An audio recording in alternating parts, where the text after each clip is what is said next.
Greetings, everybody. My name is Coinstamp. I am so incredibly sorry for the lateness. But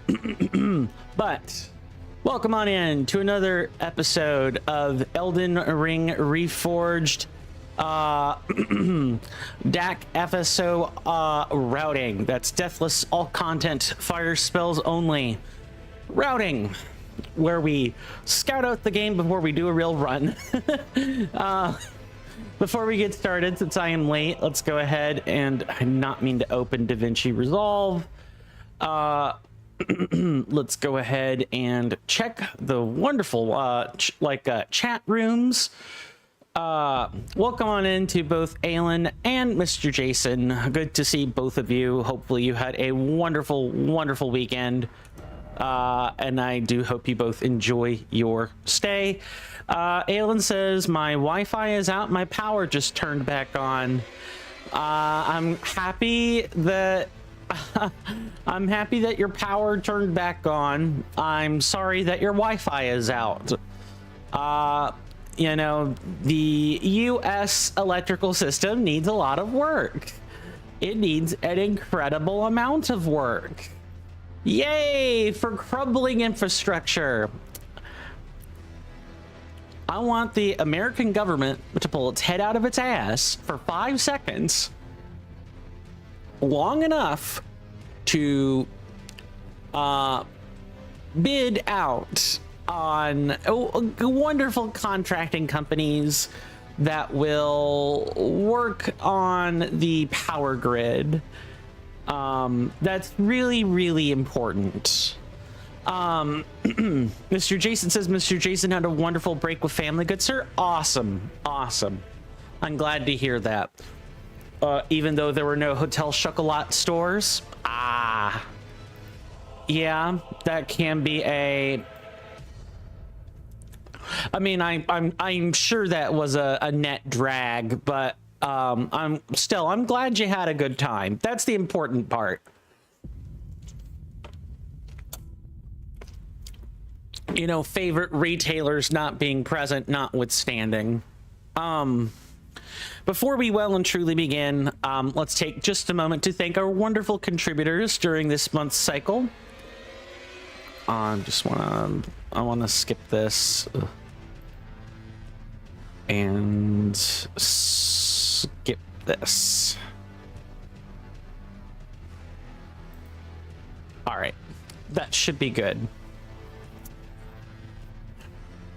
Anlin says it's not the government. On the 4th, there was a bad storm, like trees are still down. Well, I'm sorry to hear that. My stance about the government putting together contractors to fix and update the electrical grid is still valid, but yeah, it sucks that a storm rolled through and upended trees and took out power lines probably and other stuff. That's terrible. That always sucks. I'm sorry you're going through that. I hope that the companies get on top of that like yesterday. I want them to already be on it. If you guys want your names on these placards, which I do read at the start of each and every stream, as a way to it's the smallest way I have to give back to the people that are generous with their money with me. Consider purchasing or maintaining a Twitch subscription, Patreon, or Coffee membership, or make a one-time donation on Coffee or similar platforms for $2 or more.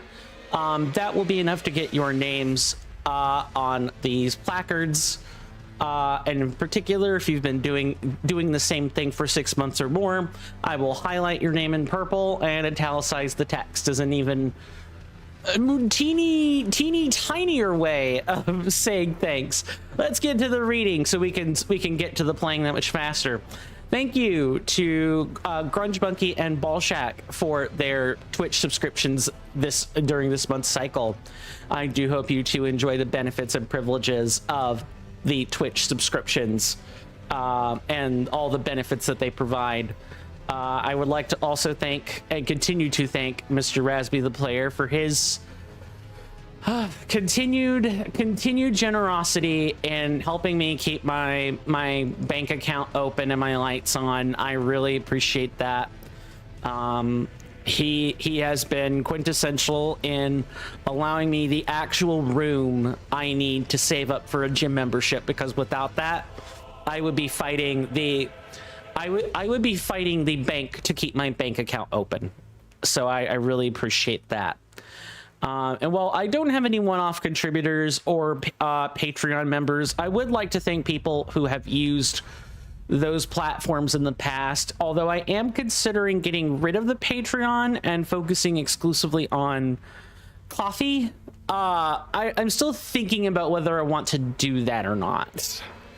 But until I do, you know, I'll have the panel, and anyone who does use the service as well, I'll make sure I thank them and give them their due and all that. But let's get to playing, because I know that's what we're here for. we've got a boss we got to workshop, and I'm gonna have to feel through the rigors of the fight until I get it down. Let me catch up on messages here. Mr. Jason says, I believe I replied but didn't state the Hotel Chocolat sentence about the absence of those.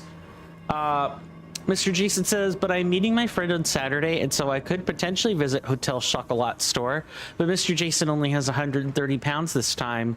They might not let me in the store with only 130 pounds. I mean, fair. But you know, you should still be able to get something off of those offerings, as I'll call them. Alan says, thank fuck for solar. Exactly. Exactly. I'm going to say this to every American in the room. If you do not have a portable generator, you should save up for a portable generator or get someone to help you make your own. I'm telling you, there's going to come a moment where we need to have our own power grid, our own localized power grid, or we're not going to make it through the winter. Guaranteed. Make connections, talk to people, find an inventor, find an engineer, find someone, find the necessary welders, do something. As Americans, this is the time for us to come together in our own local communities and do something about the impending enshittification of our society, our continual, ongoing enshittification, I might add. Alan says it is. I'm here to call everyone a bitch. Sure, Alan, sure. But while we're bitching out, so to speak, first, my weekend was okay. I spent the time working on watching the dogs, watching my clients' dogs, keeping them from getting a little too stir crazy during the fireworks. Wait. Yeah, I'm not quite remembering what the "it is" part of that sentence is, but that's fine. Worked on mapping out a few more game development things, and you know, then I was on and then I was pretty much too tired to do much else. Mr. Jason says, I know for a fact that they will let me in with 130 pounds. I would sure hope so. I would sure hope so, because otherwise they're not doing business. But yeah, things are expensive in there. Alan says, shittification was not on my bingo card. Yeah, and shittification, yeah, that certainly wasn't on my bingo card, but from what I've read online, and granted you can read a lot of salacious, wild things online, but if the general consensus is to be believed, then all of the enshittification that we have experienced over the multiple decades since the internet has been a thing, were planned. All of it was planned. every single ounce of it, from live service games to decreasing the longevity of electronic devices to requiring subscription plans in order to even get these things repaired, the removal of the physical game discs, the restrictions imposed on age verification, and so much more. All of it was planned. All the bigwigs, all the elite were sending emails to each other. Specific elite, but that's about as far as I'm gonna go. So trust me when I say the email correspondences show that a lot of this stuff was planned for decades. What? I have no idea. I mean, thank God for Ceribot, I'll say that. Mr. Jason says I might need to have a shave on Friday then. Maybe. So, last time, for those that weren't here before, we wrapped up the dungeon, the Serpentine Depths. We have made it to the boss. We died 39 times to the boss, to the trio of knights, and we're going to continue dying as we get our feel on what the strategy should be again, among other things. We're in it for the long haul. These guys are 25% resistant to fire, so in general, it's just going to be it was always going to be an uphill battle, no matter what. But speaking of uphill battles, it is time for the focus overlay because it's been a while. I will offer a quick explanation. Whenever you guys look at your top right-hand corner of your video display, there will be my webcam will be right there. If there is ever a overlay present in front of it, and it's one that says locked in, well, that means that I'm not up for conversation quite as much while this is up. If you guys are first-time chatters, if people are coming in with a raid, if people are saying hello or goodbye, then I will talk. I will try to engage, but otherwise, Elden Ring is hard. Never mind mods adding to that. So, anytime there's an overlay, and it'll change depending on what I'm doing, but you should always look for the words locked in. That is going to be everyone's cue to not expect me to reply as much. But before I drop down, Aelin says, oh, I've been enjoying the Steam sales that have been going on. Yeah, there was a, let me see if I can't find the post. Whoops. There we go.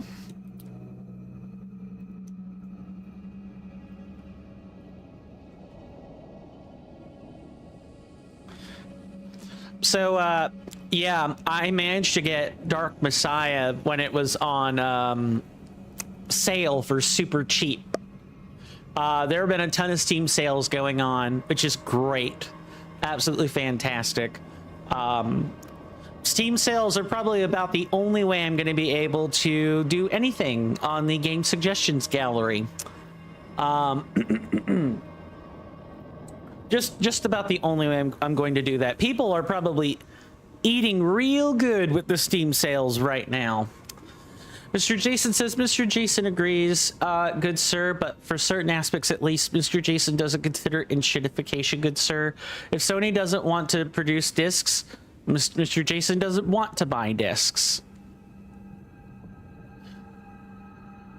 I suppose. Look, and you know, people are like, well, Steam doesn't sell disc products. Sure, but we're talking about computers here. You don't need a disc for computers. It is nice to have discs. I have things that are in storage that are discs, that are like physical discs, but computer gaming these days is largely non-disc, and I'm perfectly fine with that. Mr. Jason says, and as long as I have my Mr. Coin, I'm happy. And my Miss Carly, fair enough. Fair enough. Absolutely fair. Sometimes life can just be simple. But speaking of simple, let's simply jump down and begin the grind. I'll see everyone. Hopefully either the fight will be over or I will have died.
I'm not surprised.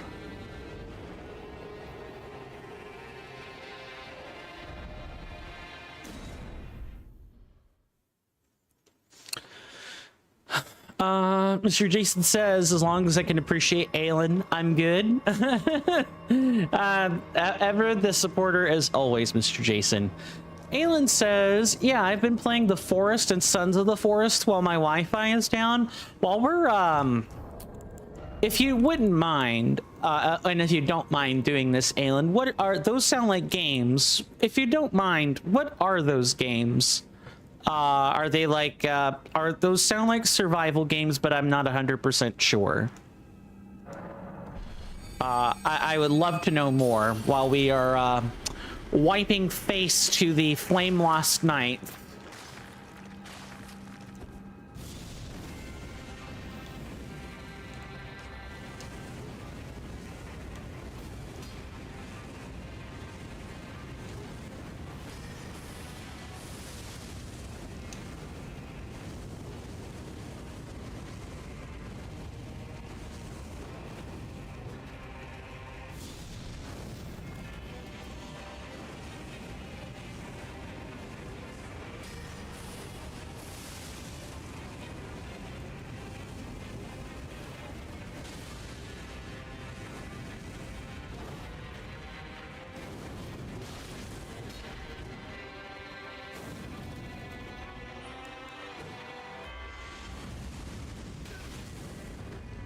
I will reply to that when I can. I should say the boss fight here is not like a gauntlet. We do get to move a little while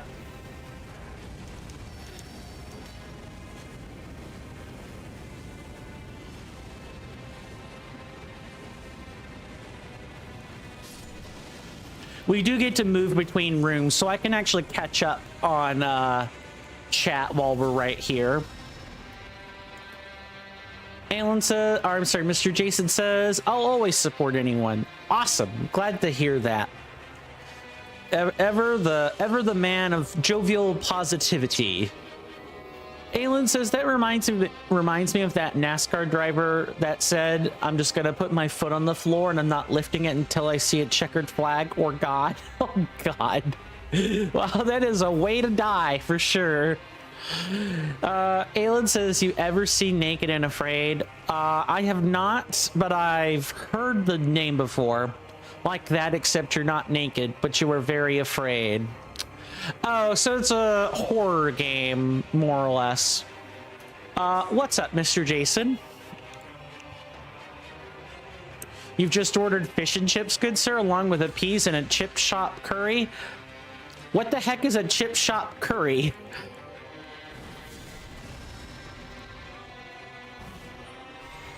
Oh, and if people are wondering why the hell am I butt naked, it is the elemental attack power buff. I get, at our current equip load, I get plus 10% elemental damage.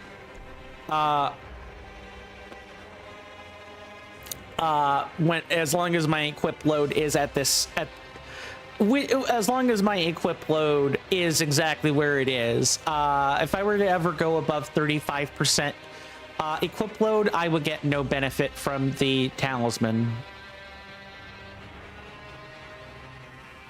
Mr. Jason says, a chip shop curry is a curry at a chip shop. Har har. Sarcastic quip found.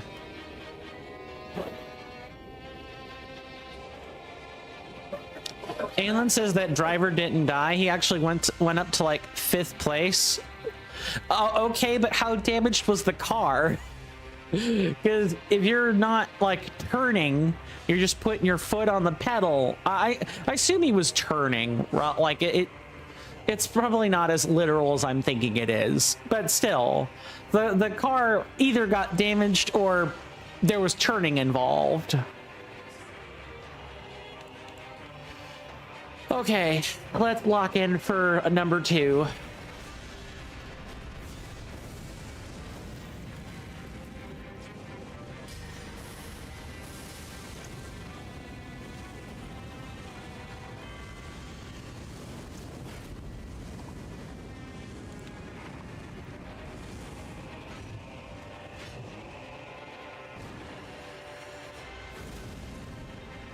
That was bad.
If you're wondering what I'm doing, I'm waiting for him to do specific attacks so that I can refill on FP.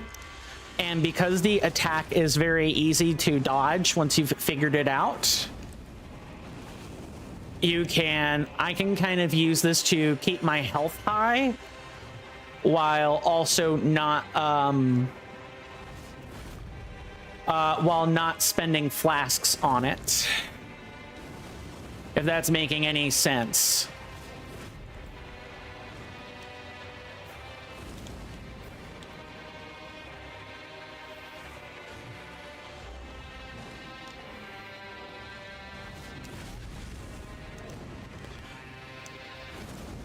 And if I make mistakes, well, we can just force the pattern over and over.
right, we can kind of sit here and recover health for a second.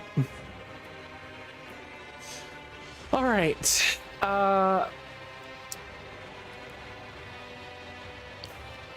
That feels like the Cockney rhyming slang again, now that I'm looking at the sentence again. Alan says that oh, right, I already read that.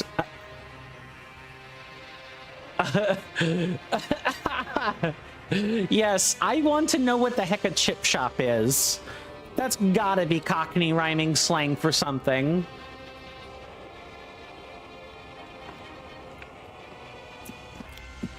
Or else I'm about to find out that that's specifically a place where like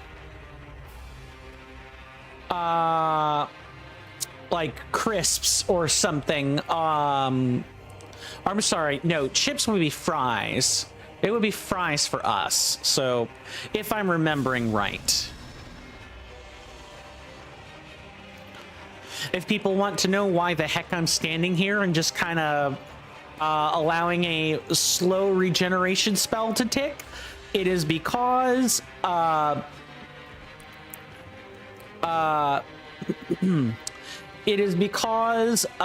this lets us save on the flask I need most, which is the Crimson Tears flask.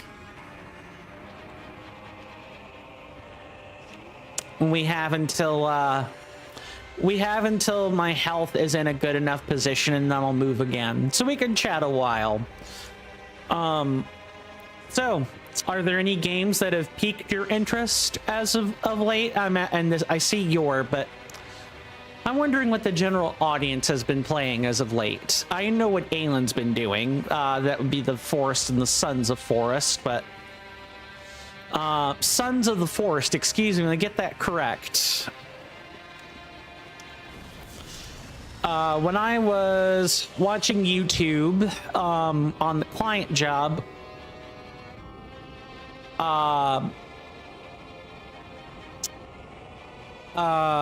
sorry, my brain just short-circuited, literally. I was watching a few content creators play Orb of Creation, an incremental idle game with multiple endings associated with it, to see if I needed to change up my own game and make sure it wasn't stepping on the toes of Orb of Creation. I only had to change like one word so far. Alan says, oh fuck. Don't y'all put gravy on fries? I thought that was more over a Canadian thing, like with poutine or whatever. Grunge says it might be time to kill Flame last night. Welcome on in, Grunge. Good to see you. Hopefully you had a wonderful weekend, and that you're well in body and mind, and I do hope that you enjoy your stay, good sir. I'm gonna regenerate my health a little more before I step in there, but yeah, I'm hoping to kill Flame last nights today. And if I don't, you know, we at least made the splits counter get bigger, and I don't know about you, but most people are like, yay, bigger number. we can see how big the number's gonna get this time. Although this is one of those activities where you don't want the number to get super big, so c'est la vie. All right, we are fully healed up and ready to go. This is as good as things are gonna get. Let's go. And I want to not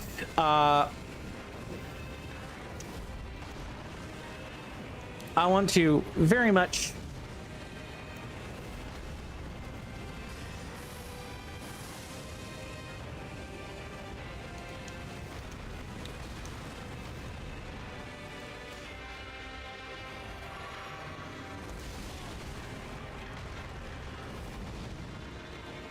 you gonna do the leap.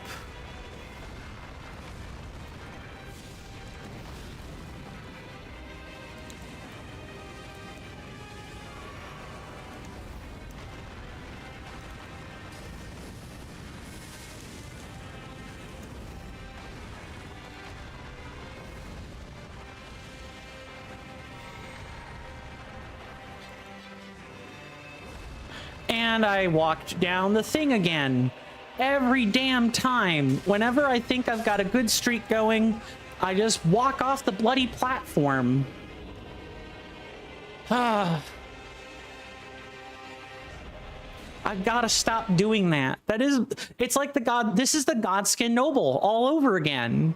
Except with a much tougher enemy this time. Or it's like, oh crap. There's a small platform.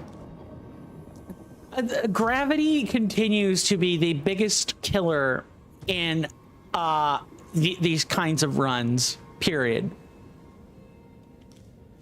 Mr. Jason says, sarcastic quip aside, I don't quite know how to explain it, good sir. Chip shop curry is a very uniquely British delicacy.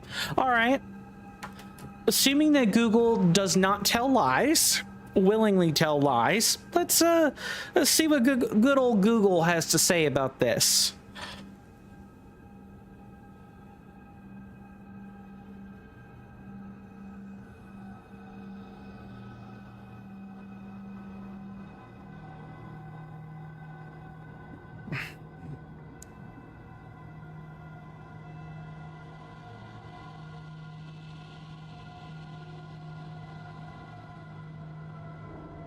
So looking through the responses, so it's like a sweet and spicy curry sauce, and it's generally a topping that you put over fries. It's not gravy, but it is something else you put over potatoes, generally. It's described very much as comfort food. This is coming from a Reddit post called or from a subreddit called r/UK food. I mean, it looks delicious outside of like the color, but curry has all kinds of weird colors in it because that's what curry is. Alan says, honestly, I think I could shit on a plate and call it British delicacy. You would take that back. You think the horrors of British delicacy are bad? Wait until you see Scottish currency. You ever had a plate full of haggis? I've seen haggis. It's gross.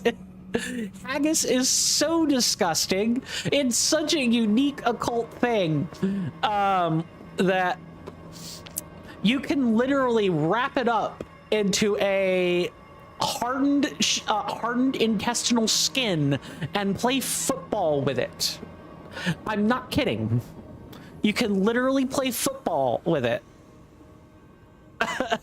We're on the weird foods topic again, aren't we? I mean, and honestly, haggis is about on the same level as ambergris. If you know what ambergris is, you would never think to eat it. You wouldn't even think to like try it that way.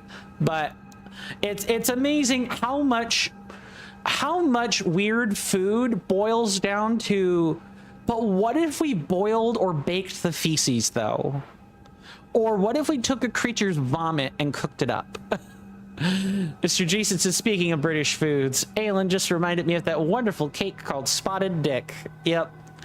Insert your weirdest foods here. Let's go. And you guys can talk about weird food while I fight a weird boss. I'm kidding. This boss is not weird. It's awesome. I just struggle. Because positional bosses are a challenge for me.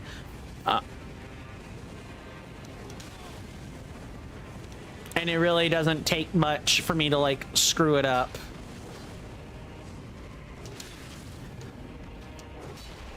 Every time. It feels like I just almost always have to pop about one flask to this first part.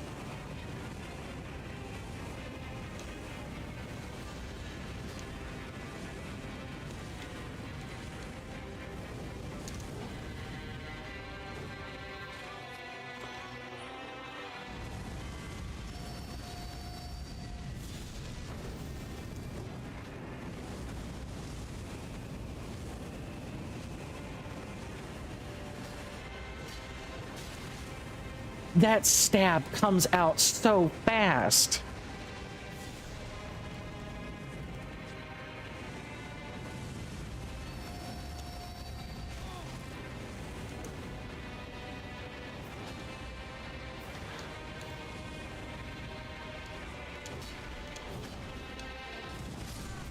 Yeah, that's fine. I figured that was going to happen. I took too many hits. I took too many hits. I should have just ended the attempt right there rather than waste time. Grunge says I'm a flame lost hater. It's a tough fight. All the custom bosses are like this. They're tough. They're a tough fight. Elden Ring Reforged, I would very much describe as a technical, don't even bother popping that. It's a very technical mod for a technical mod author. You either like it or you don't. I like it because I like doing technical stuff, but I don't always have the ability to do the technical stuff. Mr. Jason says, but yes, good sir, from Friday to a few hours ago, I was not on Discord or Twitch at all. I basically wasn't really on Discord either, and I'm not a huge fan of watching live streams by myself or without my computer setups, as it turns out. I prefer letting some video go on while I'm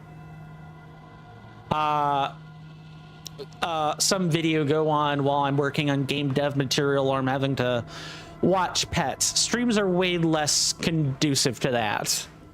Aelin says, I've tried that Swedish fish. It's got a very weird name, or a very long name. I'm forgetting what it is. But yeah, most people like retch and retch a lot when they smell it. Never mind put it in their mouth. Some people never get past the smell long enough to put it in their mouth. Mr. Jason says that Family with Holiday was really good. That's awesome. I'm glad to hear it.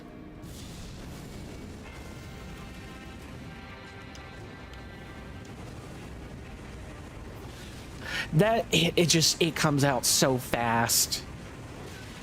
Again, no, kill me. Thank you. Too many hits. I've gotta... Okay. I'm gonna forcibly not attack the boss while I get better at reading that stab. It's gonna get me every time until I learn how... I'll learn the appropriate manner of dodging it. Like, one could say, well, just duck. Just duck. That's what a stab is. Well, unfortunately, ducking the stab puts me in a really bad position.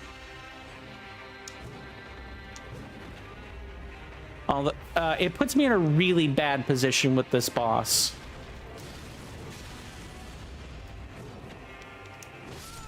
Okay, so yeah, you can't duck those swipes. Mr. Jason says, and now, good sir, my stream streak is until this time next year, if I go away again, is intact. Your 117 stream streak, nice. I'm not purposely trying to get this up to like Noster level of deaths either. It's just it's the stab. I think the only thing for it is to actually just lock the heck in and not even acknowledge that anything else is going on.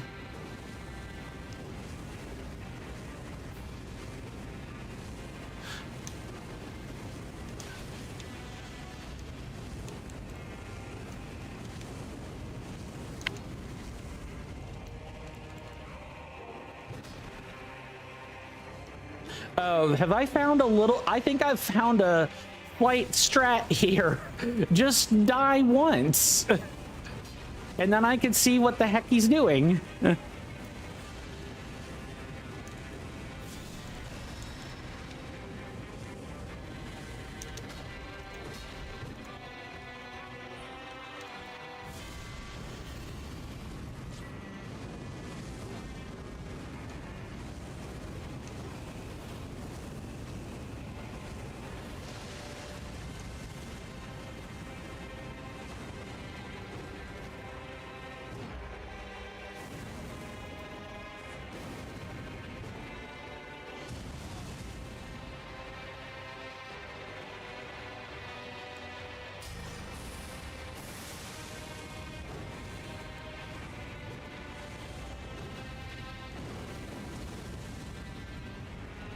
I shouldn't have dodged that.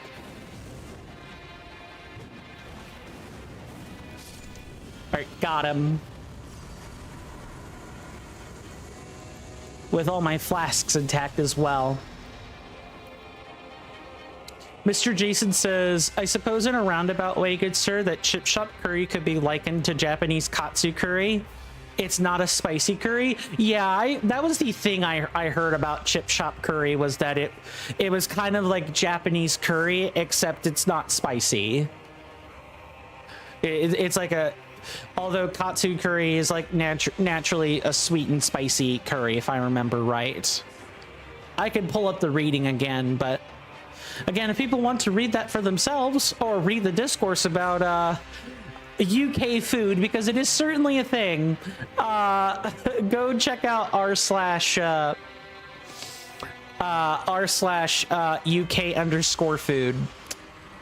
You can even just search that in Google, and you'll probably get the Reddit link and everything. We're gonna let this regenerate a little bit more. Mr. Jason says, and it's Japanese curry, except it's not Japanese, right? Ah, it is Japanese inspired. It is a Japanese derivative that is so far removed from what being Japanese is, that it is not Japanese anymore. Mr. Jason says, some of the worst offenders in the entire UK can be found in r/fry-up crimes. Thank you for the redemption, Marioma. Welcome on in. Good to see you. Hopefully you had a wonderful weekend, and that you are generally doing well in body and mind. And I hope you enjoy your stay. You've kind of come in during a segment of sorts. You have definitely come in to a segment of sorts. We are fighting a hard boss for like the 45th time.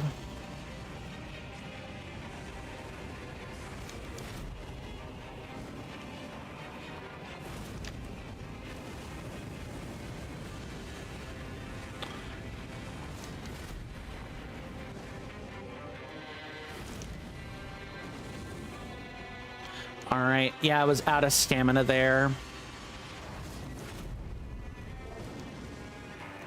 So I might not be the most chatty, and I apologize for that.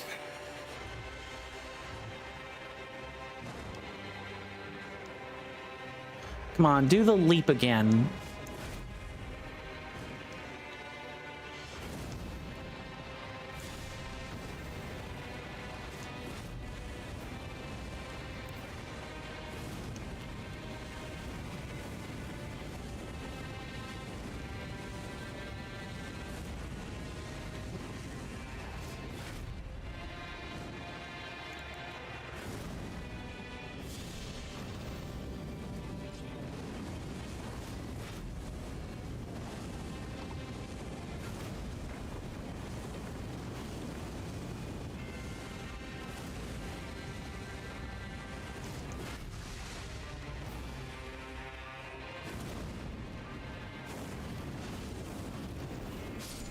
All right, got him. All right, let's catch up on chat. And while I'm doing that, we can blow the rune arc here.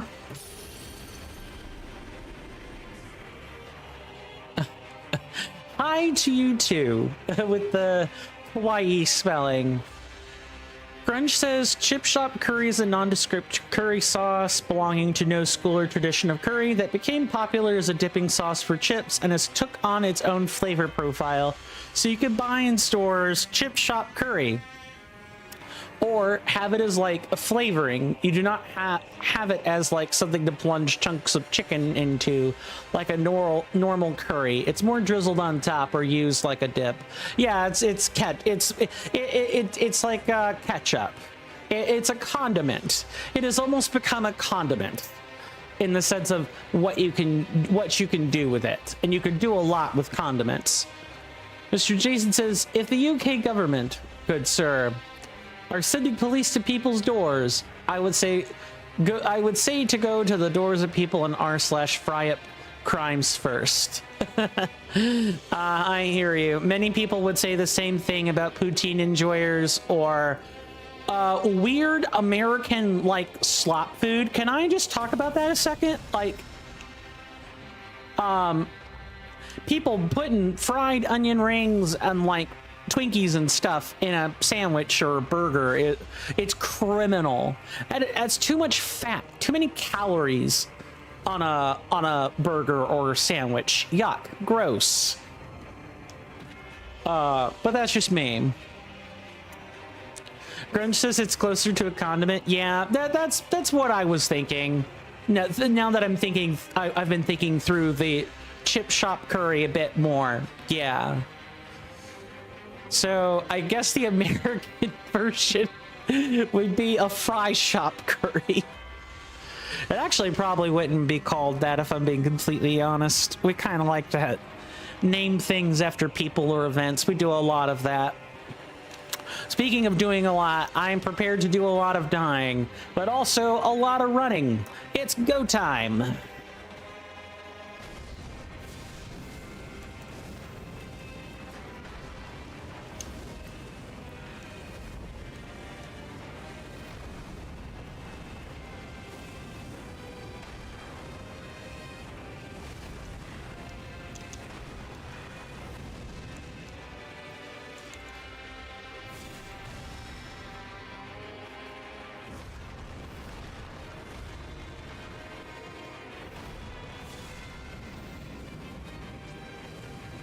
All right, this is basically not the time for...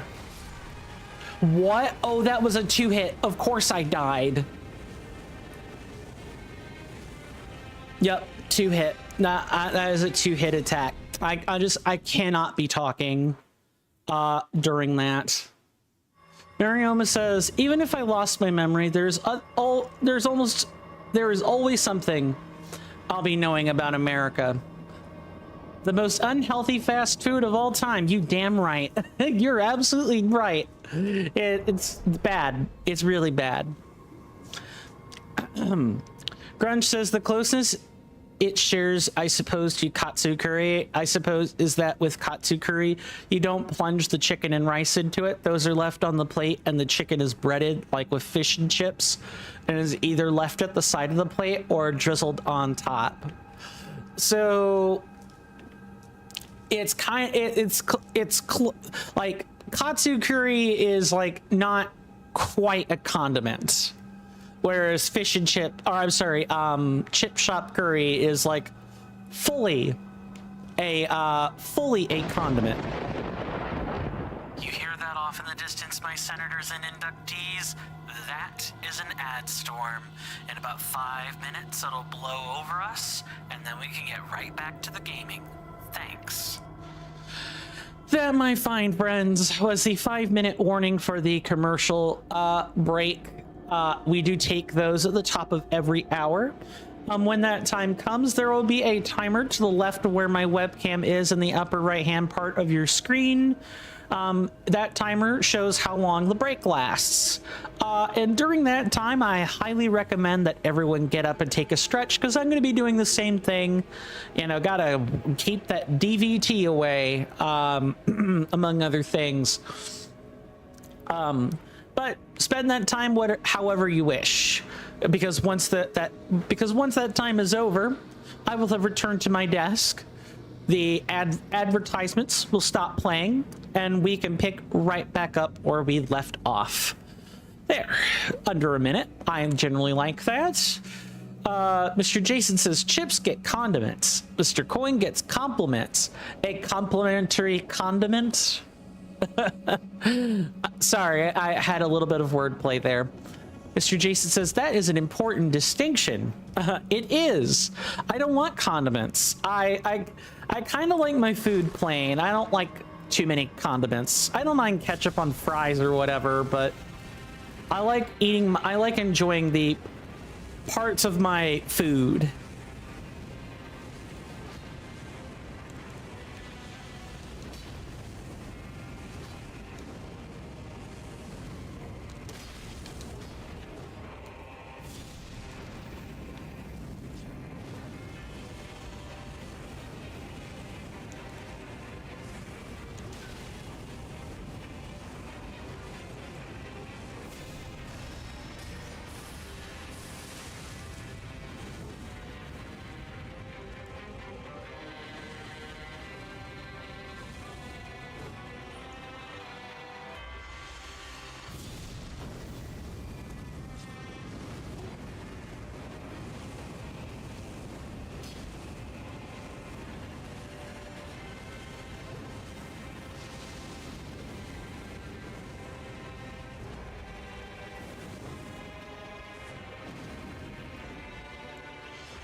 Elbows off the table. Don't slouch. Okay. Thank you for that redemption. What I am going to do is like kind of reset that timer. Once we come back, I'm gonna redeem on top of that. That way you get your full 5 minutes of posture control, Marioma, because we're pretty close to the we're pretty close to taking a break, so you're not going to get your full value out of that. My apologies, just letting you know what I'm doing. Grunge says, well, with spices and things like that, the idea is drawing out more of the taste. Of course. Some people do, of course, just drown out everything and render it pointless. Yeah, like, I don't mind a condiment if what it's doing is enhancing the natural flavor, but I could go without slathering stuff in ketchup. Of course, what do you do then with spices and stuff when the thing you're spicing up is a blank slate, like, I don't know, potatoes? Does the condiment become the taste then? Things to think about as we take our scheduled commercial break.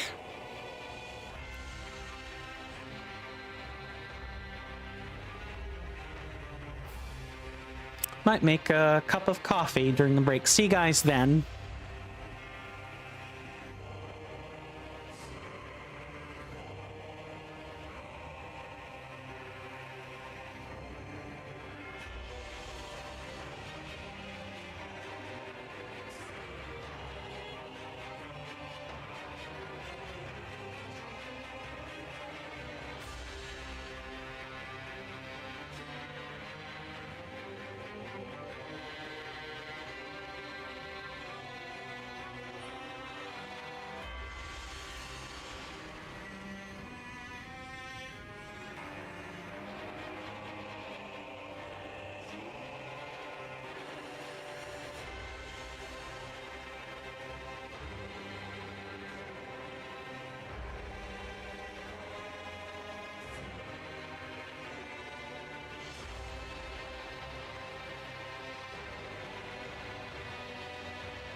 Sorry about that, folks. I am back.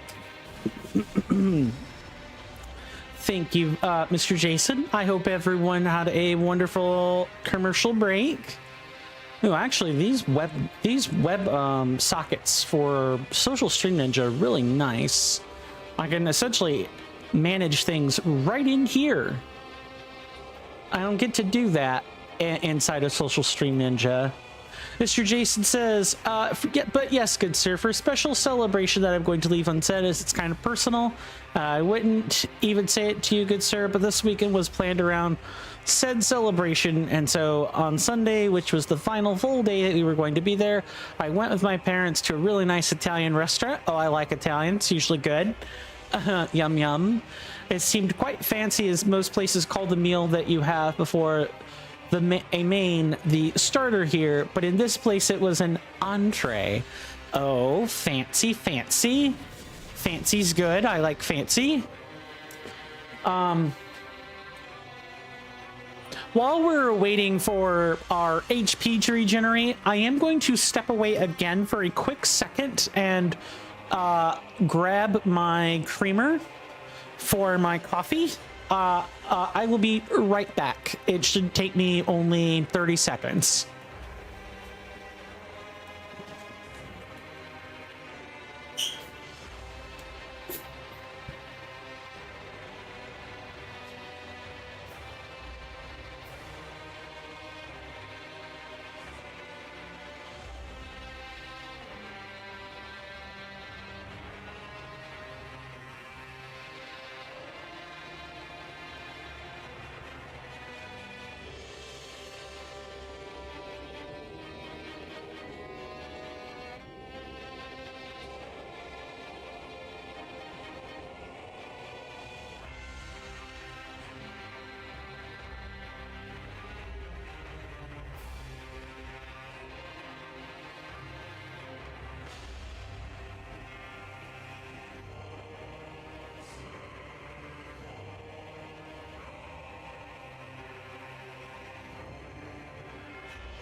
Sorry about that.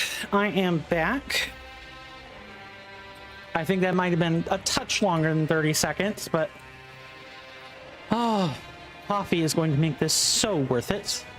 Mr. Jason says, Mr. Jason rather enjoys fancies, you know, good sir. Yeah, I'm generally aware of that fact. Mr. Jason has been invited, speaking of fancy, good sir, Mr. Jason has been invited out later this month to afternoon tea. Oh, that sounds good. I could go for some afternoon tea. Do you usually have fancy tea at the afternoon tea? Just curious. Ooh. Might need to sip that directly out of the mug.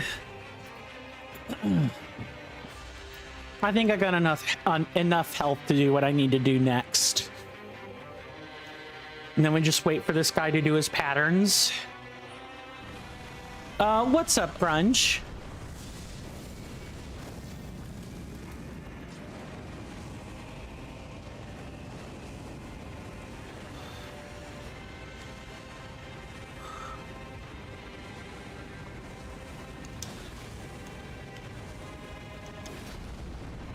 I will reply to that. Yeah, I looked. I have no one to blame but myself. You've gone 2 streams now with your thing engulfed in flames or I can't even see you, which I understand is because of the boss. Right. But...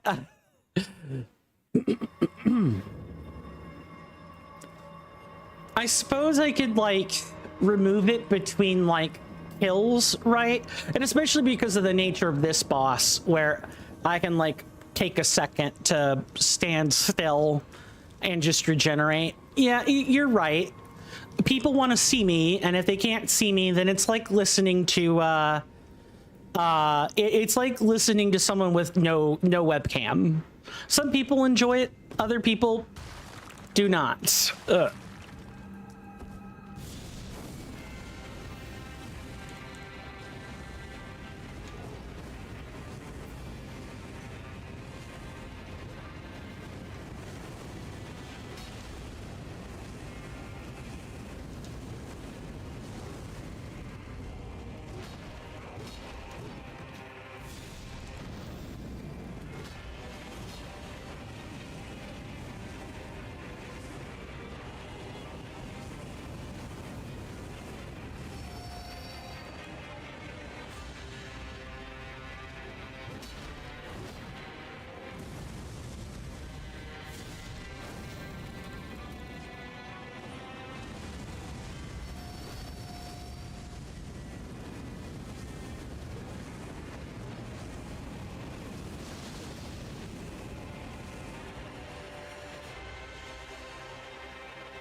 Oh, right, yep. Part 2 if I'm too close.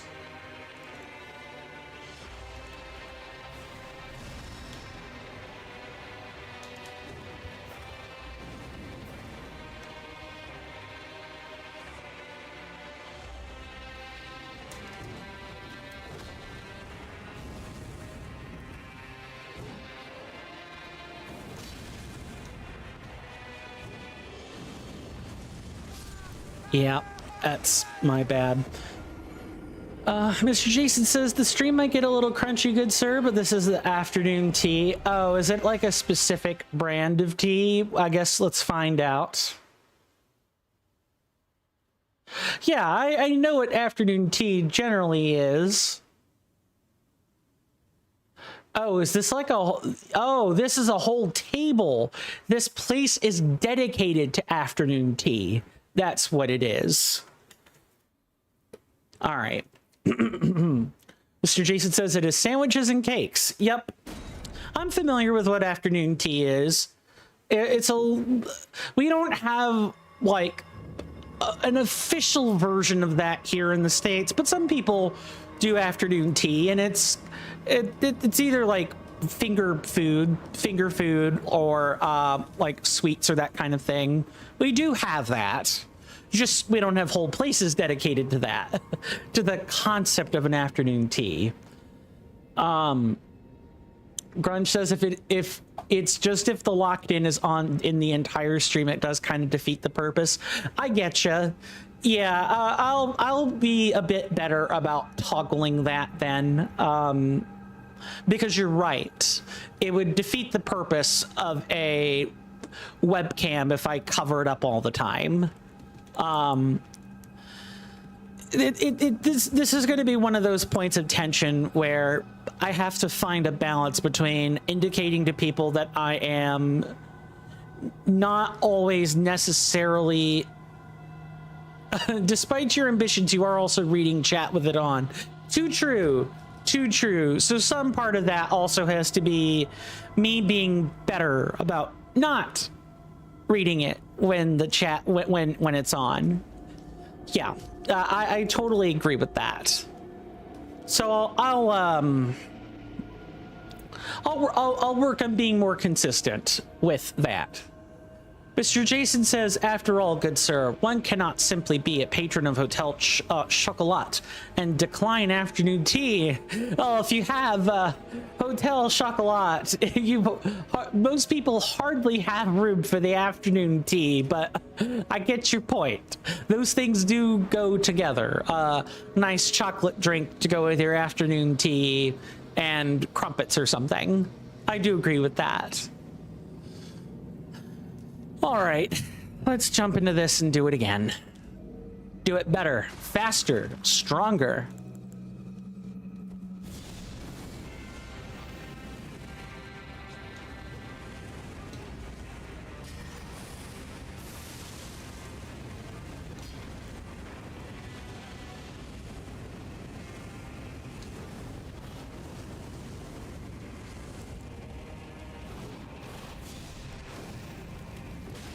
Take your time.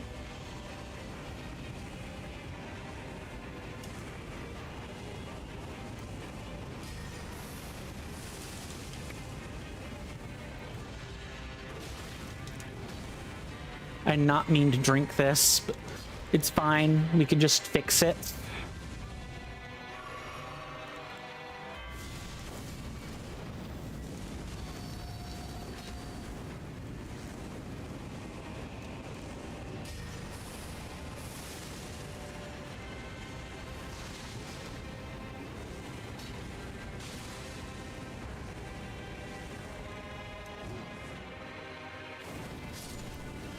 All right. So while we're recovering, I can take this off.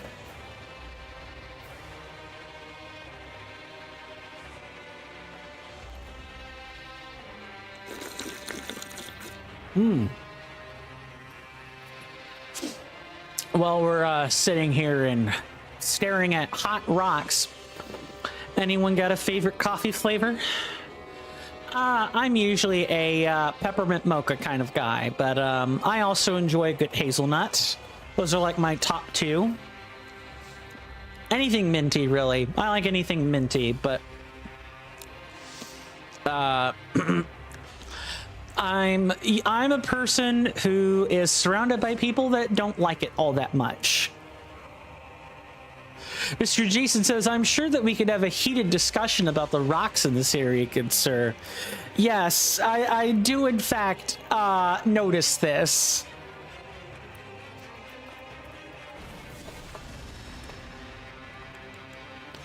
I do in fact notice that.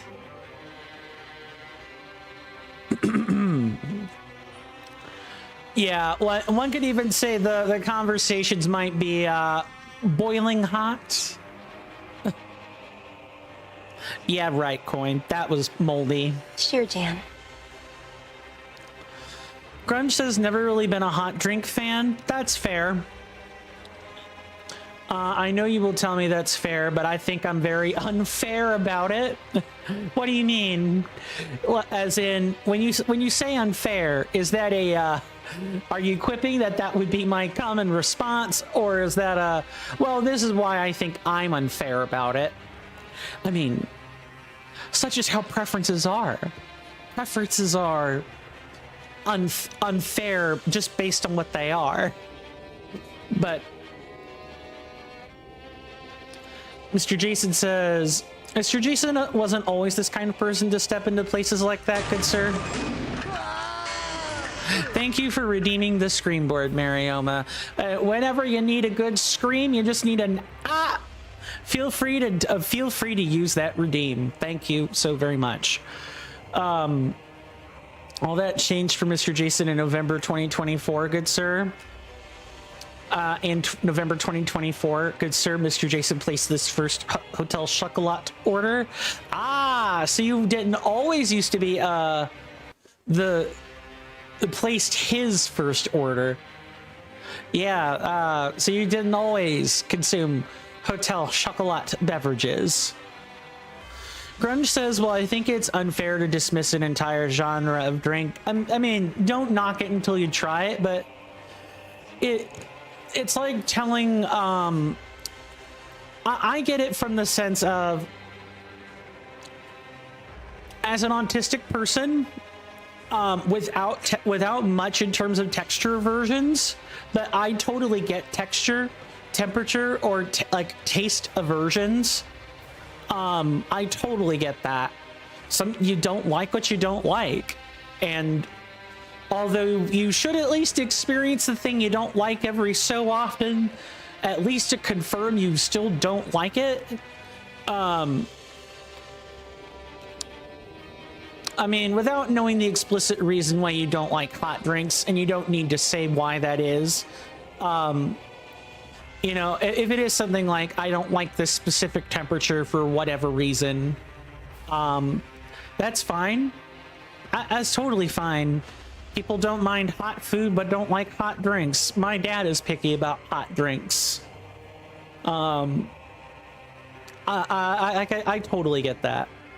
Mr. Jason says, speaking of hot drinks, good sir, did you know that Mr. Jason's all-new Velvetizer also does cold drinks? Yes, you've mentioned that a few times, and you've shared the particular device upon which you're referring to that makes cold drinks. Yes. Let's lock in again. Wait, let's do the easy, hopefully the easy part of this encounter.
I messed that up incredibly.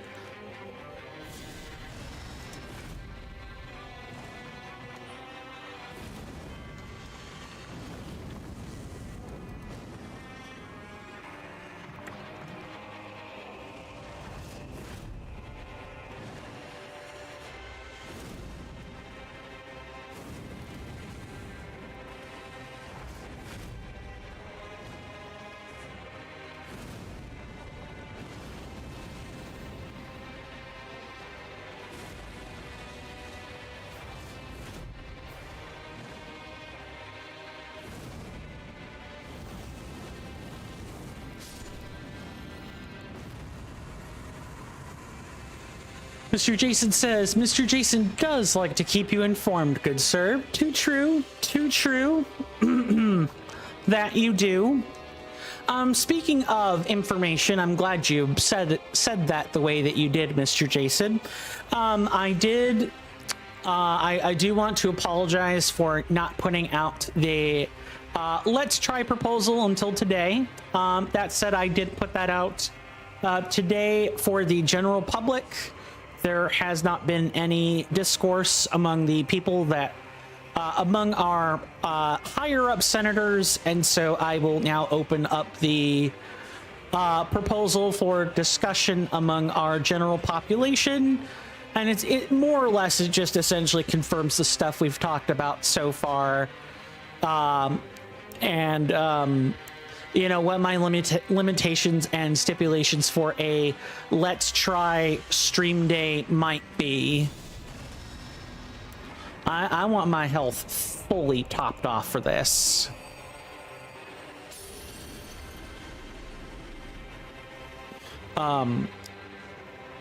So it's in the proclamations channel on the server. If you guys want to read that, like, you guys should read that over when you get a chance. And if you want to discuss things, you can do so either here on stream or, you know, in the general chat. Marioma says, I don't think I have a problem with any or much drinks. Some good when hot, some good when cold, some good with both, as long as it's not medicine. Fair enough.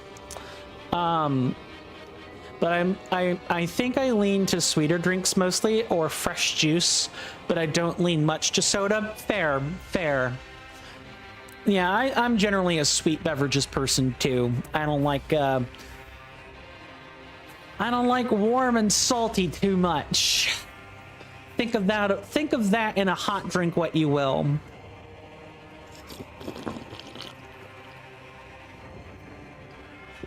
Ah. The only time I'll tolerate anything that isn't like, I mean, I won't knock anything until I try it, but generally with warm, salty beverages, that had better be like beef broth mixed with medicine or something. Excuse me. Mr. Jason says, in general, good sir, there will never be any discourse coming from Mr. Jason. Mr. Jason has said many times that I'll enjoy anything that Mr. Coin goes live with, and Mr. Jason will continue holding that stance. That's fair. That's totally fine. It's mostly that if people do want to put their input, because this is our stream, not just my stream, you know, discussing what has been proposed is the best way to be part of that. But I never want to obligate anyone to participate in things they have no interest in. Slash, like, they don't see a need to say something. I never want to compel people to speak. Silence is golden, and is sometimes the best opinion one can ask for. Mr. Jason says, after all, good sir, I love my wet mop as a good friend. Oh, nice, good, clean fun, right? Speaking of good, clean fun, are we ready for good, clean fun? I'm ready for good, clean fun. It's time for hot, perhaps unfun, followed by good, clean fun.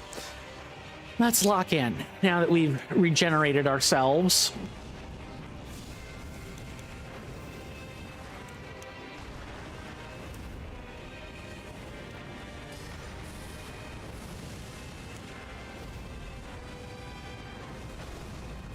And yep, that didn't last long.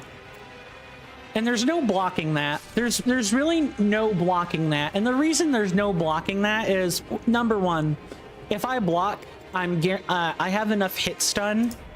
Also, I did not mark the previous deaths. I have enough hit stun that, or I receive enough hit stun that whatever the guy does next is just lethal. I'm not escaping it. No questions asked. Absolutely not. Trying to think if there's something I want to say before it like drop down again. It's just a skissue. All it is a skissue, and this was discussed before, where like you could come back when you're stronger, right? And I may actually legitimately need to do that. However, I do want to point this out just for the record. If I come back, I only have 37 more levels before I'm capped out on pumping stats. 37 levels. When I do cap out, my only way of getting stronger will be equipment. If I boost my equipment, I will deal with the fight faster, because spell scaling is like the biggest indicator of spell attack damage. Like it's just it's good value to upgrade this. However, we are already at the point where like where exactly we're supposed to be. We're not going to find better than a +7 right now. That's gonna come after Lanedell. So I guess what I'm trying to say is there's really not much to do for me other than improve and like try to dodge, or else, you know, actually man up, deflect the attack, and go from there.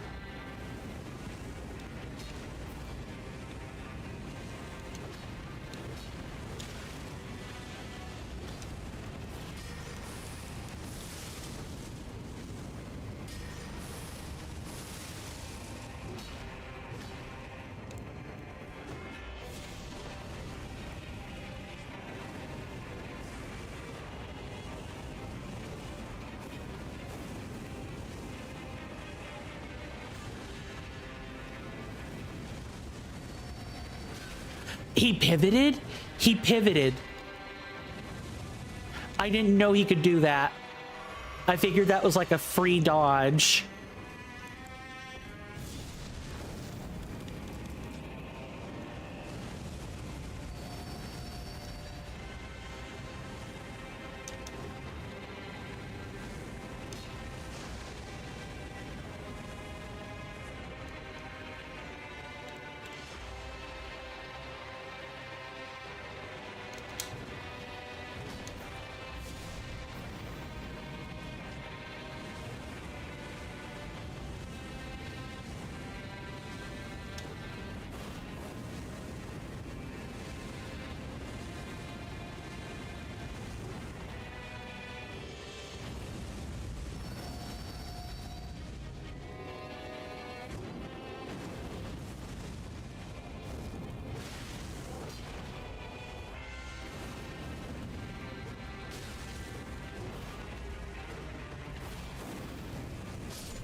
Okay, we can sit and recover a second.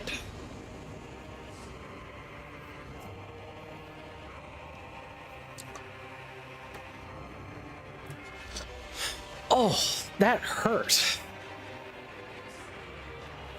So while I'm here, I think because of the long client job coming up, I expect to get like over 100 back from it. At the end of the month, I can start seriously looking at places to put a 6-month commitment on for gym memberships, because when I account for the tax, it's gonna be around $200. Like between like the fee, the maintenance fee that most gyms have, as well as like any other fees that they might have right at the beginning. But with any luck, I can finally like get to the gym. I can start like working out at like next month. I'm keeping my fingers crossed that I don't have any more expenditures of money I need to make. Because as much as I would just exercise in my house, I can do that, right? But walking outside, getting cardio out in my neighborhood is not safe. There are sex workers that roam the main road, and if they see someone out, there's no guarantee that they won't come up to the hill where my neighborhood is and come find me. I've had one do that from personal experience. So I'm very... And as far as like public parks, just gotta fit that into my schedule. That would be the only other thing. But the gym opens up so many more opportunities. I did not mean to do that. I can, for instance, add weights. We don't really have great weights for that. We don't. And I would need to know what kind of weights I'm handling before I just start lifting weights or pumping iron, as the cool kids say. But Mr. Jason says, I know one thing, good sir. I have not missed the talking flower this weekend. I imagine nobody, and I do mean absolutely nobody, missed the talking flower.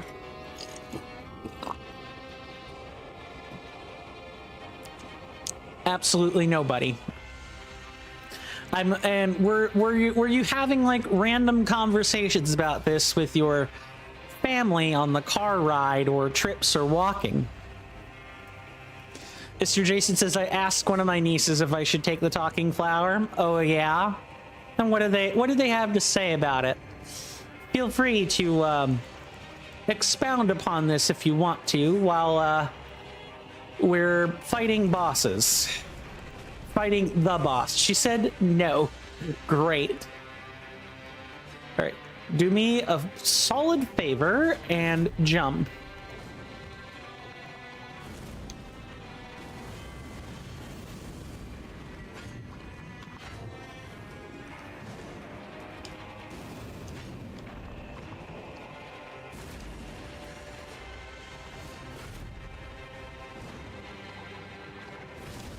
Oh, that was a delay. That was a delay. Get out of there. Get out of there. Get out of there. That was slightly more delayed than I had anticipated.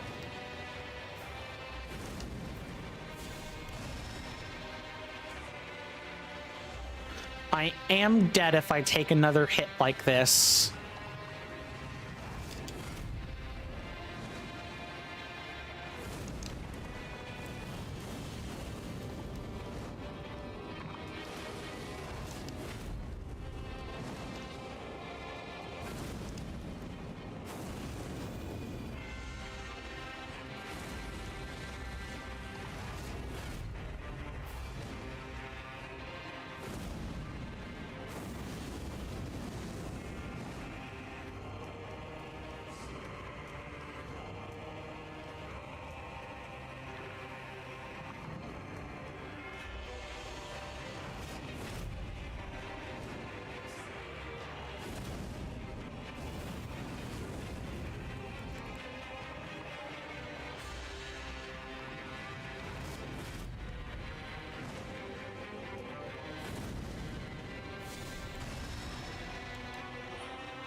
Actually, I don't even need to use anything other than catch flame while I'm here.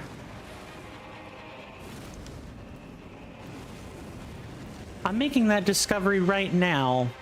I don't know how to feel about that discovery quite yet.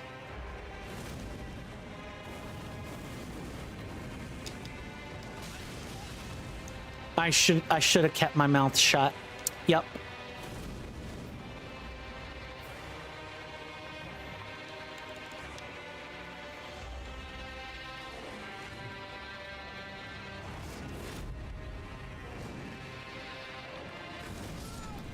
Yep, that's exactly why I should have kept my damn mouth shut.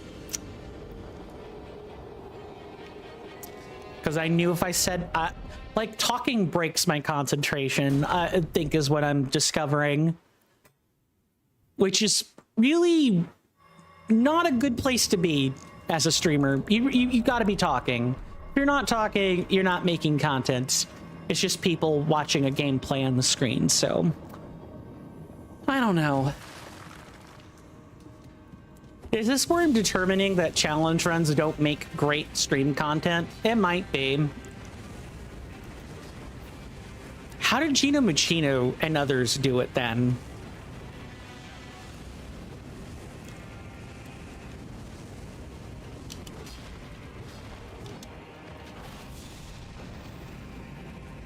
I'm low on stamina. I gotta be careful.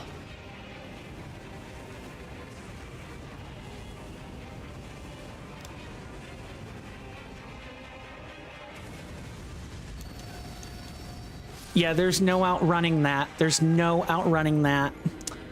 You have to, like... So there are, like, a few attacks I need to dodge better. Number one is whenever that shield spit attack is going on, where he'll use, like, the flamethrower attack. He'll use the flamethrower attack, and it has homing property, and then he'll do the attack. I can dodge like the actual follow-up, but if you get hit by that flame breath, you are most likely taking a hit from the strike. Number two, the second attack that I can have issues with outside of like ones that I'm not normally prepared for, is the when we get to the dual great swords guy, when we get to him, just any of his attacks in general, I don't know what the correct answer is since he's spinning so much. That feels like just a reflexes check to me. And for that, the only use is to just be better. It's at least a couple of the attacks. Mr. Jason says, my talking flower just said, are you missing something? And in my mind, I said, definitely not you. Mr. Jason says, I know that I'm only one person, good sir, but anything that you do is good content for me. After all, good sir, your streams are like a fine cake, good sir. Your content is the main cake, and I provide the wonderful glaze on top. I appreciate the sentiment, Mr. Jason. I do. I also want to confront, you know, the reality of, like, this is what happens when people throw on the progression, like any progression series at all, whether that be doing an Iron Man challenge in World of Warcraft. Like, you can only there's only so much that one can say or do. Some part of that is just like a streamer personality. If I don't have enough personality, like the content's never going to pop. Number two is a lot of people don't like seeing the same stuff over and over and over and over and over and over again, which is something else I think about in the back of my mind. People like variety. People like watching the same kind of thing, but they want variety in the thing they're seeing. It's strange. The thing I can't quite 100% wrap my head around, but it's stuff I think about all the time. Mr. Jason says, Mr. Jason did get a little bit sunburnt at the weekend, though, good sir. Well, that sucks. I trust you've been applying some aloe vera, though. Yeah, because let me tell you, as the son of a Scotswoman, as the son of a great Scotswoman, I have a great grandma who was a Scotswoman. She emigrated right from Scotland. We have fair skin. We got like type 2 or type 1 skin. I do not tan. I burn. I become crab when I burn in the sun. I become crab in the sun. The number of times where I could just step out for a couple of hours in the summer sun and come in and be a little bit pinkier than I remember is too many times to count. Mr. Jason says, but I'm okay. Good. I'm glad you're all right. And you have, yes. Great. Yeah. Treating sunburn with aloe vera is actually really important. You don't want to, it'll help the healing process and keep your skin from peeling quite so badly. Mr. Jason says this boss might drive you quite crabby. Har.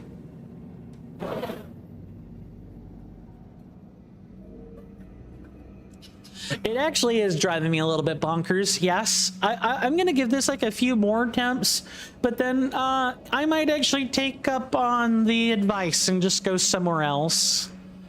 I just feel like I don't really have... we're eventually going to have to come back to this, right? I could put it off to the end of the game and I'll still be wiping face to this. Because our power is limited in Reforged. Barioma says, I didn't try getting a tan or a sunburn before, and I don't want to try. Yeah, if you're gonna get a tan, use like bronzing cream to like lower the amount of sunlight or UV you need to get for a tan. And to protect your skin while you're tanning. And you have to be consistent. Otherwise, I generally just, you should generally accept the skin you're in, so to speak. And it's totally valid if you don't want to try. Mr. Jason says, oh, Mr. Coin, this weekend, good sir, I'm going to see Toy Story 5 with my friend. Awesome. Awesome. I'll definitely be interested to know what your thoughts about the current plot of Toy Story is. Because Toy Story has it's not trying to do like a hard reset or anything. It's the same lore it always is. You're dealing with the same faces you always have. Mr. Jason says, Mr. Jason knows, good sir. Toys versus tech. Too true. Well, speaking of tech, let's see if we can't get the tech down to at least get to the final flame last night, shall we?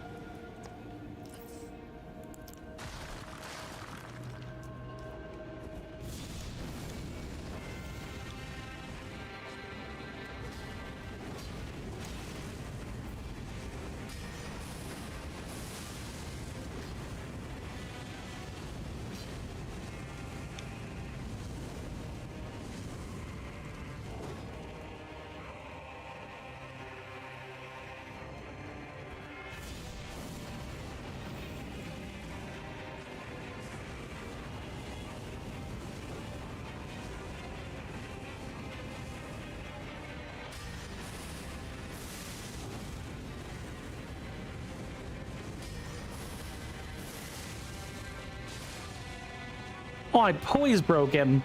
Good.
Oh, he did the charge maneuver. Okay.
Yep, I ran too close. Yep, that was gonna happen. All right, let me not do this. Mr. Jason says, Mr. Jason can't even remember if Mr. Jason has planned for advent calendars this year, good sir. For Mr. Jason's is £13 and 95 pence alone. It's getting expensive for an advent calendar. After all, good sir, Mr. Jason needed to have at least 7 lots of The Legend of Zelda Ocarina of Time pre-orders for £80. Yeah, I mean, that's gonna take up a lot of your income. Yes, absolutely. It's gonna take up a lot of your income.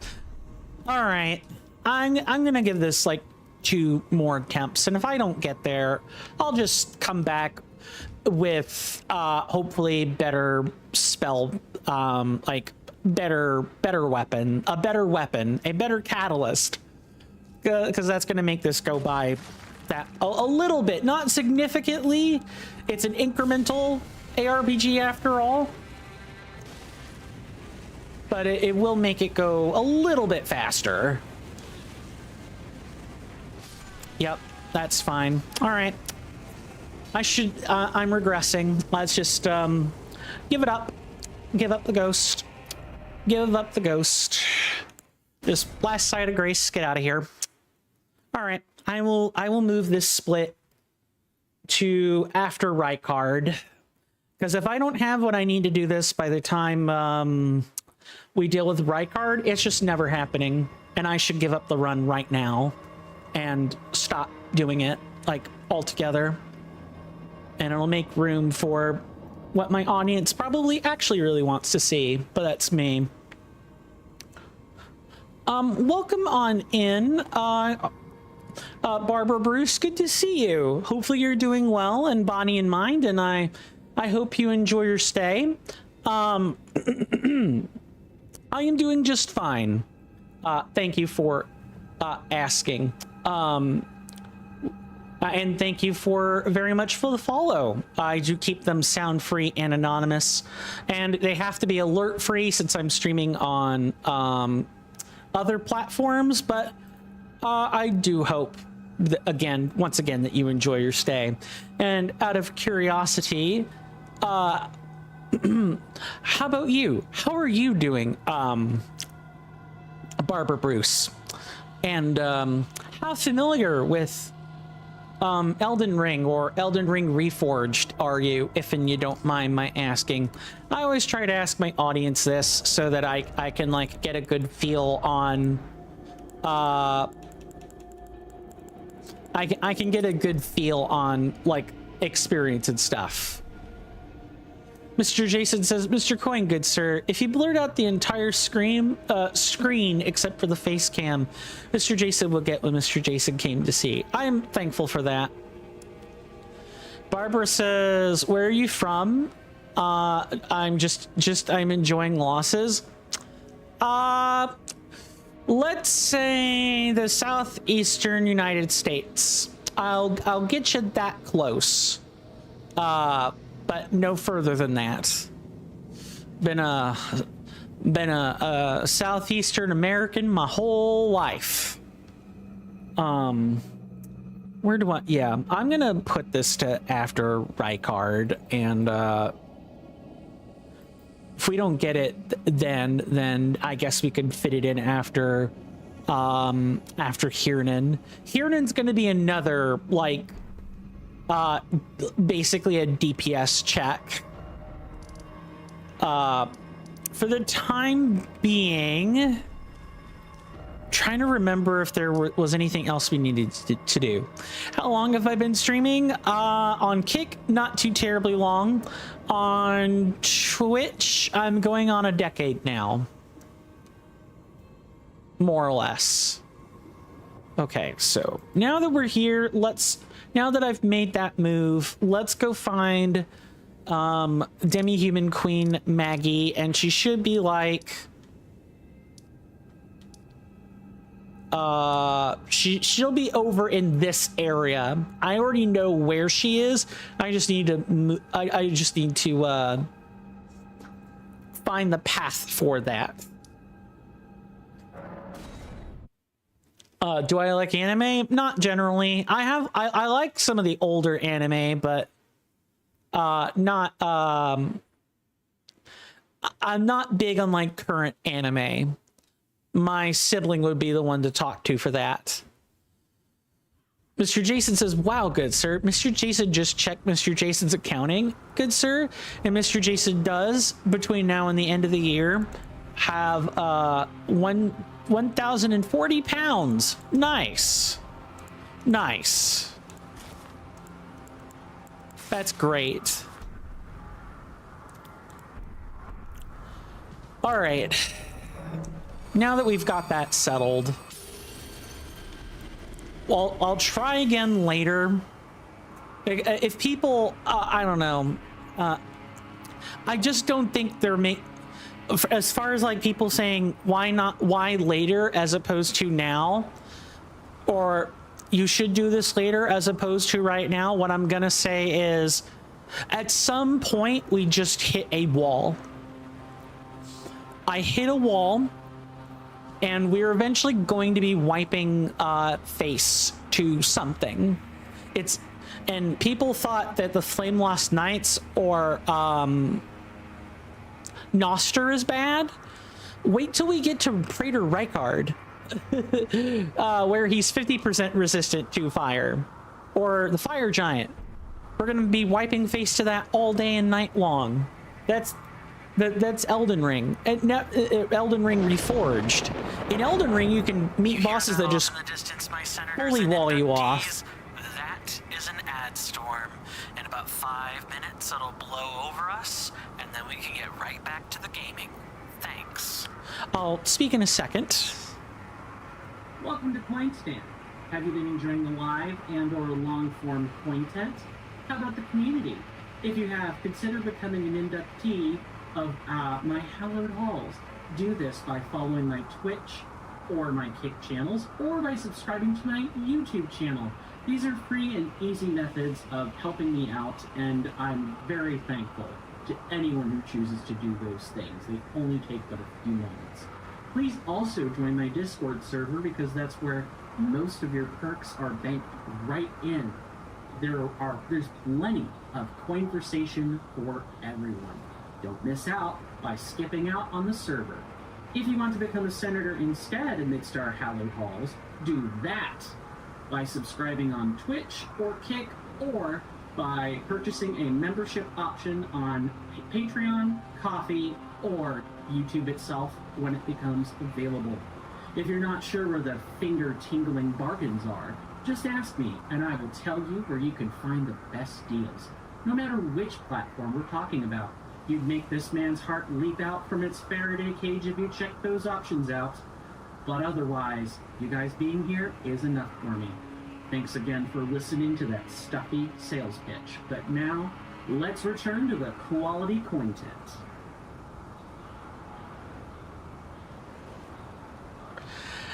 Thank you guys for putting up with that commercial and putting up with me. We do take commercial breaks at the top of each and every hour as a way to mitigate pre-roll on Twitch, and to give me time to take a break as well. In about 3 minutes, there will be a timer that will show how long the break lasts for. I encourage everyone to get up and take a stretch break for themselves, because I'll be doing the same thing. Once once that timer hits 0 or reaches 0 minutes and 0 seconds, I will have returned from my stretch break. The ads should be finished, and we can pick right back up where we left off. Let's catch up on chat, and I'll move from there.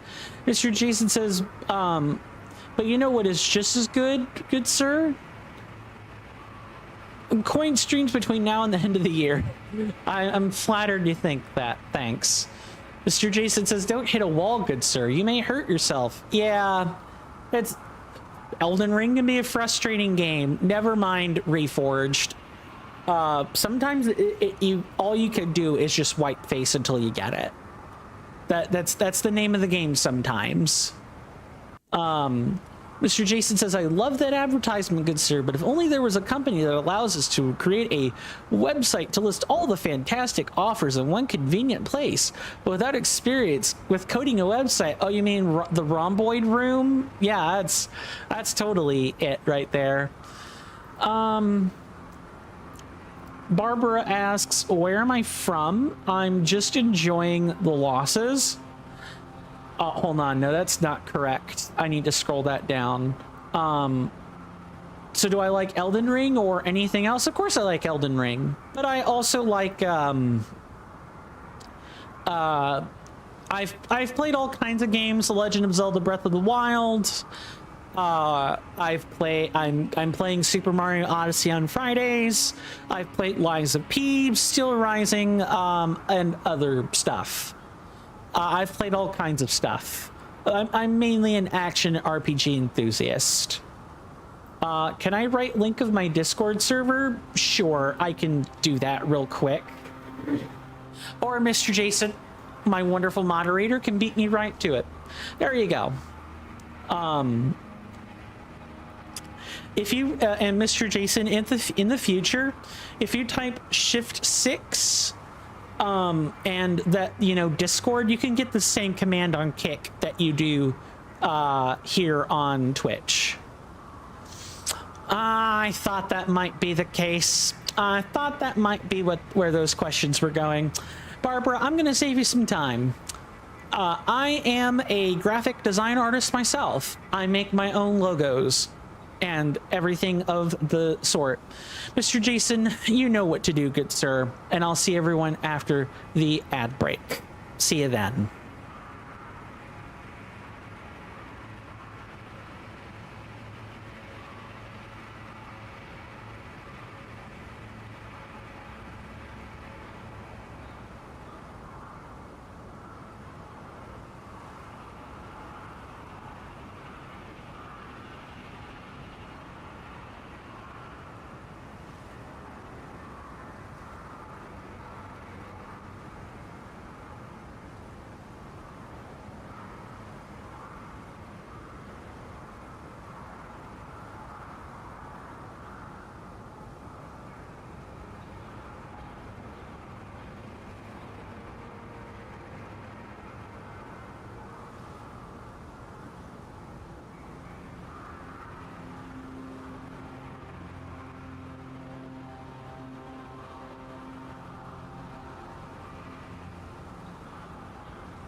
Sorry about that. I am back. I was just checking on something administrative when the timer ticked down. I wanted to finish that before moving on.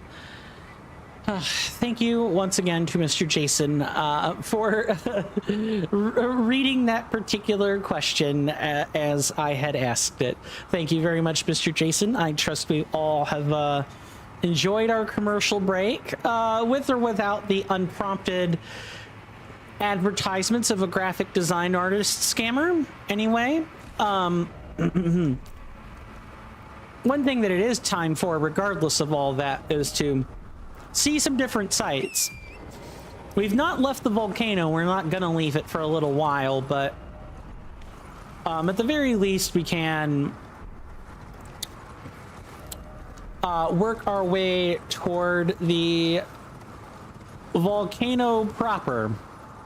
This path here, for example, is how we're going to get to the demi-human queen. Like that's our pathway, is like down there. Let's see, let's skip a lot of this, shall we?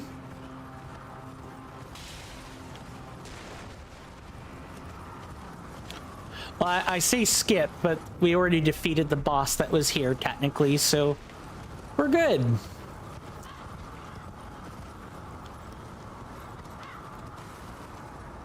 I'm sure there's gonna be like a spirit spring somewhere. Nope, that's just more trouble. Oh, but I could just go to Seethwater Cave. I could just do that. And then we should be okay. What am I doing? Why am I trying to do that? All right.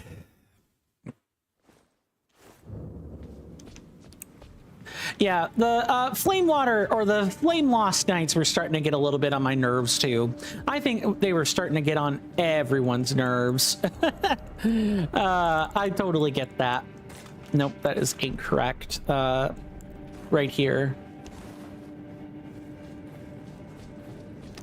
But sometimes we got to do things in Elden Ring, and Elden Ring Reforged even more so, that we just are not a fan of. We don't like it, and we don't like what we're seeing or experiencing, but they have to be done nonetheless.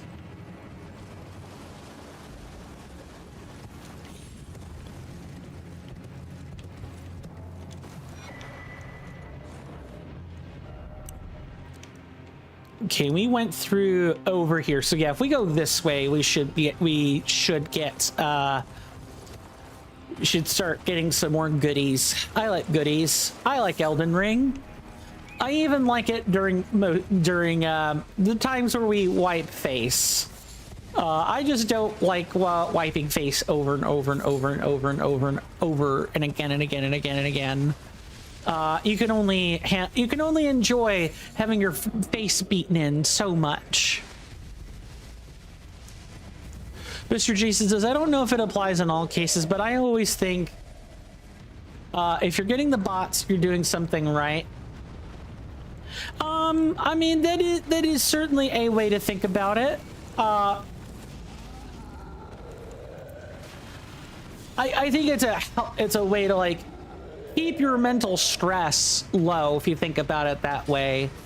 But there are people that don't have any audience, and they get spam bots. It's quite discouraging, actually. All right, yeah, we took care of him. Yeah, it can be very discouraging. Because if all you're getting is bots, you know, dead internet theory. Which I worry about, you know, I worry about even major content creators. Because if more and more people are turning out to be nothing but bots, then, you know, what are you supposed to do about that? Nothing. Like, you either stream to a dead place, or you find something else to do. the competent people find something else to do. Well, I mean, Mark Fishbach, for example. Mark Fishbach, that's Markiplier. He's a film director. He's an indie film director now. He is responsible for making the movie Iron Lung. That's a Markiplier special right there.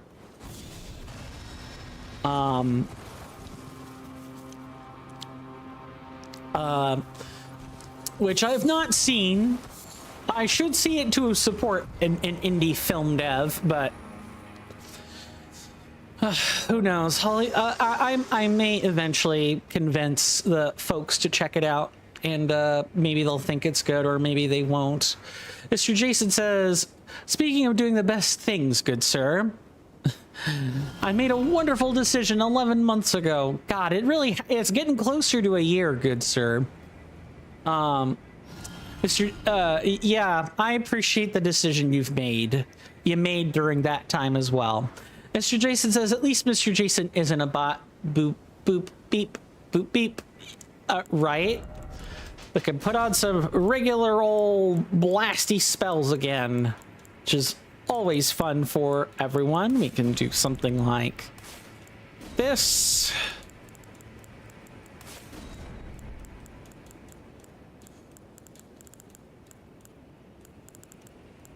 Where is it? I saw it earlier. Here we go. Right, yeah, these are those spells right here. And then we put on...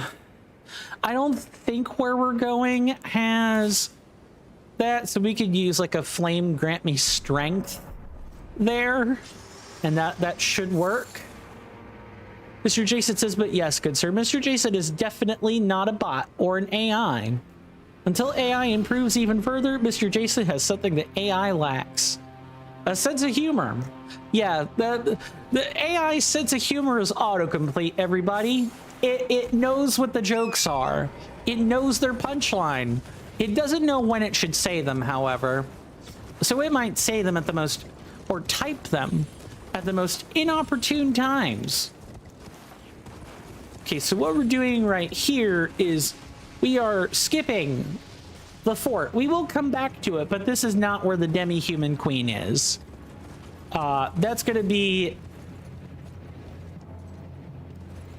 Oh, right, because this is where, That's right, this is where the, magma worm is.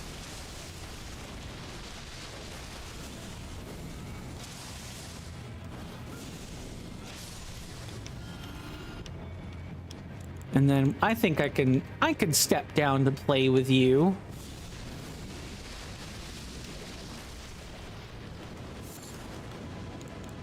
And if you guys want to stand there and like take rain of fire hits all day, well, we're gonna have a problem.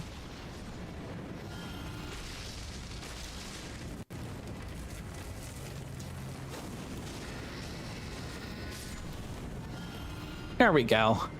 Now that we've got the aggro out of the way, I'm hoping that we can just put on armor again, actually, and not be a half-naked moron. Mr. Jason says, although Mr. Jason is AI, good sir, for there is a thing called Jason AI. It is a highly intelligent AI that has an answer for everything. And if it is mistaken and you challenge it, it will simply say, well done for seeing past my deliberate mistake. I hope we never reach a point where AI starts using a response like that. Because I tell you what, it's not certainly not going to call itself Jason AI. What it is going to do is say something like, well done, thank you for seeing past my deliberate mistake. Coming from you, it's a joke. Coming from the AI, it's incredibly patronizing and quite gross. Nobody likes being patronized too. All right, magma worm time.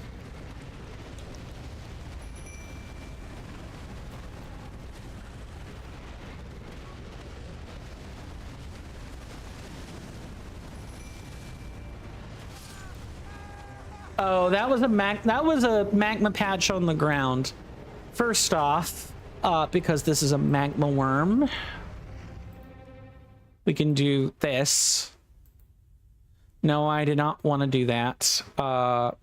It is a hit to the boss.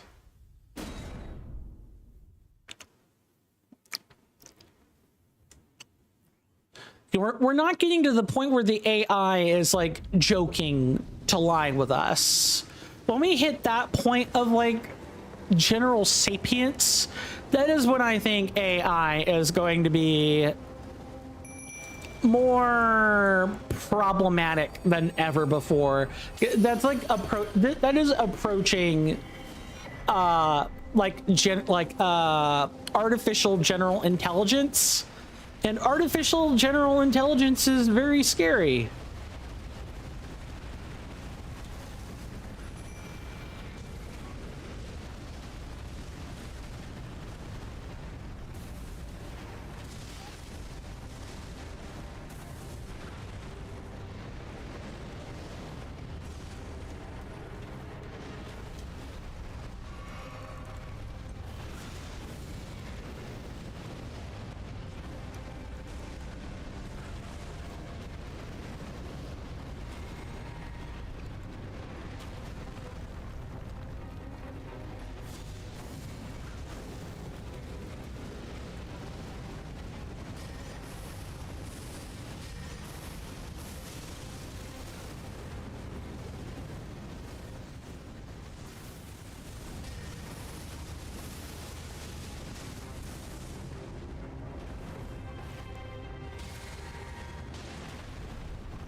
Yay! Progress! You only died once.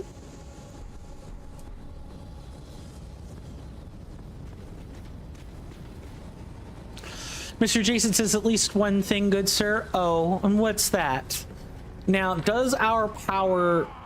It does work. Okay. I was kind of worried that it didn't work or wasn't going to work.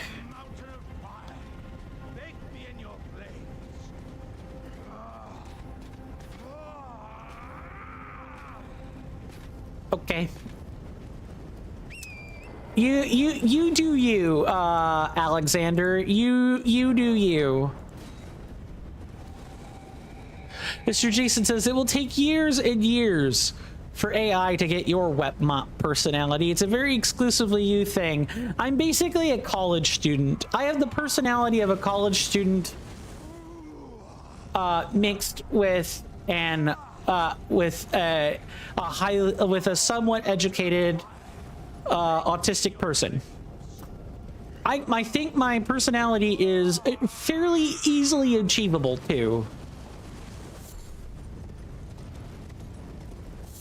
Given the and like the thing is with training, you always have to assume that AI is going to be highly trained.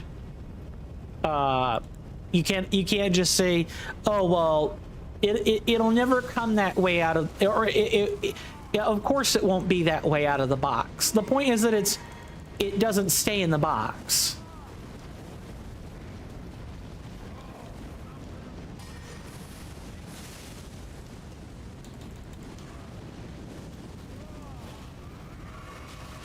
Nice. I'm loving this turn of events right now. Very well, Marioma. Thank you so much for stopping by. I greatly appreciate it. I hope to see you back sooner rather than later, of course. But if I don't see you again for whatever reason, please do stay safe and take care of yourself out there.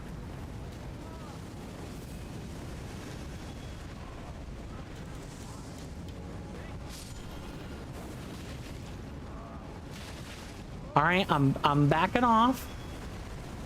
Yep. Run. Run. Like, run away. Mr. Jason says, oh, and yes, goodbye. Mr. Jason says, if I bought some AI, at least one would stay in the box. So, staying in the box for AI would be to, like, keep it from getting to the cloud server, right?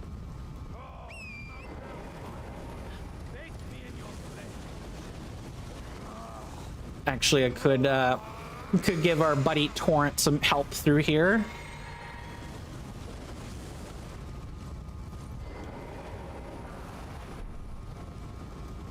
Cool, we can talk to you right through here.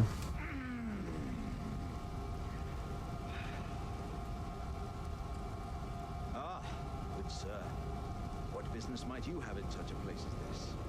I hardly think you're here to temper yourself with flame, considering that fleshly form of yours. Your timing, though, is impeccable as ever. I've been making just the thing for you on my journey here. Take it. I'm sure it'll suit you to a T. A jar helmet. But, it's hardly more than lukewarm here. I won't be able to temper my body such that it'll never crack again. Perhaps I'll head eastward. There's an old saying I've caught wind of. Above the lofty clouds, the icy giant's peak doth soar. Here lieth the flame of ruin, whose ever-burning roars. Perhaps I'll head eastward. There's an old saying, above the lofty clouds. Perhaps there's an old above the lofty. All right, yeah. So he's just. Perhaps I'll head eastward. There's an old saying, above the lofty. All right. Yeah, he's just saying. Yeah, we're gonna go to the mountaintop of the giants. That's this area out here is the mountaintop of the giants, and he's gonna go acquire more power. Mr. Jason says, "Indeed, good sir. Mr. Jason has at least one of a thing to keep sealed." So yeah, that AI is never going to get off of the. Yeah, I thought so. I have about 4 seconds.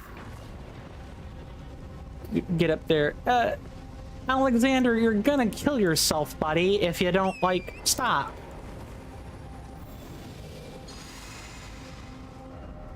Okay, I think the demi-human queen is beyond here.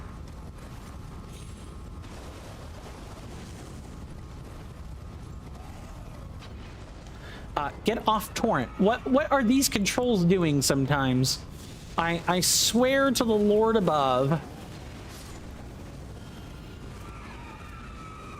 Oh, is that a magma pot? I think they're chucking magma pots. Yeah, I'm not surprised, actually, that that's what they're doing. And we can trade this out for our FP conservation gear.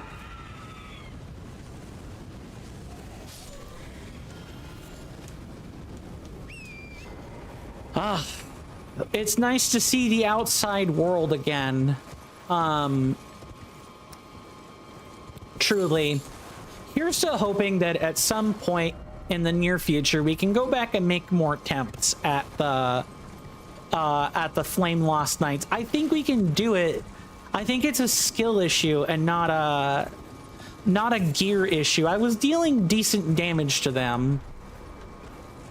The fight just takes a while, and I'm prone to falling off that damn platform again.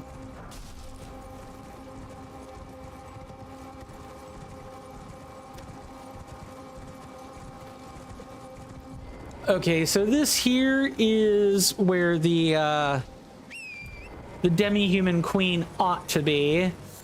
We actually need to take her over to this and like break it. Mr. Jason says, well then, good sir, don't fall off that platform. Easier said than done. Easier said than done by like a lot.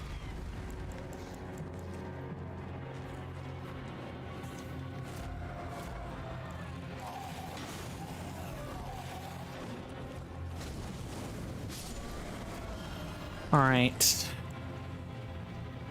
They are ticking poison. Mr. Jason says, indeed, but I give the best tips to the best people. Yeah, I mean, no, don't die is a really good tip. It's the effective equivalent of a wet fart for advice, though.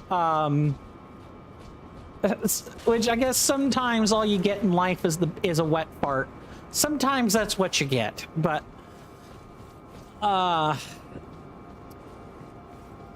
see, there she is right over there. You can see her head popping out. Wait, oh, that's not her head. That's a flying cerulean tear or crimson tear scarab. That's what that is. Sir Jason says, my life is great. I'm glad to hear that, for what that's worth. You've got a Mr. Coin. You have your nice abode.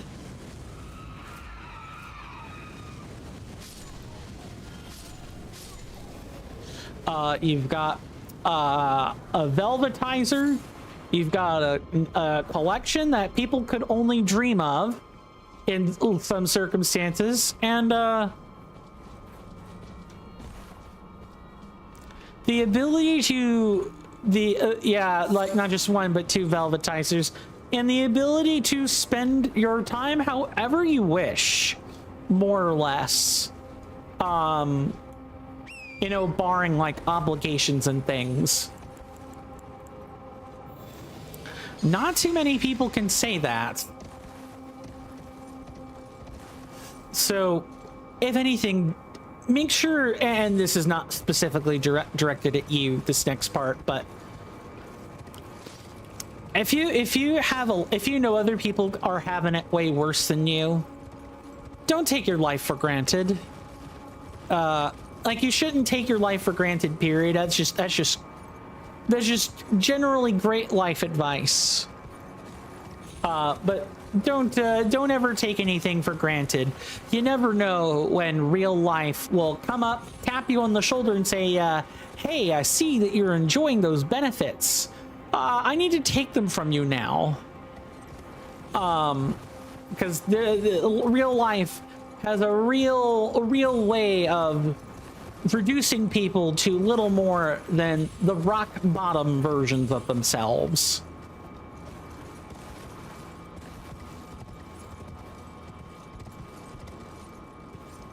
Oh yeah, this is definitely as high as I get to go. Mr. Jason says, indeed, good sir. And 6 hours a day, Mr. Jason chooses to spend my time, my time with you.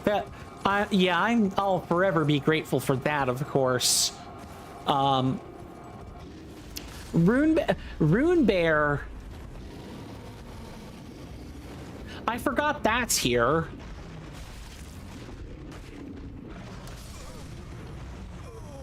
Ah, died to the Rune Bear.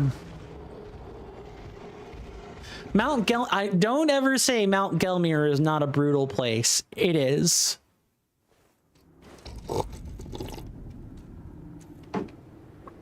Mount Gelmir is an inhospitable land for which there is nothing to do but, you know, keep slugging.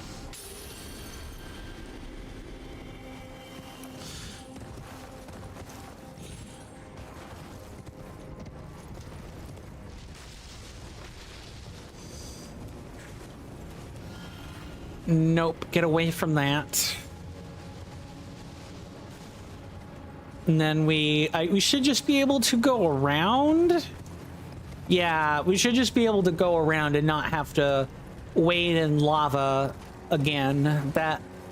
That's stinky. The less times I have to do that, the better.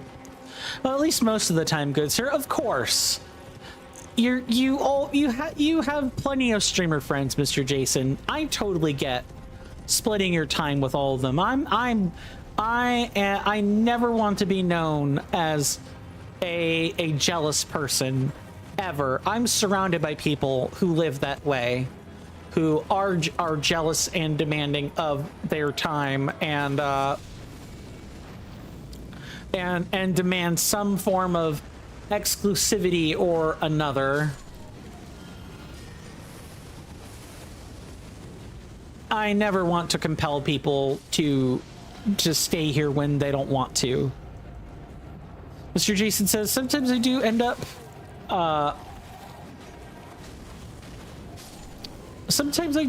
up leaving your streams due to being tired, but other than that, good sir, I'm usually here for the full stretch.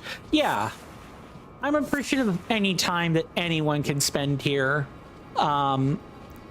because you know, I never want to take I'll never take what I do for streaming for granted. Yeah, there we go. There's the good Sir Rune Bear. I could have swore. It's fine. Yep. That, like, the second that the other demi-humans entered the picture, that was going to be a problem.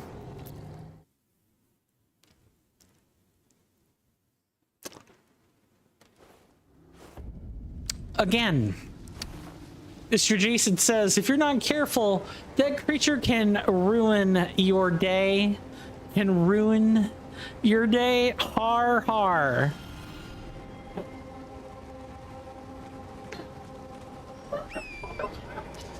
The Rune Bear can be an incredibly unbearable creature sometimes.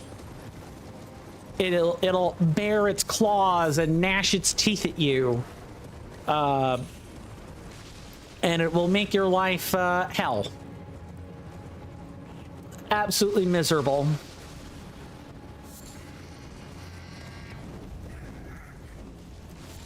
And there's naught to do but just accept it. We're also getting to the point where once again I just kind of don't have enough health, and I'm being two-shot by absolutely everything under the sun. Mr. Jason says, are any rune bears required? A couple of them are. Not to mention the fulminating rune bear, but that's already special. There's a couple that are considered unique and have to be killed on those grounds. Anything that gets a like a highlighted name is generally required. If it's guarding an item, a unique item for the run, it is required.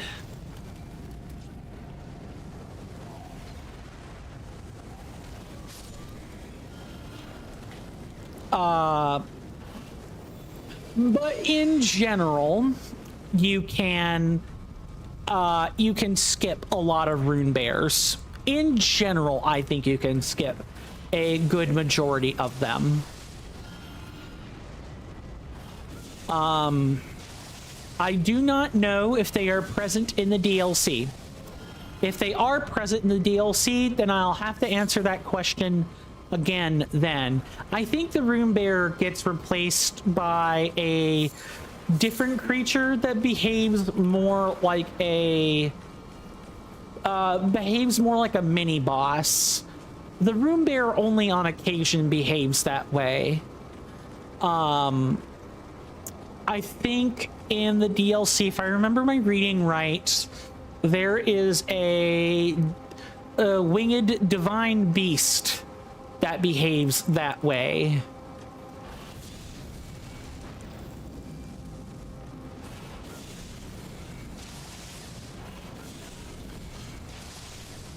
Well, I guess the winged beasts behave a little more like They behave more like the Black Blade Kindred is what's... Mr. Jason says, imagine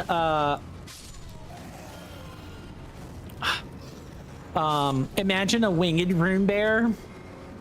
Oh god. Yeah, that's kind of stinky.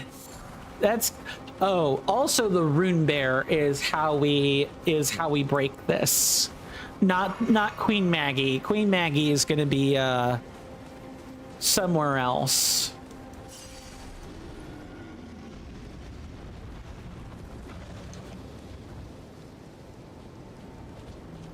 And yeah, see, the rune bear has taken a position where it is being flanked by demi-humans. Great. Awesome. 2 spooky, 5 me. I love that. Okay, so that's back here.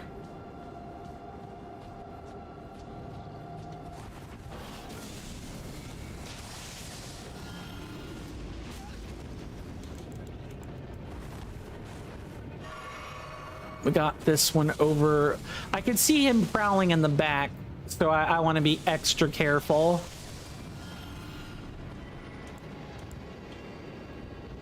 All right, come on, prowl this way then.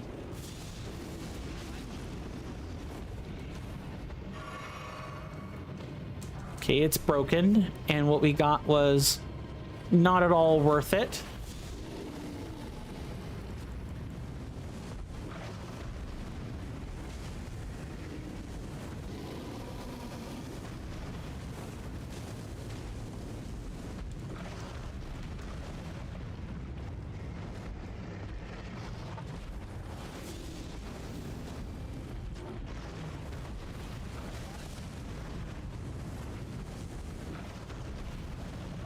Yeah, and also, if it weren't bad enough, the rune bears inflict bleed on their claw and bite attacks.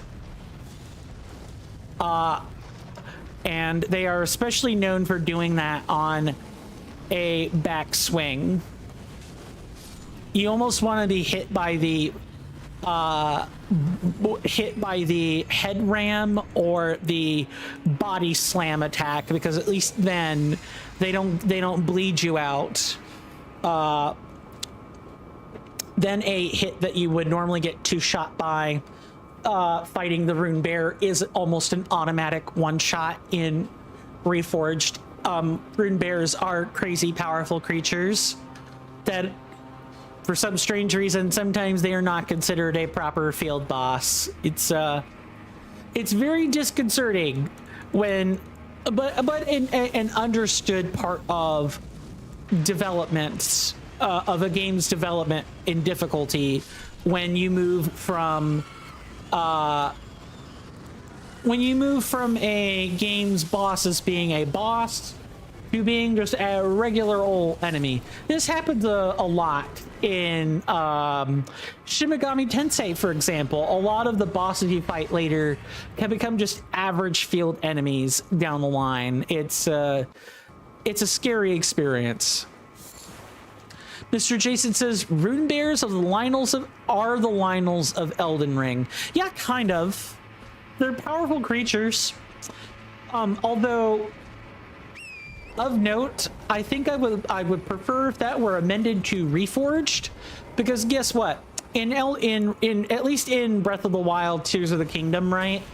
The Lionels drop valuable equipment. They drop parts. They're and they both a Lionel does hit very hard, right? A rune bear hits hard. It's not quite a boss in some instances, but also does not drop valuables. In baseline Elden Ring, so the game without mods on it, you get 2,000 runes on like a couple thousand runes on later rune bear kills, and the ones you meet like out here in like Limgrave or something where you usually start, you're getting like 250 runes or less. So it's worth our while to kill them here in Reforged because those drop numbers have been tuned up. But in Reforged, you really loathe seeing a rune bear. You really want to skip a rune bear unless it's absolutely required because of just how much additionally not worth it is to fight one. You don't even get the like enough currency to level up with ever in any iteration of a rune bear, no matter where you find it. So it's kind of stinky. It's quite a stinky creature in vanilla, and Reforged does make fighting them significantly better, but not so much better that they aren't still a nuisance. They're still very much a nuisance, and sometimes they hit hard enough that they're still not worth it. Even like a knight wearing like a shield, right, or using a two-hander with like 50 vigor doesn't want to fight the rune bear. It's just not worth it. Like, it's incredibly not worth it in a lot of cases. Reforged at least makes that bearable. At least bearable.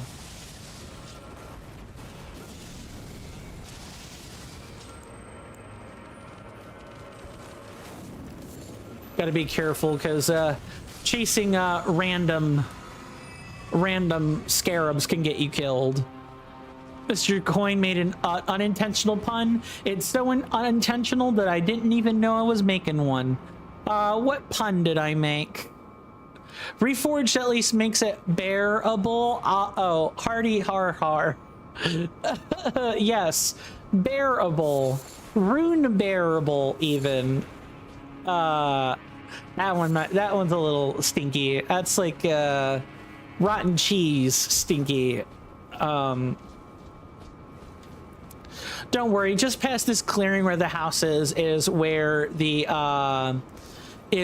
demi-human queen is. We've actually made it past the entourage of natural creatures guarding her. Also, fun fact, the pulley crossbow has a really short range, but it fires really fast. It's a fun crossbow to use, but you gotta want to use the bolts that come with it. That's how you're dealing damage, because Mr. Jason says, imagine Elden Ring, but all enemies are rune bears. Now, important distinction, Mr. Jason. Do we mean rune bears as the basic game intended, or rune bears like Reforged? Because if they're Reforged rune bears, okay. Sucks, but they'll at least drop some runes when you kill them. They'll at least drop enough to level up with. And eventually you'll get the health and resources you need to where they're not such a big deal. If you mean base game rune bears, that's hell. That is hell on earth. I actually don't even need I don't even need to get I don't even need to deal with these enemies right now. Mr. Jason says, Mr. Jason is a troll creator, so only the best option. So by best, you definitely mean base Elden Ring, right? Yeah, aka the suckiest option. The most amusing option. Yeah, I sort of figured that's what you meant.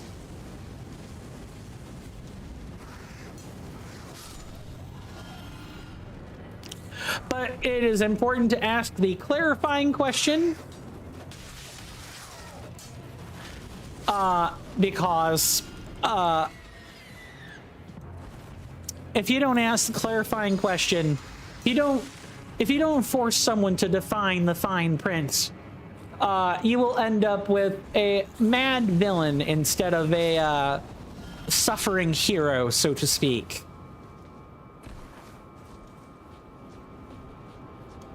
Okay, any more diminutive demi-humans wish to come out of the woodwork? Kill me. Oh, never mind. She's here in the she's near where this village is. We got a little more to fight through first.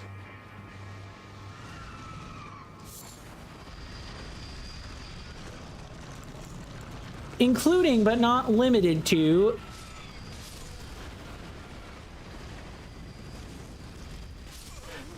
what? Oh, I was already below half. Yeah, I was gonna get one shot by that regardless. Mr. Jason says earlier, Saremu said, we're not playing Super Mario Maker 2. We're safe. No troll creators. So I politely reminded him, you cannot escape the troll creators. They'll just move games. They'll just move games is what they'll do. Someone's gonna be prolific enough to make something kind of trolly for Elden Ring one of these days. So that someone's gonna do it. Someone's gonna get like Couch Jockey or Squillakilla or Gino Magino to like play the game, to play that, and they're gonna hate themselves.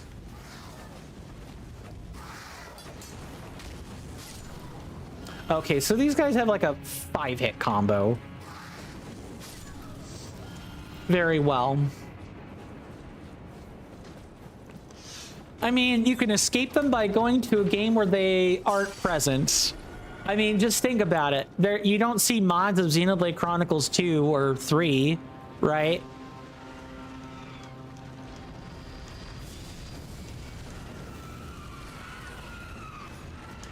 Broken Abductor Virgin.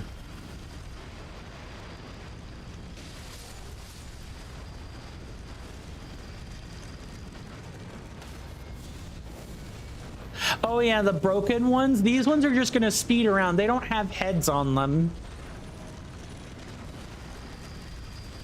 Rolling around at the speed of sound. Got places to go, got to stop singing this song. There we go. Sorry. Yes, the broken ones just run around. Mr. Jason says, Mr. Jason has retired, as you know, good sir. But Mr. Jason can still ride the wave of notoriety of the mere mention of Troll Creator. Too true, although some part of me thinks she'll at least give Super Mario Maker 3 a try. Some part of me does think that, provided it's not like a exclusive like game key card game, and it like looks halfway good. And Nintendo kind of softens their anti-troll stance a little bit. Yeah, I could earnestly see you doing that, and then you know, the TCC will get some of its trolling chops back.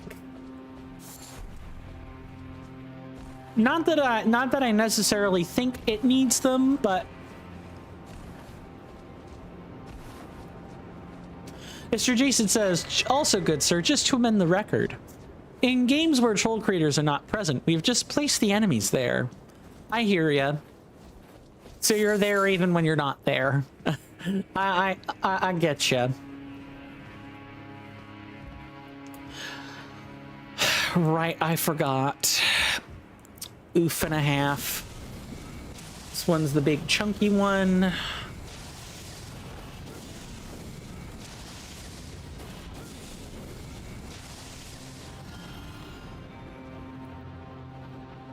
Yeah, you're gonna get big chunky demi-humans sitting around here. Mr. Jason says we're always in the background. We're in the shadows. You didn't see anything. Yeah, I get it. Any other demi-humans? I see, these are like the visible ones I can spot pretty easily. It's the ones sitting against the wall that I can see and can't target. that are like a huge concern.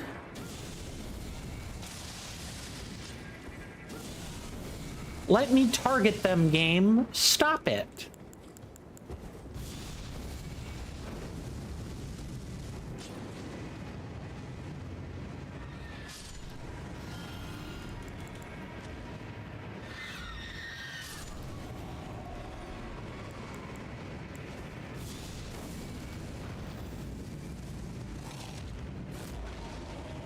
Yeah, you can't bust through that barricade, can you?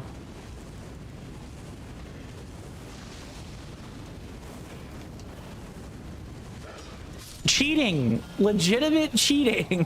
I'm kidding. That's not legitimate cheating. They could pathfind around this if they wanted to. They just chose not to. Mr. Jason says in the amazing Link Ganon Killers chat, good sir, his alert command mentions going back to the Shadow Realm. Mr. Jason likes the inventiveness behind that, but Mr. Jason never left the Shadow Realm. No, Mr. Jason, I'll do you one better. You're in the you reside consciously in the gap between dimensions. Anything that misbehaves returns back to the gap between dimensions. They're actual legitimate people. I say Shadow Realm, but it's the Twilight Realm, isn't it? But there are people that legit live in darkness. Only the void exists in the gap between dimensions. This might be a kite it back to... Yeah, this might be kite it back between or back out of the alleyway like that. Yeah. Just do this.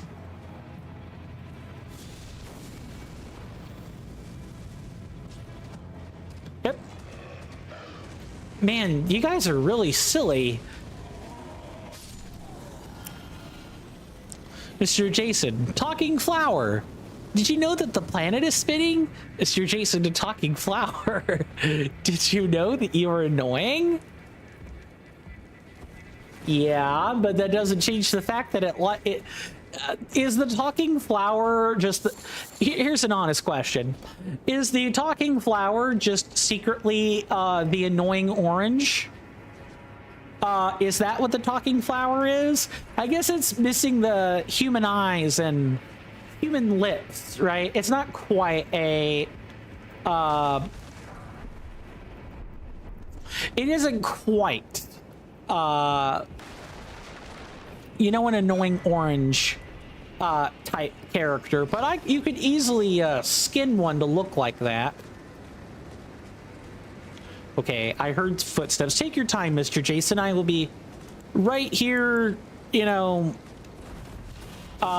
killing enemies. Okay, there's the demi-human queen, which is what I was looking for. We make FP off of one-time kills.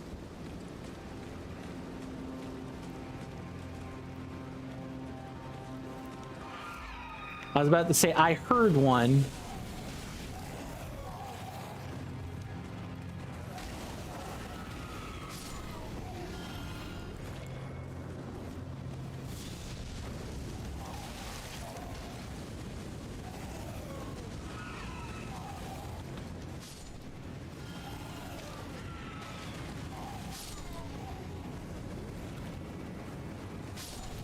There we go. Got him. That could have been nastier than it was, I suppose. But we have made it here to the boss. She is just past the village. All we gotta do is follow the weird sorcerer that is also here now. For some strange reason. Oh, but there is a demi-human. It is right here.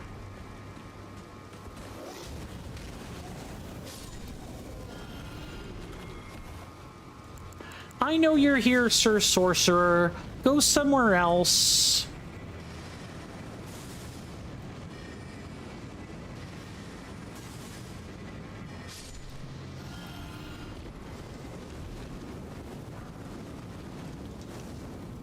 Any other demi-humans in this area that I could farm a quick bit of FP off of? No, I didn't think so.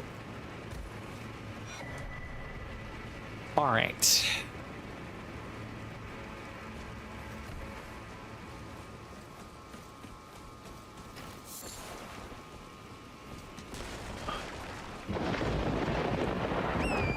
You hear that off in the distance, my senators and inductees? That is an ad storm. In about 5 minutes, it'll blow over us, and then we can get right back to the gaming. Thanks. Thank you guys for hanging out with me so far. I apologize for the first 2 hours of today. I truly do. I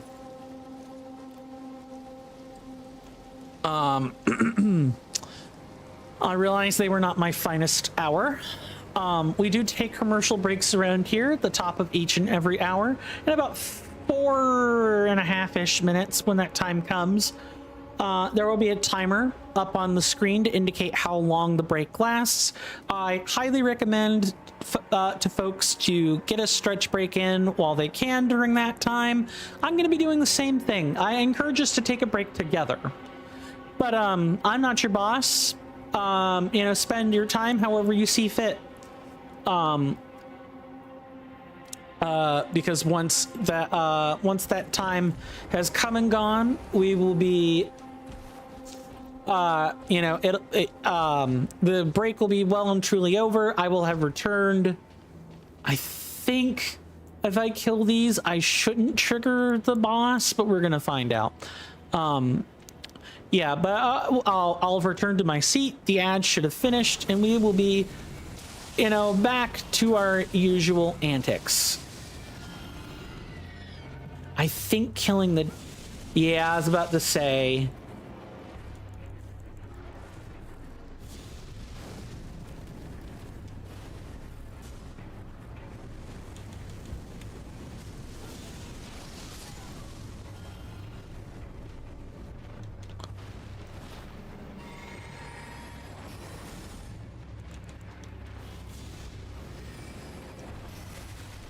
Oh, that hurts.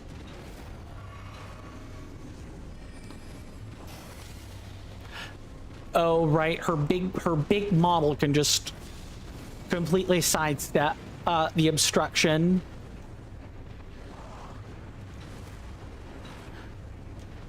Welcome back.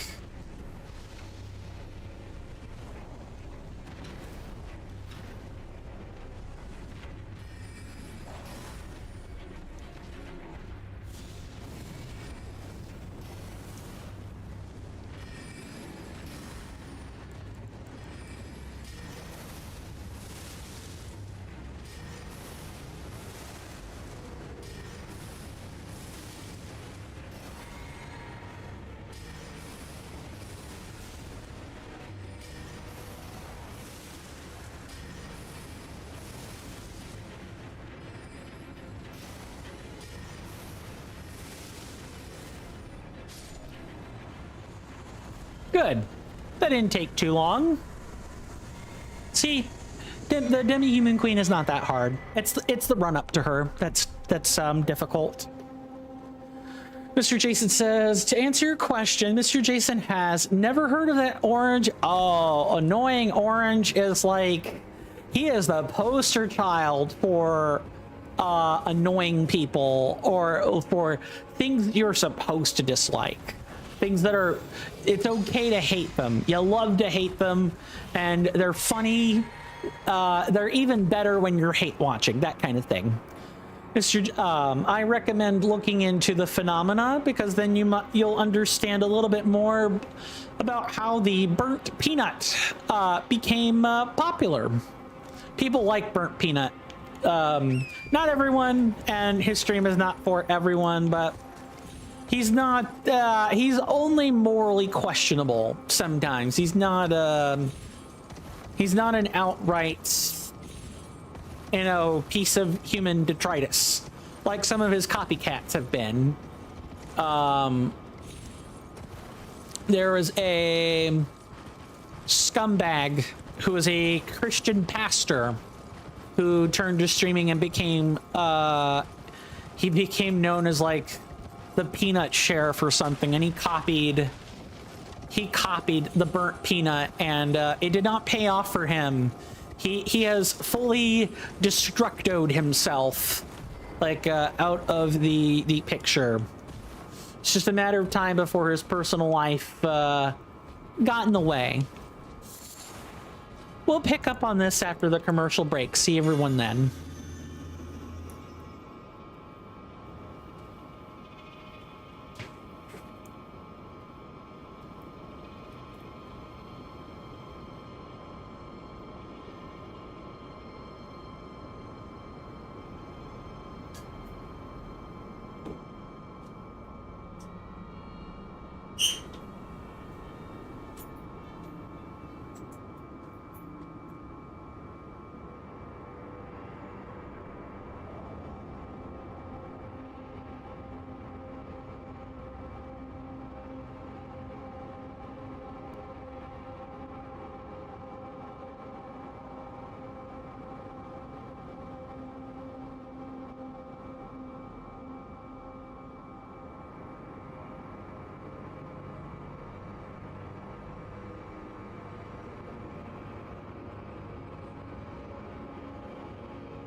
Sorry about that, folks. I am back. I hope everyone enjoyed their commercial break. Mr. Jason says, welcome back, Mr. Coin, good sir. Awesome, awesome, thank you. I hope everyone has enjoyed their commercial break or found something they wanted to do during it. I just kind of laughed about random things during the break. Mr. Jason says, oh, Mr. Coin, I saw something funny the other day, good sir, in the r/GameStop subreddit. Oh, there's still a subreddit for that? Okay. One of the flares was specifically for people who quit working at the company, and it's called promoted to customer. Yeah, you've told me about that particular tag before. Who got promoted to a customer today? I think I have an idea of where this is going, possibly.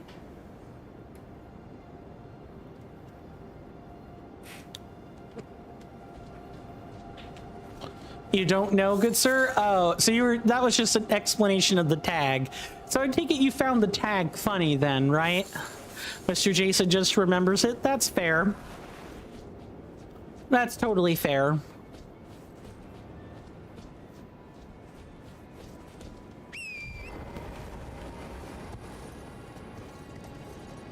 Is there any... Okay, there is a rune piece here. Good. I could have swore I saw a merchant. Is that like over here then? Where is that? I know I saw one. Mr. Jason's Flare. Mr. Coin's #1 fan. Well, goody for you. I actually have a subreddit now. I need to fix the link for it in the Discord server, but it is, I believe it is r/coinstamp YouTube, like Coinstamp YT. Pretty sure that's the name. Can Mr. Jason be a moderator? Absolutely. Assuming I know what your Reddit handle is, I can invite you over. But first, we meet a strange individual.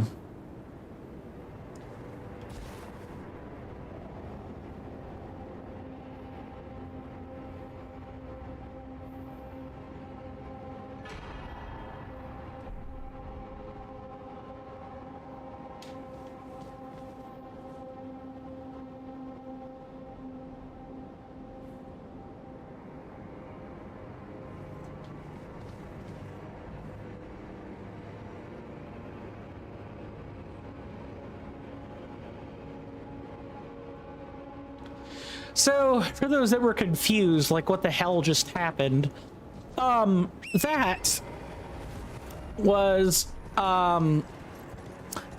Master Azure, one of the founders of the primeval sorceries that what's her face? Selen holds in high regard. That is her name. That's where she is.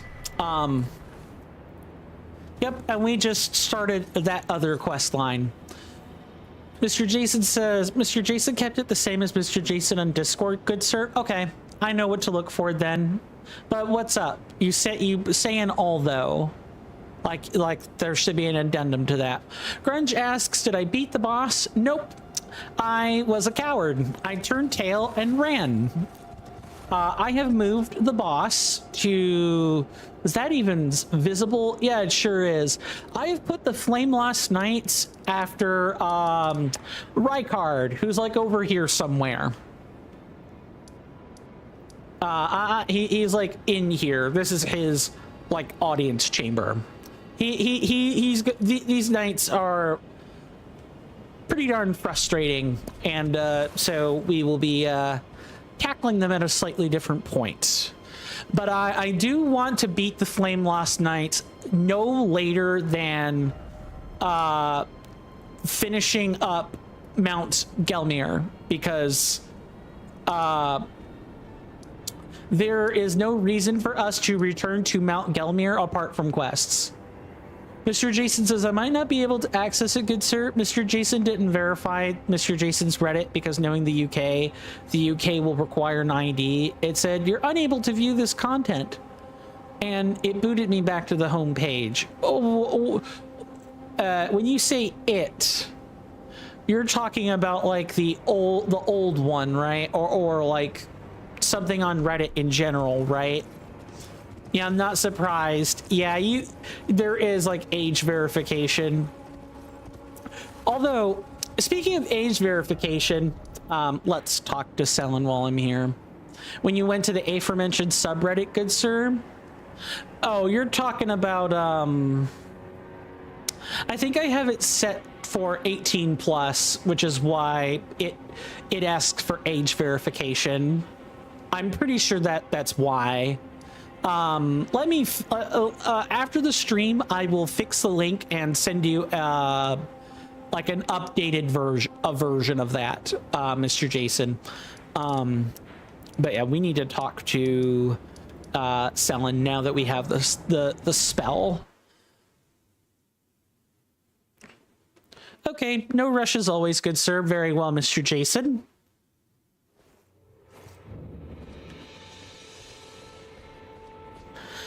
All right, Selin, talk to me. Also, how have things been since the last time we've talked, Grunge? You left during the grind fest, and you're back now during a more relaxed part of the stream. There you are. My apprentice, shall we commence the... I want to show you something, Selin. You were reading? Awesome. Awesome. Technical stuff? Or for pleasure? If and you don't mind my asking, that is. What's this sorcery, my apprentice? Ah, then you have seen Master Azure. Master Azure was a founding Glintstone sorcerer, and my first teacher. A stern judge of men. But he must have seen something in you. You make us both proud. We can speak more later, my apprentice. It's a novel trilogy. Oh, so then for pleasure then. That's cool. I'm glad you found something to read. Or are you generally enjoying what you read, or are you reading because you're too invested? Out of curiosity. If you recall, I was exiled from the Academy of Rea Lucaria. It was for attempting to restore the primeval current of Glintstone sorcery. The toothless pedantry peddled by the Carian royal family can rot for all I care. I want Glintstone sorceries that open our minds, unbound by terrestrial taboos, no matter what we give in return. My apprentice, I presume nothing. Teacher and student are not bound to tread the same path. But hear me out, my apprentice. I need your help to restore the primeval current of Glintstone sorcery. Perhaps this is a journey we could take together.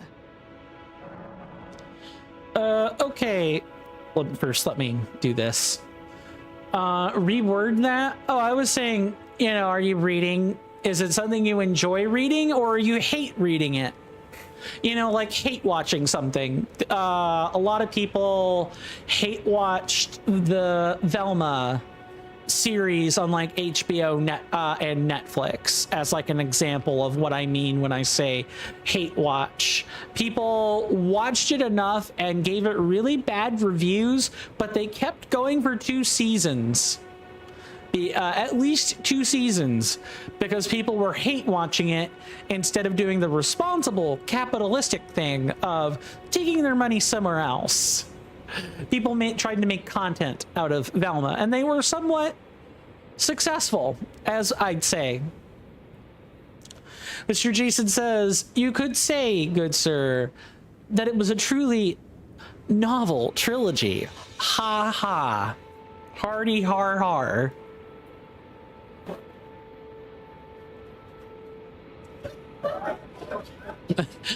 Crunch says, I definitely would not be hate reading something. Fair enough. Now, am I the kind of person to hate read? I don't know. I legitimately don't know. I've never tried hate reading before. Like, I know what it is conceptually, but I know what that means conceptually, but putting it in practice just... I guess the closest I could get to that would be like reading something about Agent Orange in the White House. That's like a hate read. That would be like a hate read. The things he says and does are hate reads for me. Grunge says, I've hate watched something before since that doesn't take weeks of your life like a book would. I don't know. I mean... yeah, I guess hate watch, you don't have to like think about what you're reading. There's less mental exertion required. You're allowing people to tell you things you don't like, that you don't like seeing. Yeah, I totally get where that's coming from. Mr. Jason says, there's a book that has been made for farmers. Mr. Coin, is it called Farmers Only? It's not. That's a dating app. Sure, Jan. Mr. Jason says, it is called 50 Shades of Hay. Hay for horses. Too true. Yeah, 50 Shades of Hay also works if it's a horse joke. So, you know what? Grunge says, I found things that look terrible and awful and read the first few pages on Amazon Preview. Fair. But I don't want to spend so much free time reading something I'm just hating. Yeah, that I totally get that. Grunge then goes on to say, I guess I did hate read James Rolfe's book Gnome Cave, but that was like 80 pages and it took about 2 hours. Oh, I'm actually quite curious about this. Was it the premise, the plot, the presentation, or something else about Gnome Cave that you didn't like? I don't know the first thing about that book, but I'm more curious about what would compel you to keep going, given the statement you've previously said. No, I do not know who I'm referring to, who you're referring to at all. Oh, the angry video game nerd? I know who that is, but I didn't think he wrote a book. That's new. I feel like there would be some very interesting stereotypes that may be proven true once the book starts to be read, once people start reading the book. Mr. Jason says, speaking of horses, good sir, many years ago, good sir, the UK stores were embroiled in a horse meat scandal. Some shops had a promotion, good sir. Buy 3 packs of horse meat and get a nose bag for life. What's a nose bag? Is that a saddle?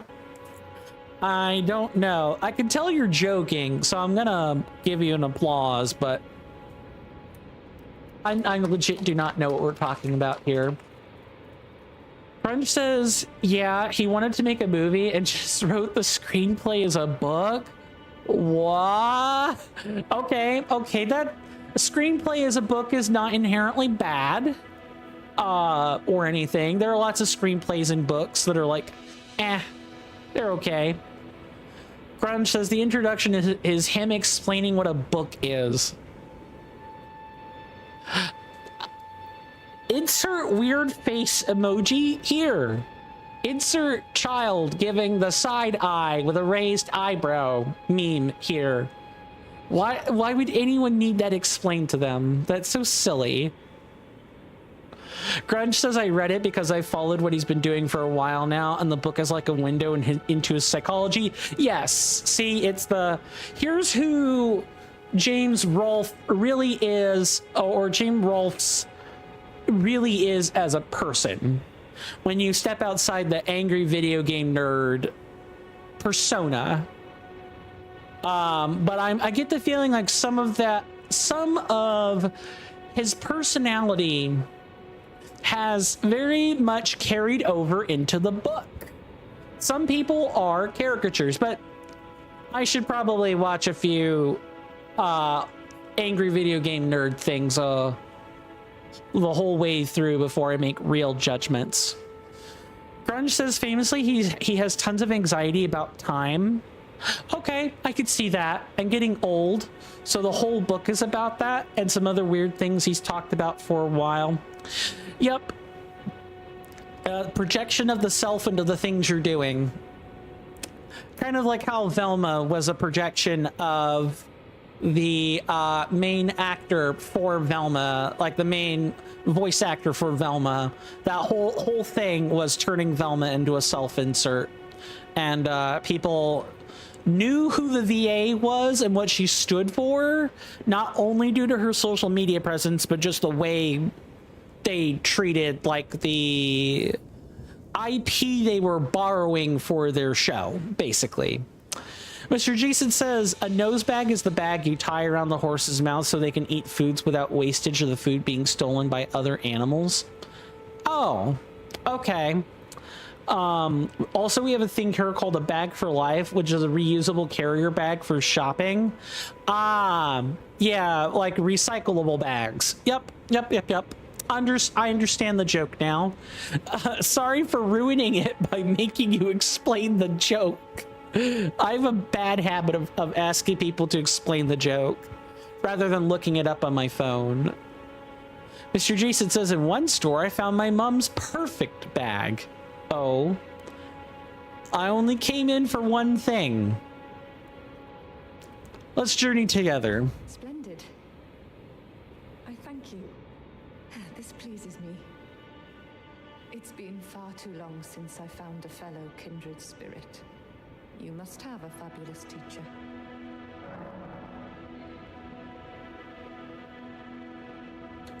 I need your help, my apprentice. Master Lusat is another founding Glintstone sorcerer. And like Master Azure, he was banished from the Academy. Now he languishes in prison somewhere. My apprentice, can you find Master Lusat? With this Glintstone key, you should be able to cross the boundary that encloses him. A Celian seal breaker. I need him to restore the primeval current of Glintstone sorcery. He's nigh a child of the stars. Such is his body now. Mr. Jason says, anyway, good sir, I have to head off to bed as I'm tired. Okay, no worries. Thank you so much for stopping by, Mr. Jason. Please do get some rest. I know the heat out there is brutal and is certainly not going to get any easier. So we are in the throes of summer properly. Please do stay safe. Take care of yourself, Mr. Jason. Look forward to seeing information in your DMs later, as was previously discussed. I hope to see you again. But if I don't see you again, for whatever reason, please take care of yourself out there, Mr. Jason. The world is a dangerous place. Let me read some others and then I'll continue the dialogue.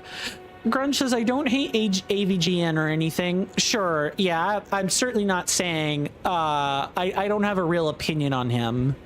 But he's interesting to try to figure out, like, what's going on with this guy. He's had a long period where his videos took a nosedive in quality, and he handed over the channel production to 3 guys everyone started calling the slobs.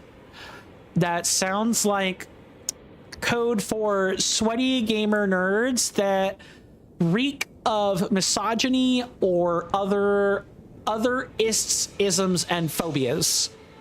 It's kind of what I think of when I hear the word the slobs referring to people. After his expulsion from the Academy, I heard that Master Lusat returned to his home, a place called Celia in the eastern Caelid wilds. Thinking about it, I obtained the Glintstone key I gave you from a Celian sorcerer. It wouldn't be too much of a leap to suppose he's still cooped up nearby. After his expulsion from a place called Thinking About It wouldn't be too...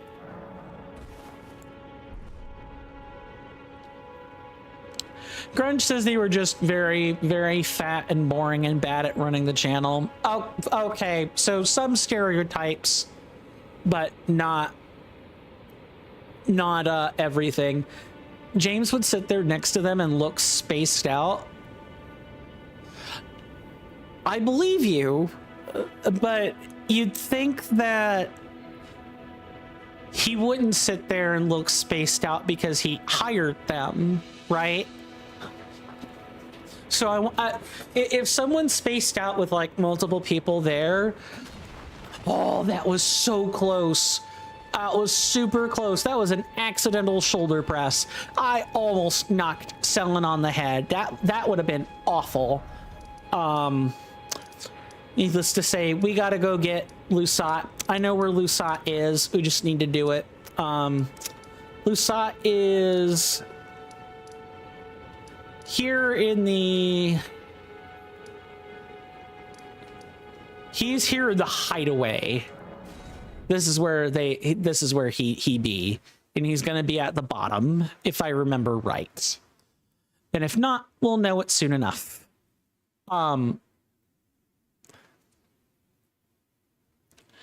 Grunge says, well, the point was he was doing almost nothing and would appear in videos with them just looking like he didn't want to be there and would rather be doing something else. Makes sense. That definitely makes a lot of sense. But then I have to ask the question of why the hell is he there? Why does he have to be there? Just let the people you hire do it. That's a very strange decision. But I am not James Rolfe, so what do I know? Like if I didn't want to be streaming anymore and I handed the channel off to say my sibling or something else like that, then I would let my sibling just do whatever they're going to do with it. Grudge says he has a lot of internal conflicts and neuroses. Yup. That does check out. The channel has kind of picked up a bit. Are the three individuals on are the three individuals still there? Or has he taken full control again out of curiosity? Grunge says he started focusing on doing things he wants to do, like long-form deep dives into all the different adaptations of classic novels and seems happier. Okay, yeah, that makes a lot of sense. That is a case of people can tell when streamer is doing when content creator is doing things to mint out videos for the sake of viewership, and because he was incredibly transparent in doing that the first time, the videos took a swan dive because they were not interested in that. Grunge says, I think one is still there and he knows about the slobs joke, he just finds it funny. It is kind of demeaning. It is sort of demeaning, so I don't want to repeat it too much, but I mean, as long as everyone is finding it in good jest, then it's fine. Far be it from me to be the moral police there.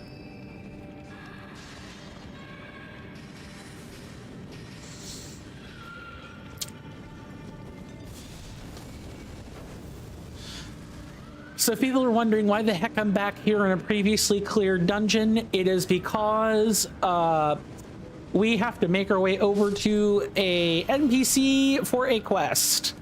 And this NPC ain't gonna talk a whole bunch. We just need to unlock his cell that he's in and get the spell from him. We can keep moving. And then we've got hell on earth down there that I never want to fight legitimately if I can at all help it.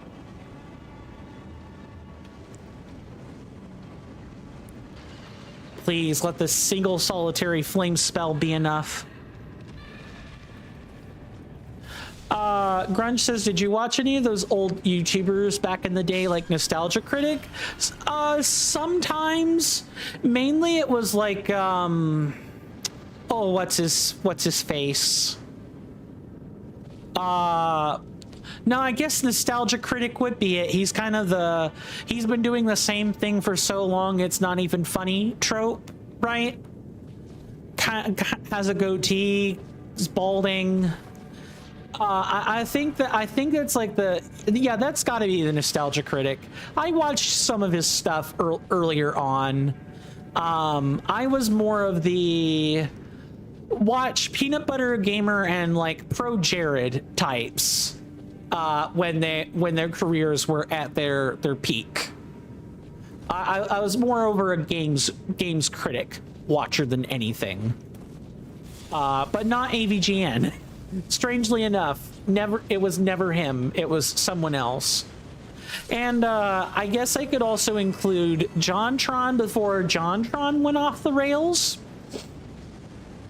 Slash showed everyone exactly who he was. Arc. But other than that, other than them, I didn't watch too many of that type of thing back then. Other than AVGN, did you watch anyone else do that sort of thing, Grunge?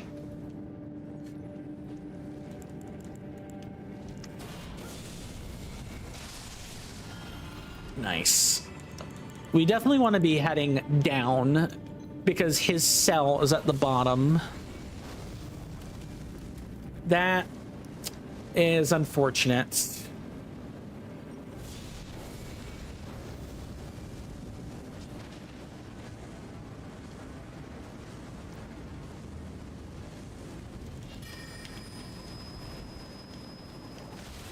Oh, yeah, no, that's great.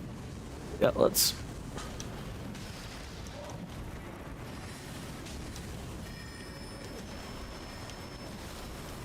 let that run its course. I did not mean to drink that. I almost died doing a quest.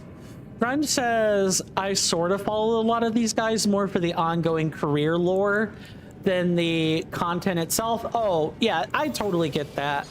It's like at some point I kept up with Pro Jared for the same reasons.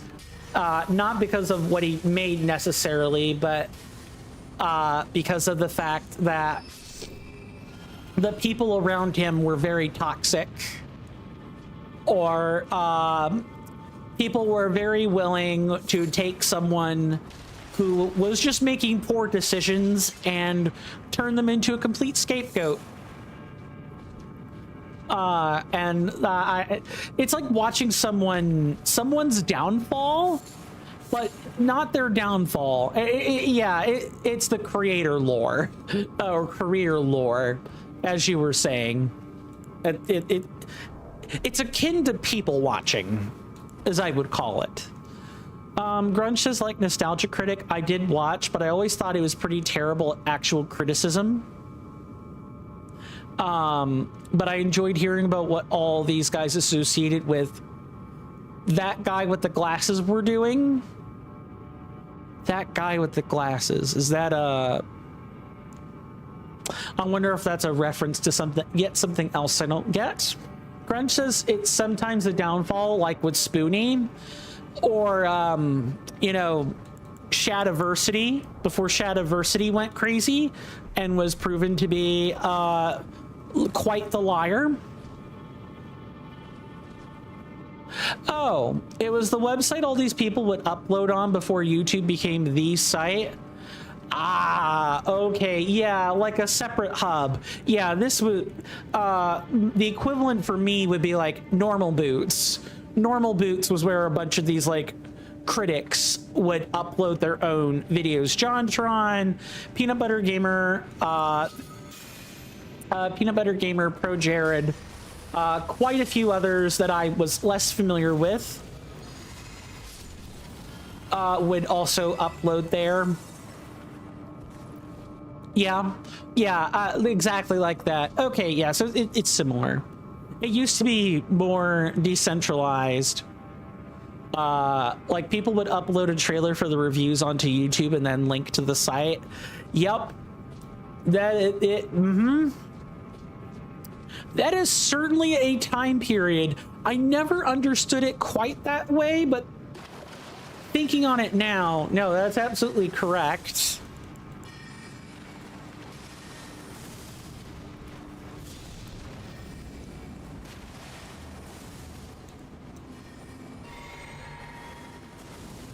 Just kind of waiting for them to, like, finish casting silly spells before I move in. Angry Joe was from that era too. Yeah, that much I do know about AVGN, is that he was kind of from that line of content creators who had their own sites and things.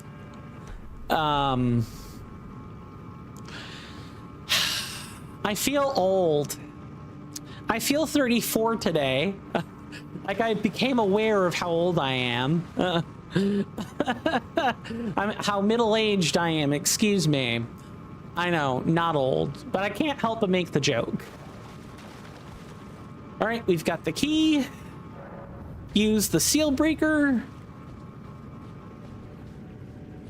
Come in and find the other big guy that they've been keeping imprisoned by here.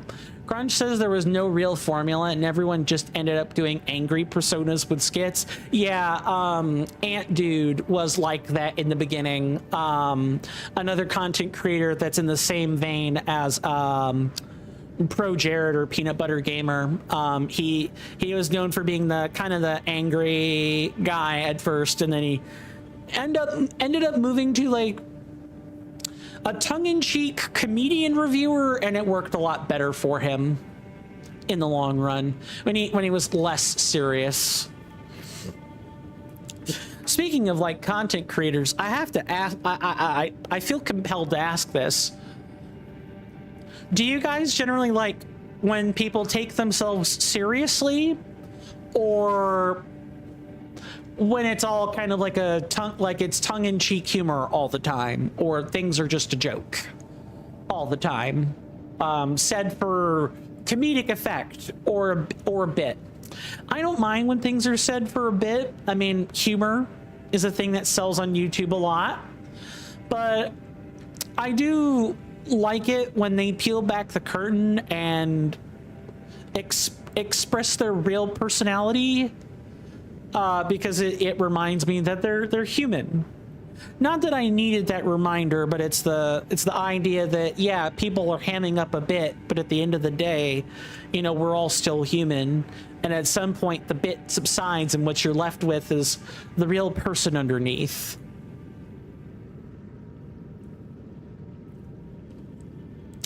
There's no dialogue, but what he's doing is opening his hand real slowly so that you can get a spell. That's what he does, is a spell.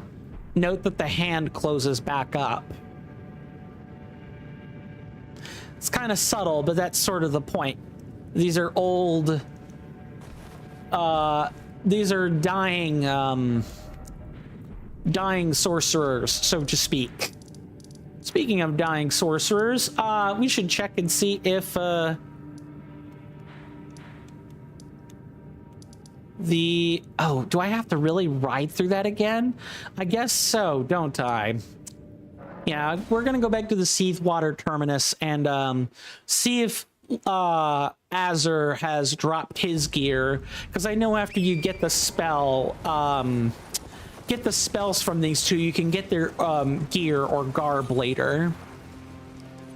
Grunge says it's a first in world history to see what happens when people broadcast themselves to billions of people online and have their private lives peered into, and these people are the oldest current cases.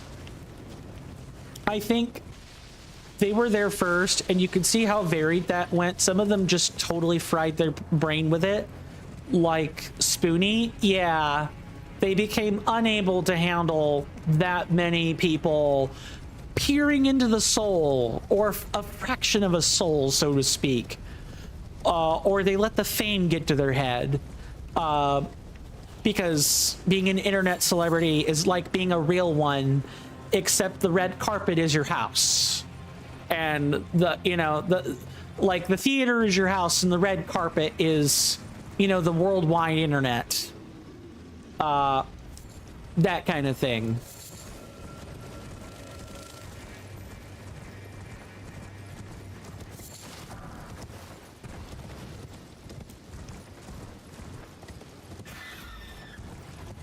And we're just kind of quickly galloping and getting past all the enemies because we don't need to fight them. We well and truly don't. We can just get what we came here to get and then hopefully get out of here.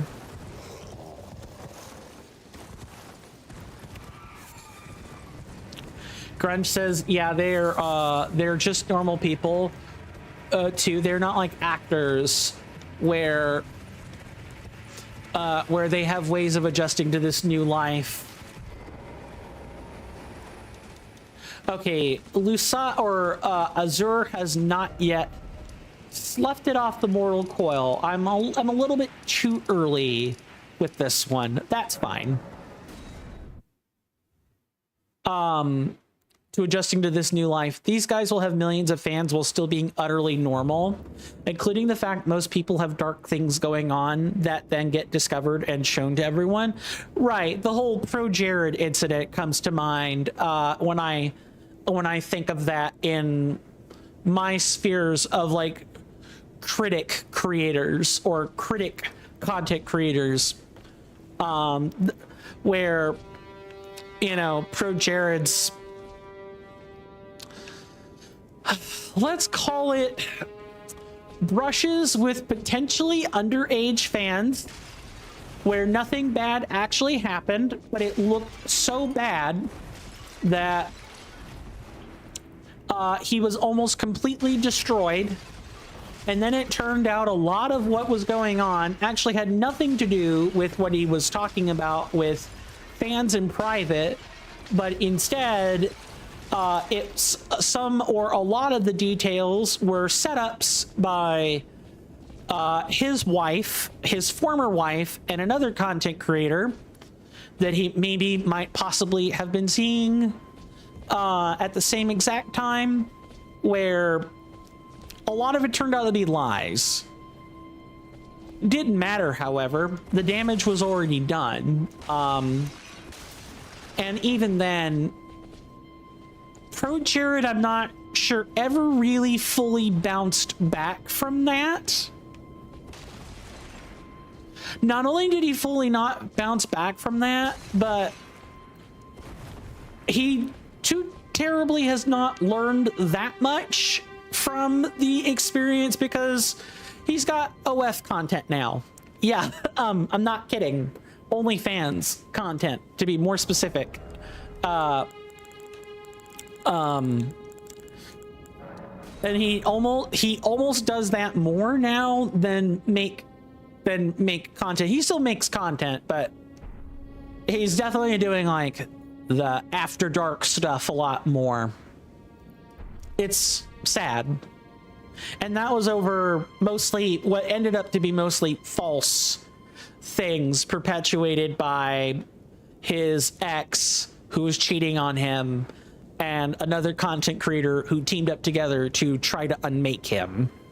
Never mind the things that are actually true, and they border on the absolutely psychopathic or deranged spectrum.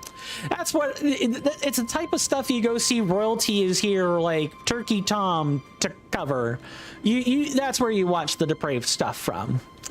Grunge says it seemed a lot of them turned out to be predators too, and I think that's really because suddenly these random guys have tons of underage fans contacting them and feeling like they are kind of untouchable. It's the parasocial aspect. I kind of said it without saying it, but it's the, they don't know, some people don't know what to do with all of that parasocial contact, and on top of already not necessarily having great morals, that's more like the kindling. But you put people that exercise parasocial behavior in front of them, and it's like the igniter. The tendencies that were kept in check by not having access to anything are suddenly curbed, or they're suddenly there, and it takes digging to find them. Grunge says I'm not excusing them. I just think a lot of otherwise regular people being put in that situation, temptation would get the best of them. Yeah, exactly. I 100% agree with that. That sentiment and other similar sentiments, like a lot of rich people were normal people before they were rich. They're not like Elon Musk, where they were born into wealth. They had to earn it. Or they earned more than they stole, because at some point you make enough money that you cannot make more without stealing someone's value from underneath them, like exploitation labor. At some point you just can't make more without preying on someone else inadvertently, never mind on purpose. So at what point does eat the rich become correct? And at what point is it these are just regular people that worked hard to make their money, and when you say eat the rich and you don't bother to make any kind of exemptions, is that just an excuse for people to be monsters to each other? That's the thing that really gets me about society today, is a lot of us very quickly hand wave away the circumstances that put that person in that position. I don't want to be like, you shouldn't be so soft that your enemies can take advantage, but it's worth thinking about. If people as long as we make an effort to separate the people who ended up there in those positions by mistake, or they can show contrition, they can change. If they can show that they have not completely lost their humanity to whatever they're in pursuit of, then statements like eat the rich are fine. If we suddenly lose the ability as a species to separate that for whatever reason, then I think stuff like eat the rich can be a problem. And not in a, oh, well, it's the haves and the have-nots. It's the which people are bankrupt in moral character and which aren't bankrupt in moral character. Grunge says, if you quickly become very rich, everyone is suddenly going to have their mind racing of thinking of every way you can indulge in your whims and fantasies. It takes a lot of self-control to overcome that. Yup. We can see this with people who have reviewed things that Mr. Beast has done, where he's put a lot of money in people's faces and he's told them, oh, you can't invest this, it's going to be gone the next day, like, what do you do? Blah, blah, blah. People, there are actually quite a few studies about that, about his content, and if people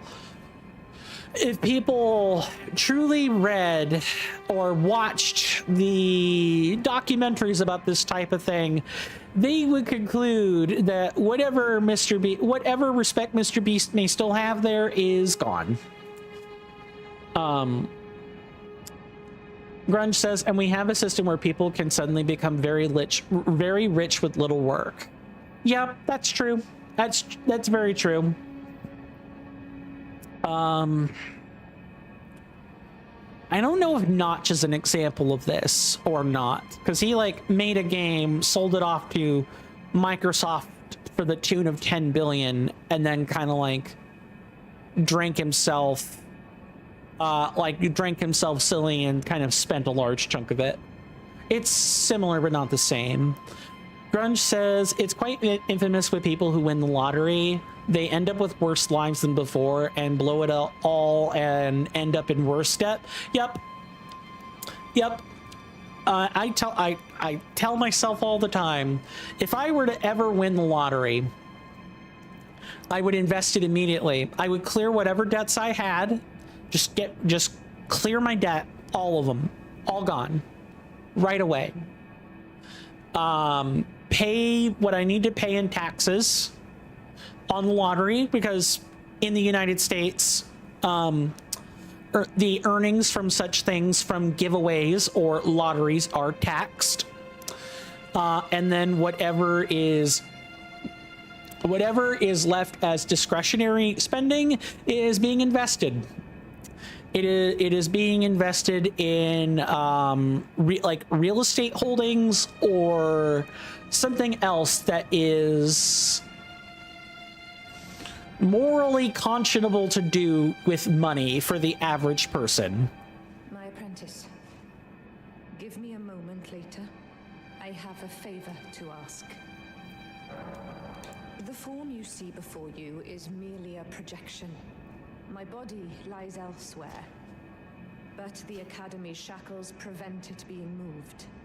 My body is on the Weeping Peninsula at the southern tip of the lands between. Imprisoned in the ruins just down from the Church of Marika, past the plain of the Wandering Mausoleum. Can you make the journey to my body? I have something that I can only trust with you. Who could have guessed? What a place to find Master Lusat. You have my gratitude. This is all your work. I am truly pleased to have you as an apprentice and a kindred spirit. This is a mere token of my thanks. Please take it. This brings us a full step closer. The bodies of Masters Azure and Lusat can be admitted to the Academy. If only I could undo these wretched shackles. My body is on the Weeping Peninsula at the southern tip of the lands between. Imprisoned in the ruins just down from the Church of Marika, past the plain of the Wandering Mausoleum. Can you make the journey to my body? I have something that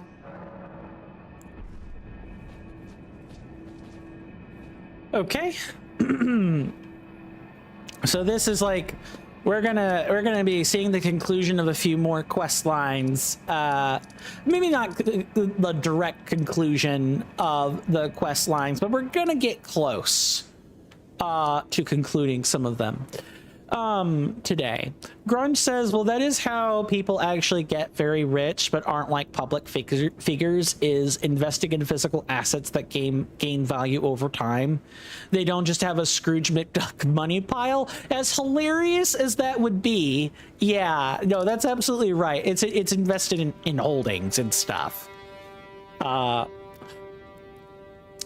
And maybe I would be short-sighted for saying this, but I wouldn't want to invest in stocks because stocks are volatile. I say this as a citizen of a country that is currently having its stock market completely and utterly pumped to the gills with artificial value. And everyone's 401ks are tied to it. Everyone's 401ks are tied to the stock market.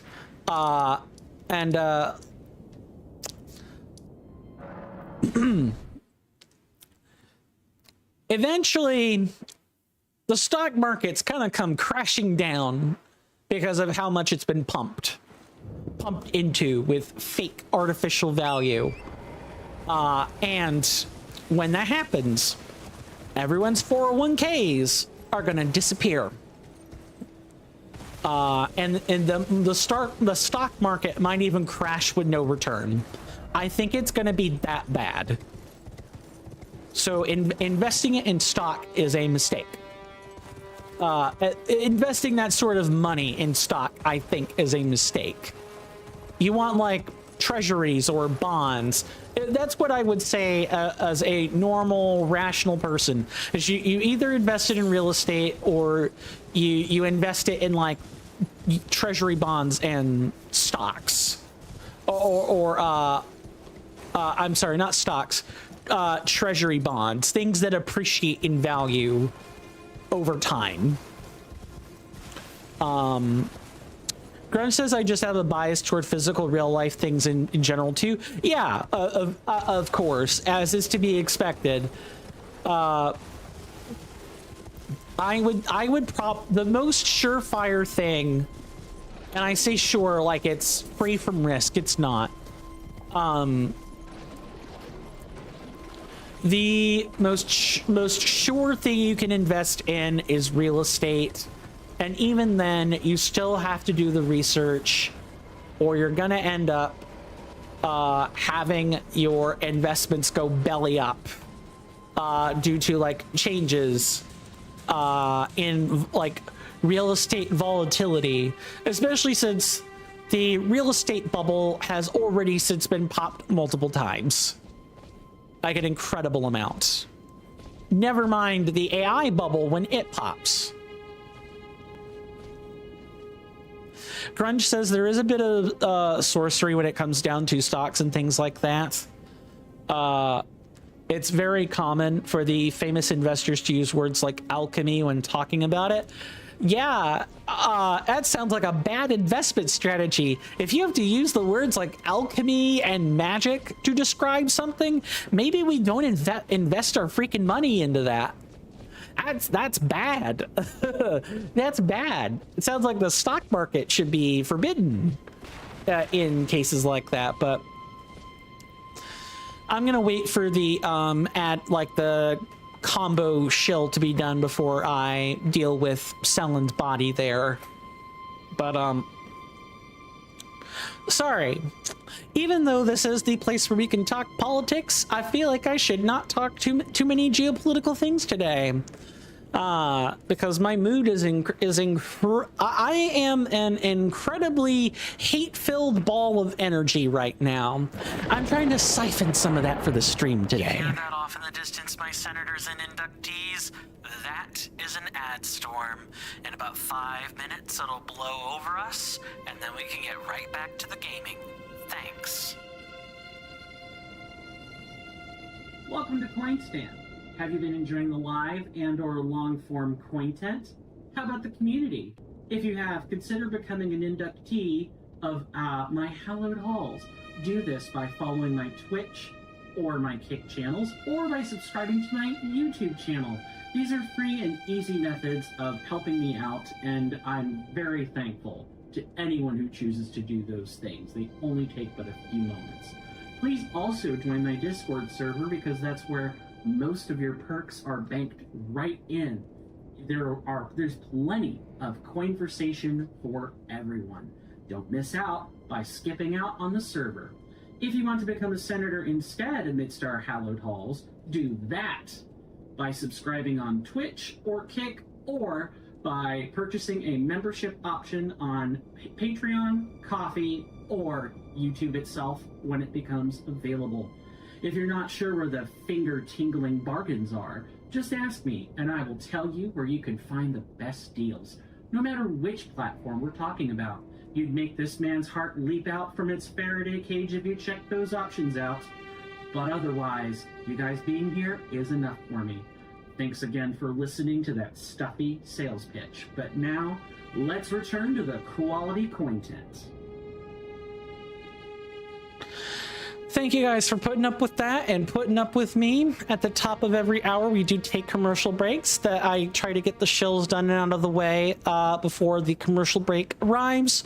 I run the commercials mostly as a way to combat pre-roll and, you know, prevent the experience on Twitch from being any worse compared to what it already is.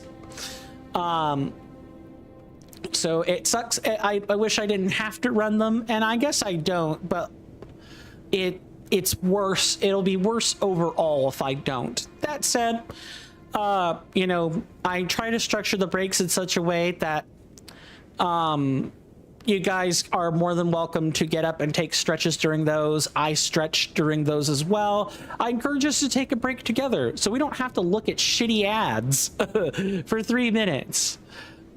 You know, as long as they're not doing the eye detection technology on ads.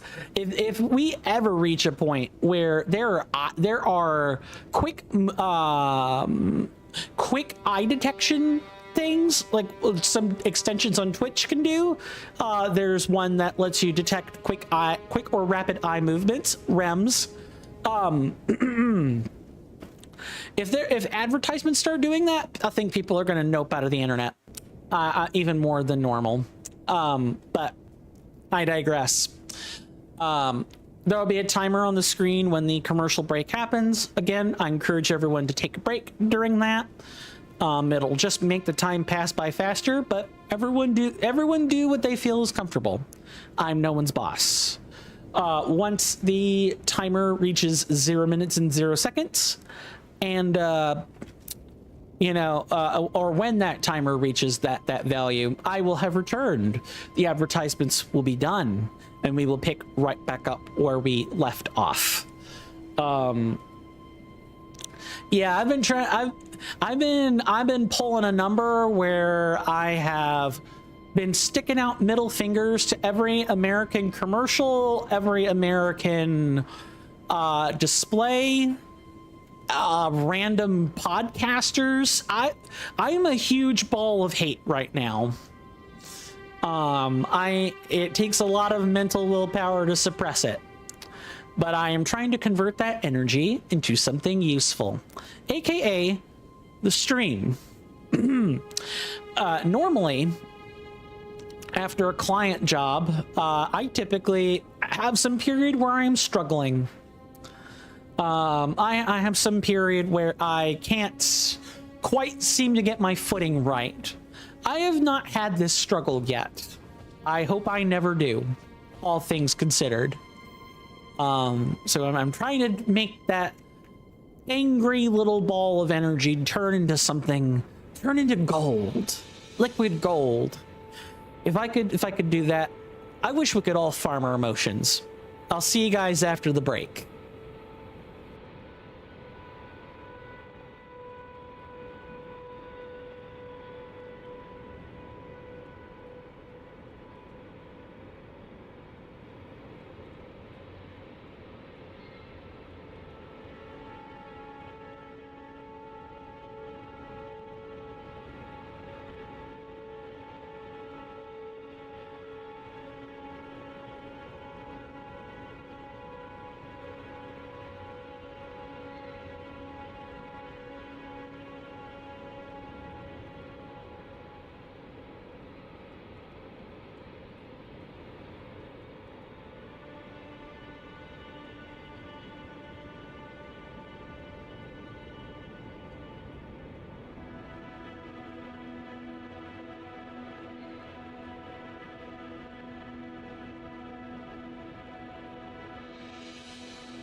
Sorry about that, guys. I am back. I hope we all had a wonderful commercial break. We found something we were wanting to do during that time period, because we all hate ads around here. And to conclude what I was saying earlier, put it in a nice neat bow. I'm a huge World of Warcraft person, so I draw a lot of references from that. It's influenced my life a lot. I feel like Jaina Proudmoore right now. Before her Cult Heiress, like, arc. Before she, like, stepped into her own shoes and kind of learned to somewhat grow past her hate. The hate she developed for the Horde after Theramore was blown up. I feel like that version of her right now. I feel like the previous version of myself that I knew before Trump took office again, before Agent Orange took the office again, is gone. It's never coming back. Ever. I have that much vitriol inside of me. And the only cure for it is for me to fully defect from the country, to find any means of escape and take it, even if I have to lie to do it. I feel like I need to do that, or I'm never going to be whole again. And for those that are in the government listening, you want to know where my radical came from? It's not from progressives. I can promise that. It's you. You did that. You did that with your worldview. Your Agent Orange made me this way. But I own it. I choose to own it. And what are you going to do about it? I have committed no crime. Other than that, I have committed nothing but a thought crime. I dare anyone that listens to do something about it. But all of that to say that I am trying to turn that hate into something productive. So let's be productive, shall we? My apprentice, thank you for coming. These shackles take a toll on us all. There is something I need you to look after. My primal glintstone. A star has fallen, and my fortunes waver. Someone may come for my life, and so I entrust it with you, myself.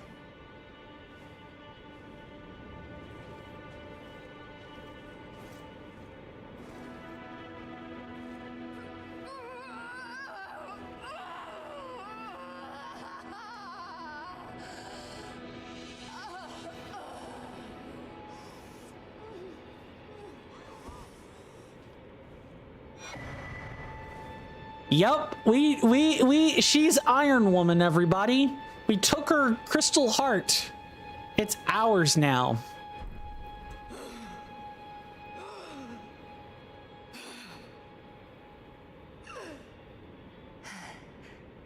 Thank you, my apprentice. This is my essence. Please, treat it with care. Treat it with care, my apprentice. What you hold is my very being. Treat it what you hold.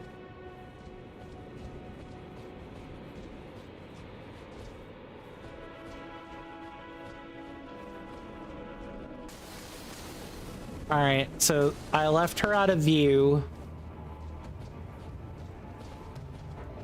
Okay, never mind.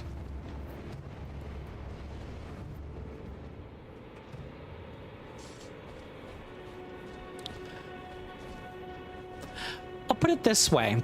I've often thought about Mark Wayne's proposal, where he's like, we'll give him a couple, like 20K or something to like go back home, quote unquote. I thought about that very seriously.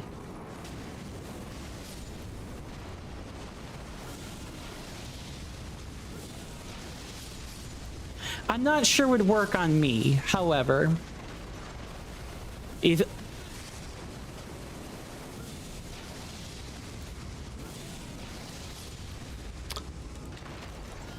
because I was born here in the States. The only thing I can lay claim to is the fact that my great grandmother was denatural or was naturalized, excuse me.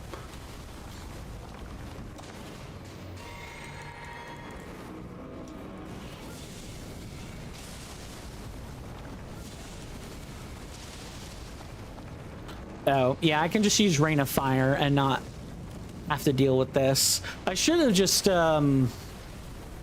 not, I should have warped back is what should have happened, but that's fine.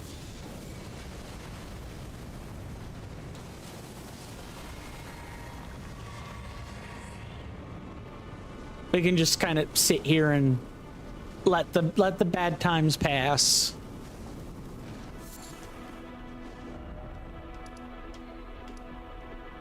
All right, so we actually need to return back to those same ruins because I believe Jaren shows up there. I'm pretty sure he does after you talk to Selen, assuming you did not talk to him first, because he is known as a witch hunter. That's what he does. He hunts apostates. So to put that in perspective, Jaren actually serves the Carrion royal family, or he serves an oath that he made to them, and the Carrions consider Selen a apostate witch.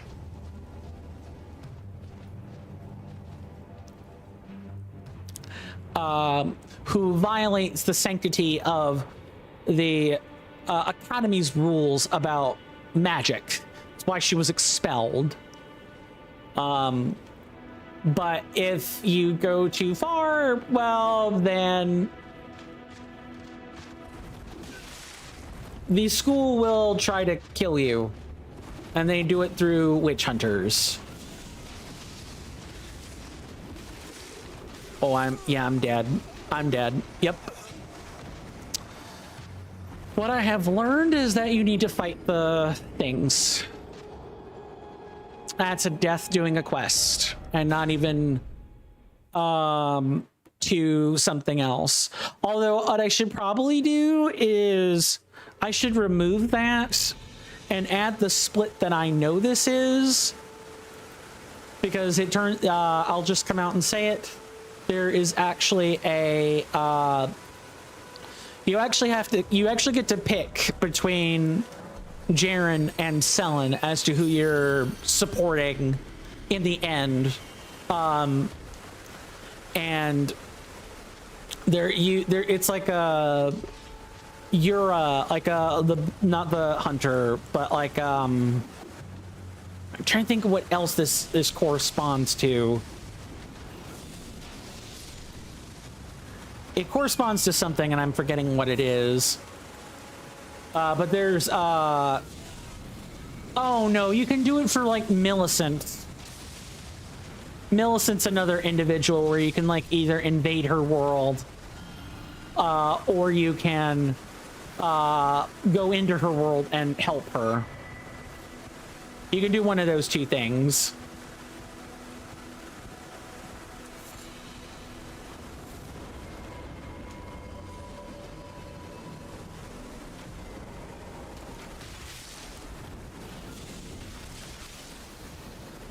Nope, just get down and wait for them to come. Just what you should have done right from the very beginning.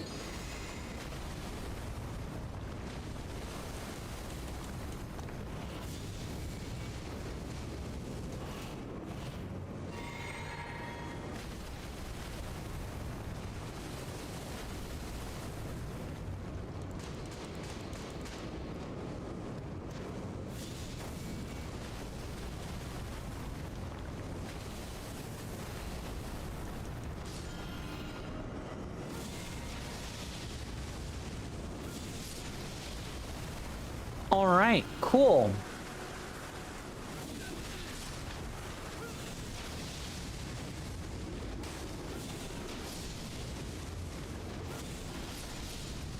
All right.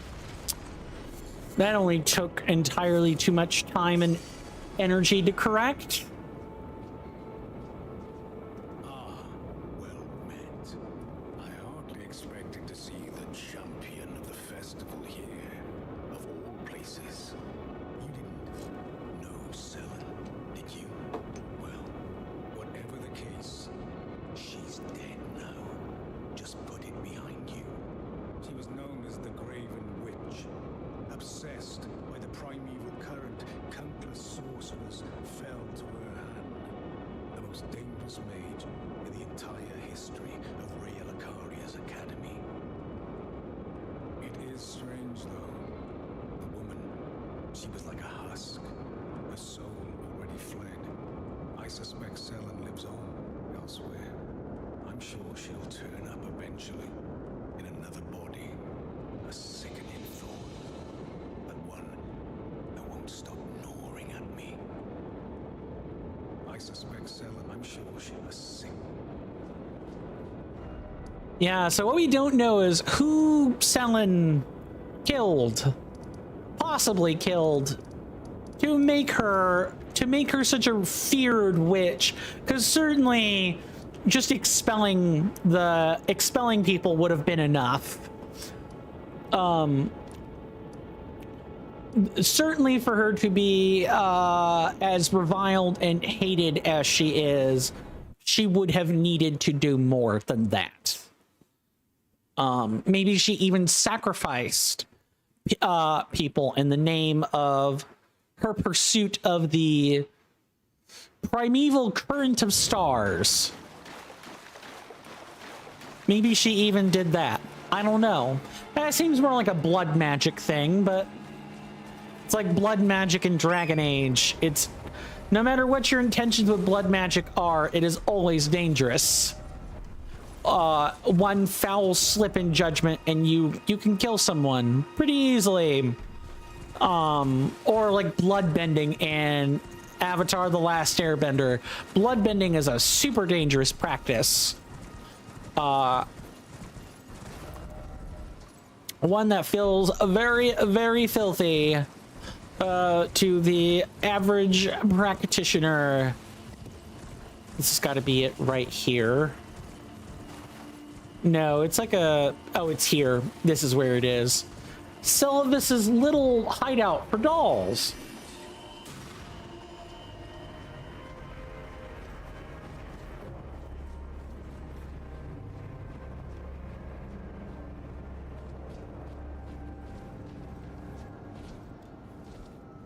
We're a doctor. It's alive.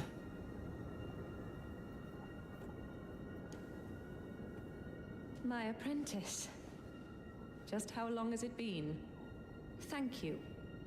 You've helped me fill a new body once again, and it's truly a gem. Young and full of vigor, a snug fit for my primal glintstone. Better still, I've shed those awful shackles. Finally, I can return to the academy to expel the Karian royal family and restore the primeval current. My dear apprentice, I owe this all to you. Finally, I can return to the academy to expel the Kari. My apprentice, shall we commence the lesson? As thanks for procuring this new form, I'll be holding you to a higher standard.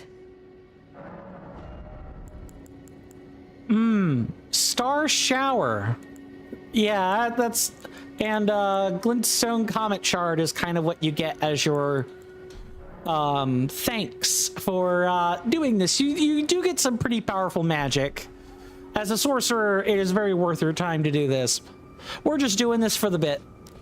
You wished, have I not been strict enough, I wonder? But now what we get to do is we get to come back over here to the academy.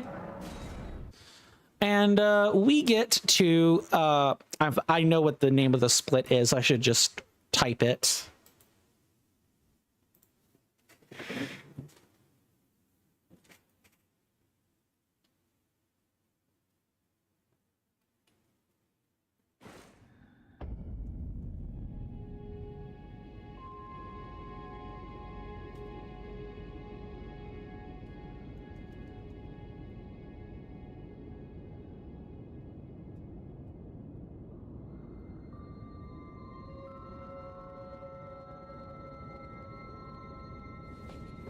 And I believe that the...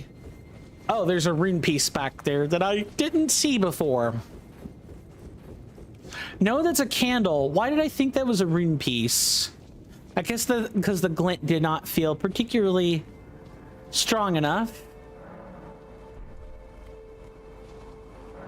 Be summoned to challenge Sorceress Selen. No. Why would we help her? Why would we help her all this time and then stab her in the back?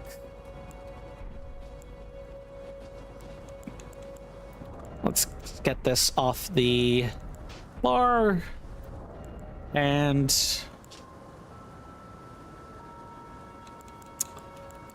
get the correct gear on. Let's go. Time for us to lock in now, shall we? Jeren, bringer of my death. You have my gratitude. Free me from my shadow. But I am afraid your work is done.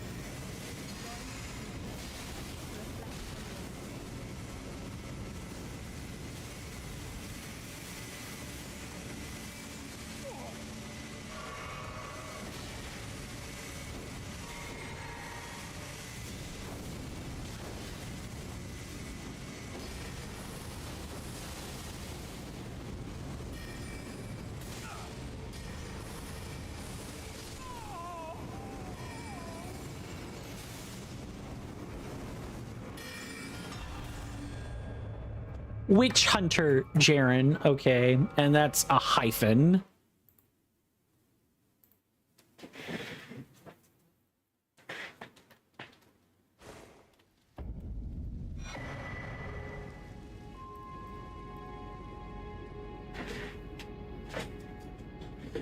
And our reward for dealing with Witch Hunter Jaren is his armor. His armor, I believe, has a set bonus. Increases damage negation when surrounded by enemies. Very, very good defensive set. Too bad that we'll never be making use of this.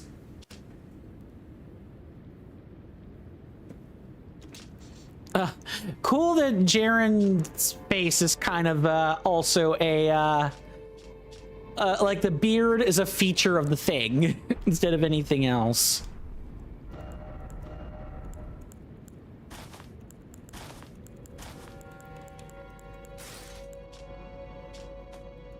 And yep, all these. That's great. All right, so for the time being, Selen replaces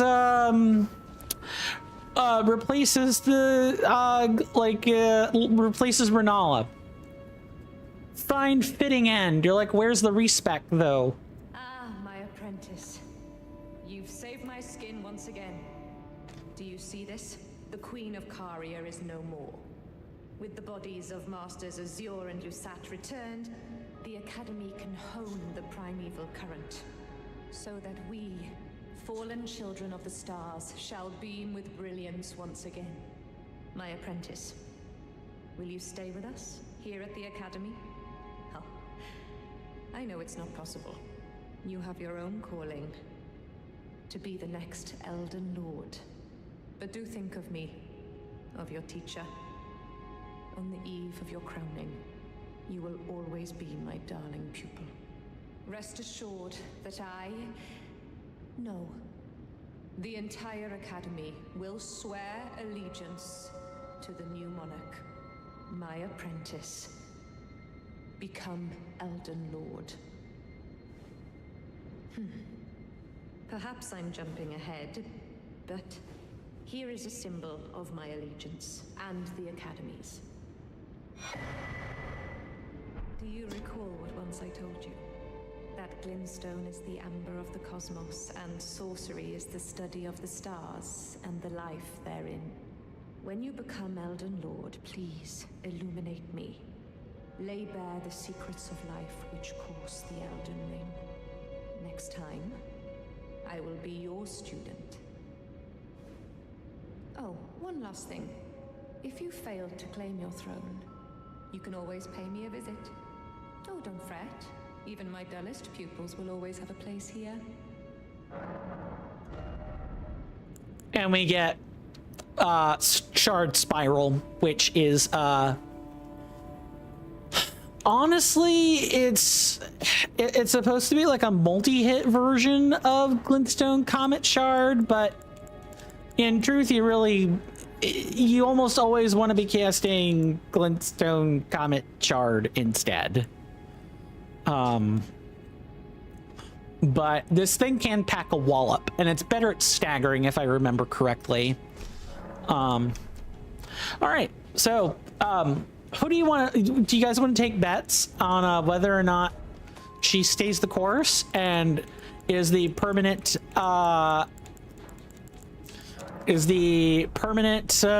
resident here, or did Renala simply trick her into thinking that she was gone, and then she comes back with a vengeance and takes her out? Because I'm willing to bet the latter. I don't know about you guys.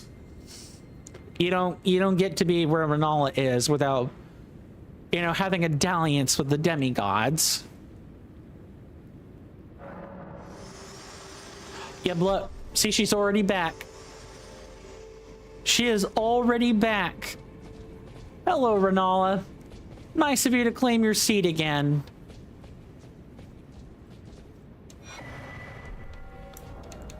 And we get enhances the founding reign of stars to the detriment of HP.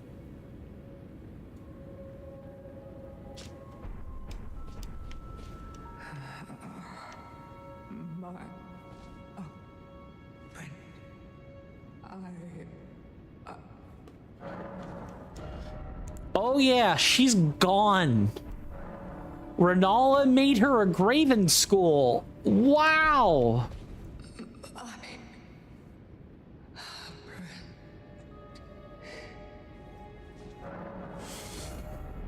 Wow, that's a wicked fate for those that ultimately betray the Academy, isn't it? Art thou now assured of thy want to be born anew?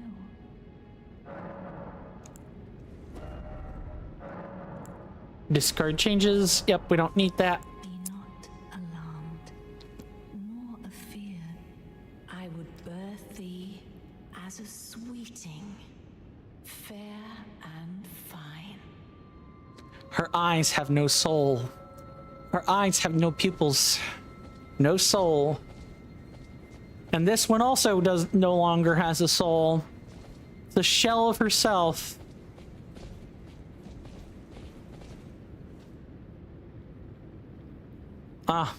This is the closest to the inside. I better not make this joke. I so better fucking not make that joke. Not even funny. Oh my god. Okay. Yep. Sorceress Selen should be renamed to Graven School Selen. Man, oh man. Yep.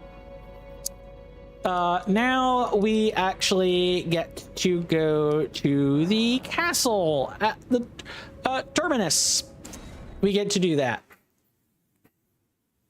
And then we will we can finally maybe go to the volcano well, actually before the volcano manor, we still actually need to deal with some of the quest line, or we're gonna be stuck here.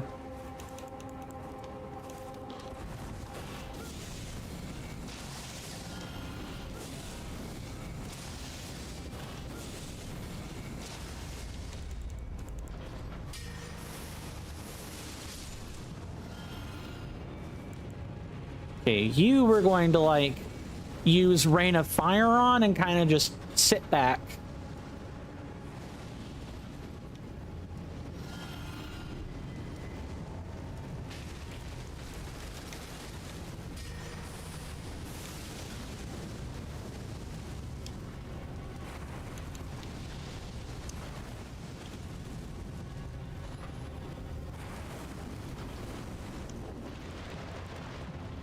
Yeah, these things are very annoying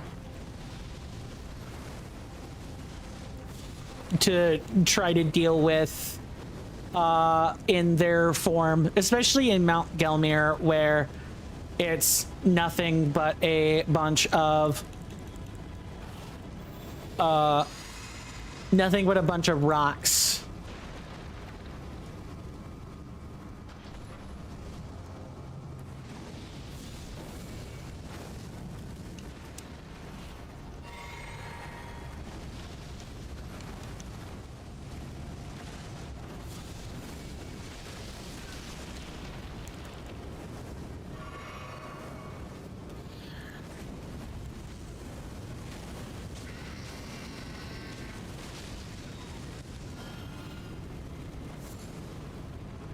Yuck. I know I saw another one somewhere, but oh, I actually think the Rain of Fire probably got him.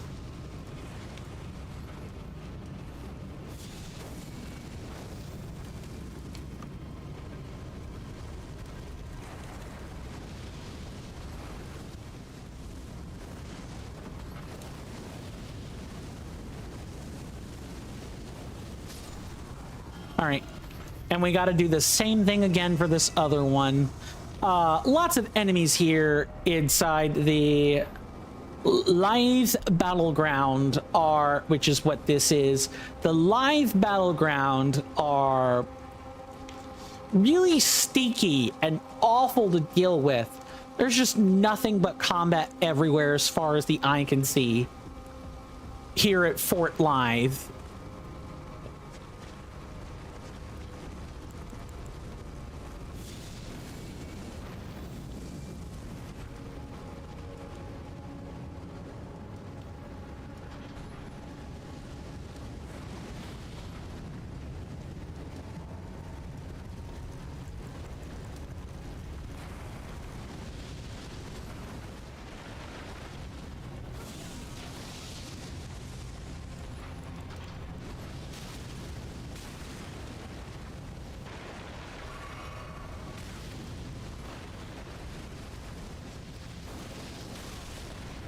Yeah, I gotta be careful.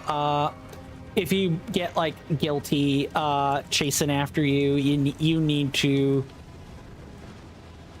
you basically need to run. Fort Lithe is a very dangerous place to have like 3-on-1s. And this is just with guilty, mind you. Never mind with like flame monks kind of entering the picture.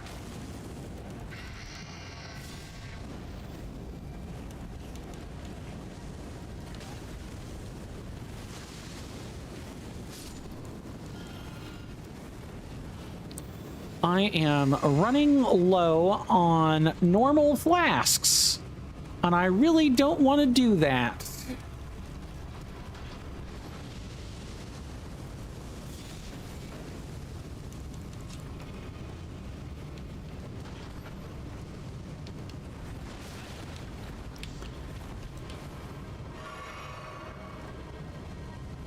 Use the terrain to your advantage.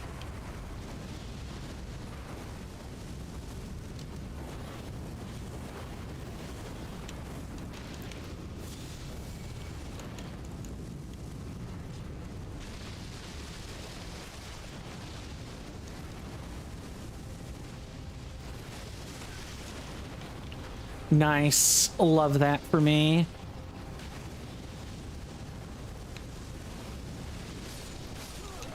Yeah, I died because I got too focused on killing everything else and did not deal with the guilty properly. You really have to, when it comes to Fort Lithe, you need to kill the guilty. You need to kill the guilty. You cannot let them sit there and just be in the background, because you have to do a lot of moving around when it comes to fighting the flame chariots. Too much moving around, and they can also pull other enemies right to you. You really just can't tolerate the presence of the guilty for any length of time. that would one would even consider reasonable.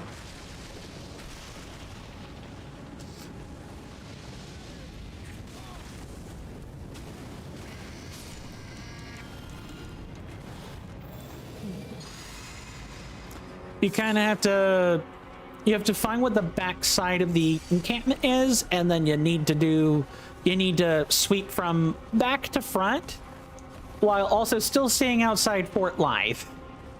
Fort Lythe is just that deadly.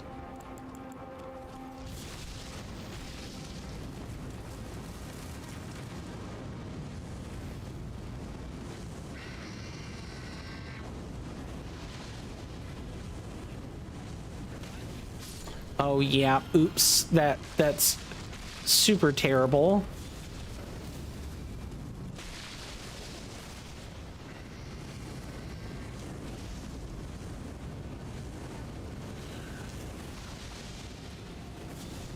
I did not mean to do this.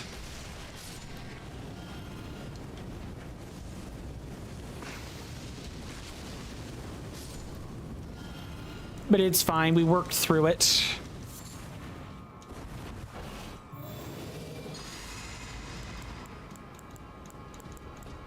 And then there's only one left, which I think I can kind of safely...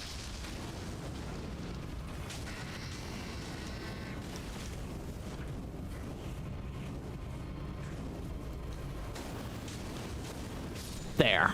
That's a lot better.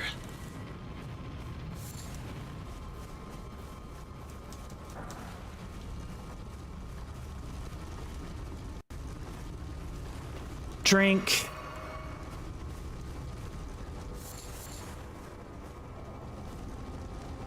Oh, I think I triggered another one. I think I possibly triggered this chariot, and I do not want to do that.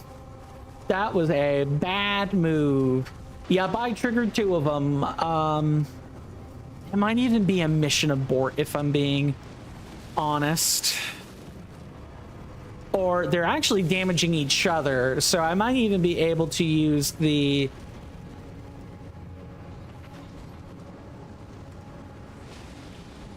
I might even be able to use that fact to my advantage.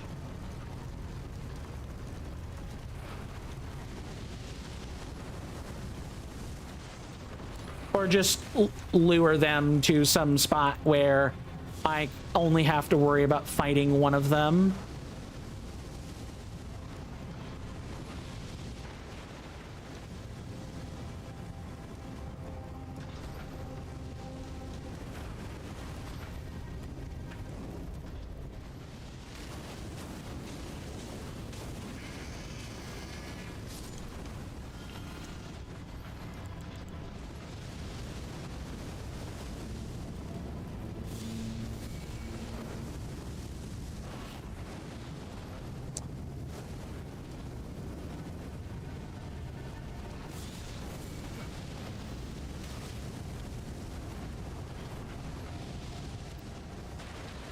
The 3 cannon ones are a lot worse than the single solitary cannon is.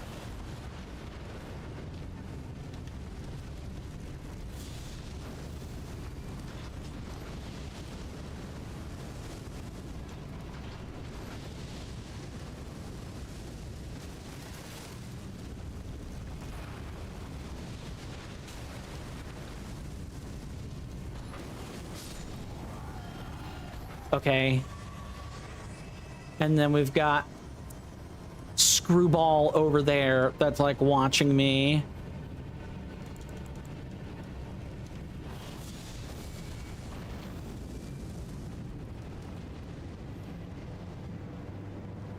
Oh. All right. Well, if you're gonna sit and take unadulterated ticks of fire damage, be my guest.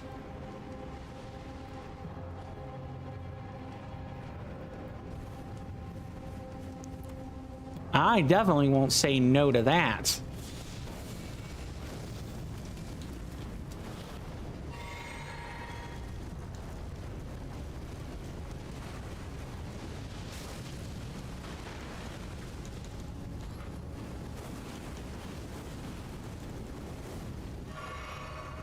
Oh, not again. Why?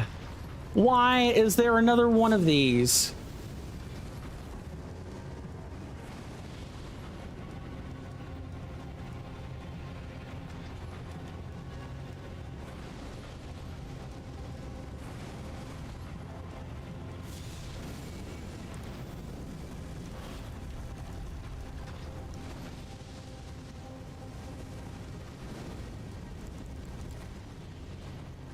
I'll kind of wait because they actually have to move down here, whether that be, you know, via creeping up the hill or something else.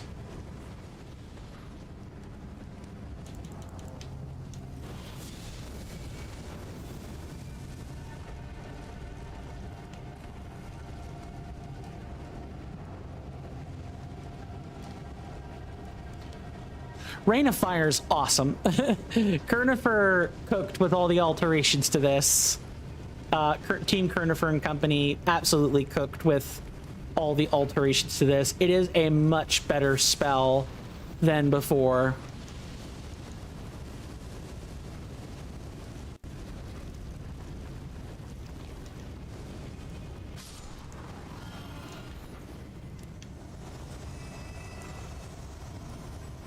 Oh, these guys are also a repeatable source of free lamp oil, so I not mean to do that. Or, well, I should have deflected there.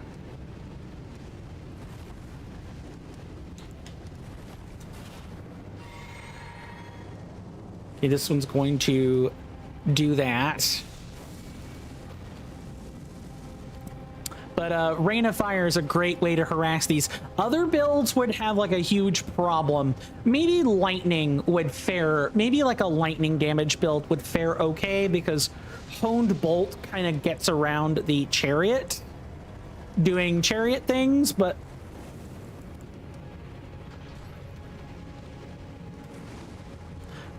it's not a guarantee that Honed Bolt won't just like strike the chariot instead of the person operating the chariot. All right, so where is... We've discovered the battleground. The chest is available to grab. I think that is where the actual core of the campground is. So let's first see what this one moved from. They're not a rune piece. You know, back here in the... and basically the backyard of Fort Lythe.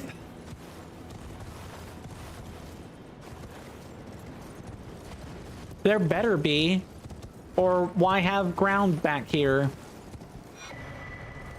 Well, in vanilla, it would just be for the sake of terrain or whatever, but...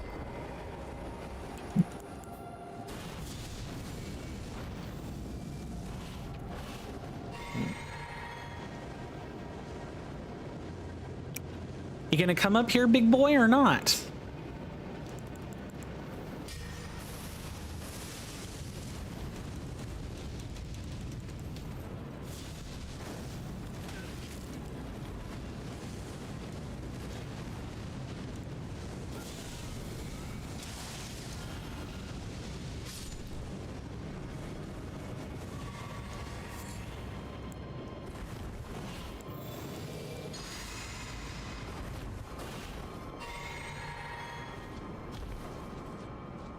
All right, so this was the one guarding the entrance. Actually, there is another one guarding the entrance to Fort Lythe. It's over here. We can like use Rain of Fire to maybe pull one or more of them.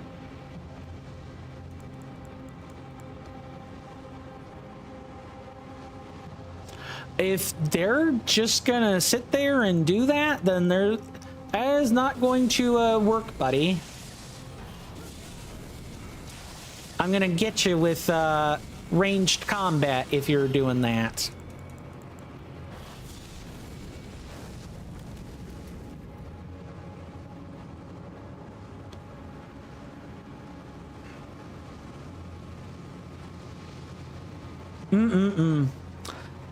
Rain of Fire is an amazing spell. Sorry, let me find something else to talk about. Although I really just want to.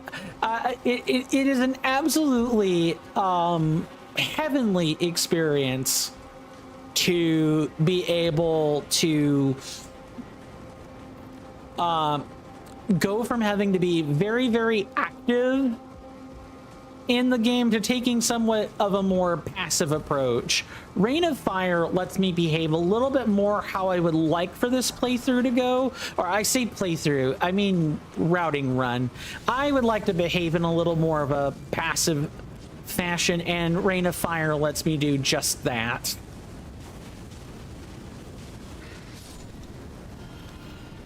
Whereas there's no, maybe sorcery is the other one that lets me behave that way. Welcome back, Grunge. Good to see you again. Hopefully things have gone smoothly since the last time we talked. Get any more reading done by chance? Just curious.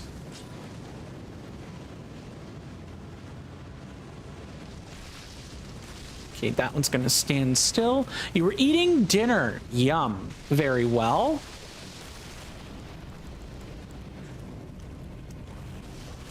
Okay, we're gonna slap you guys with a bunch of fire. Also, I didn't ask what the book was. That is... Wait, didn't you tell me what the book was? Hold on. I feel like I'm gonna drive myself nuts. I'm almost certain the book's contents were discussed. Oh, that is true. I asked what kind of book it was without asking what the book was. Yeah, you're right. There's a reason I ask that, and it's mostly because I ask about things in that way, mostly because it's not really my business to... I'm trying to keep some kind of degree of separation between me and the audience. I don't think it's right that I just come out and ask, what are you reading? Even though that would be the far simpler question to ask. And me asking indirectly about the book gives us little sub conversations we can have along the way about what kind of book. I might be overthinking what people take offense to. Grunge says, I think that's a fine question to ask. I'd be shocked if anyone took offense to that. People in real life have taken offense. Well, that's mostly because usually in real life I can just see what's on the book cover.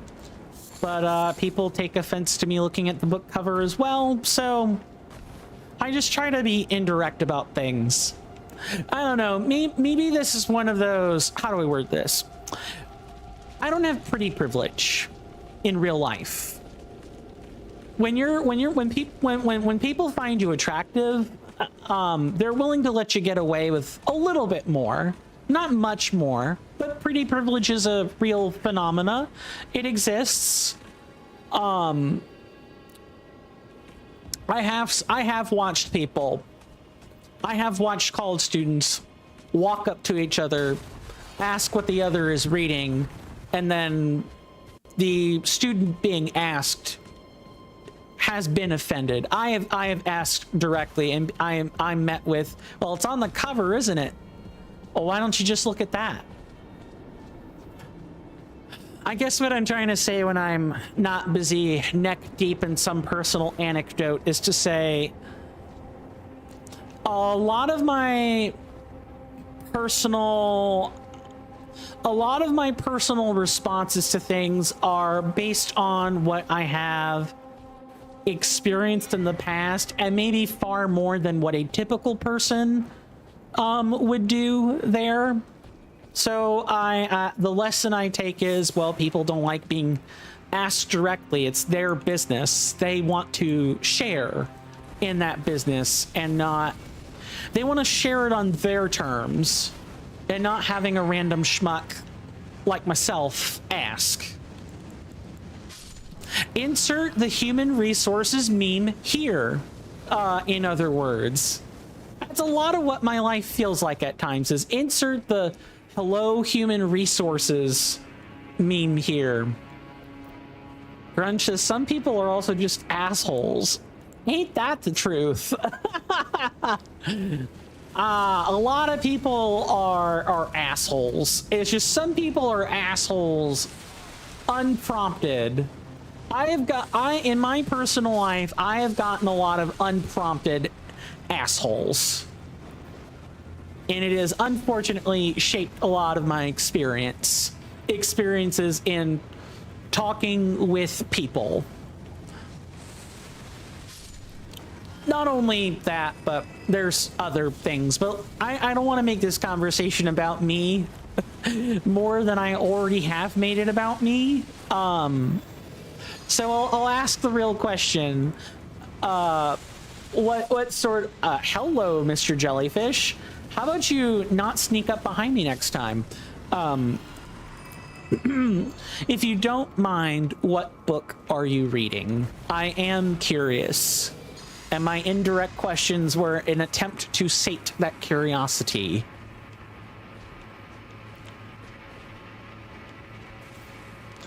Grunge is like, or Grunge says, if I was like, what you reading? And they got unreasonably angry, I would just take that as them being an asshole rather than the question being inappropriate.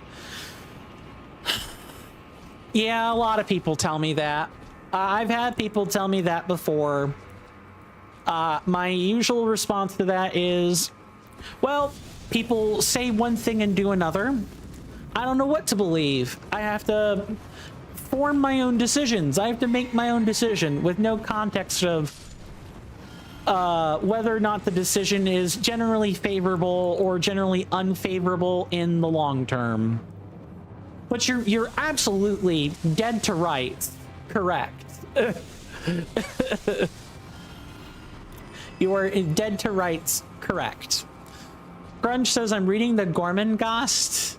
I'm going to assume that's German, and it's not Gormenghast, like a ghoul or a ghost or something. I assume it is fiction. And if so, you said it was fiction earlier. It's an English series. I believe I may have already asked this, or you may have stated it. Let me just look.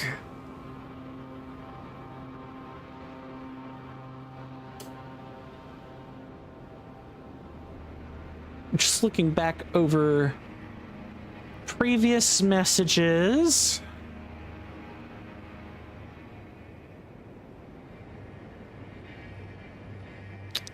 And I've got timestamps, so I kind of know when this discussion took place.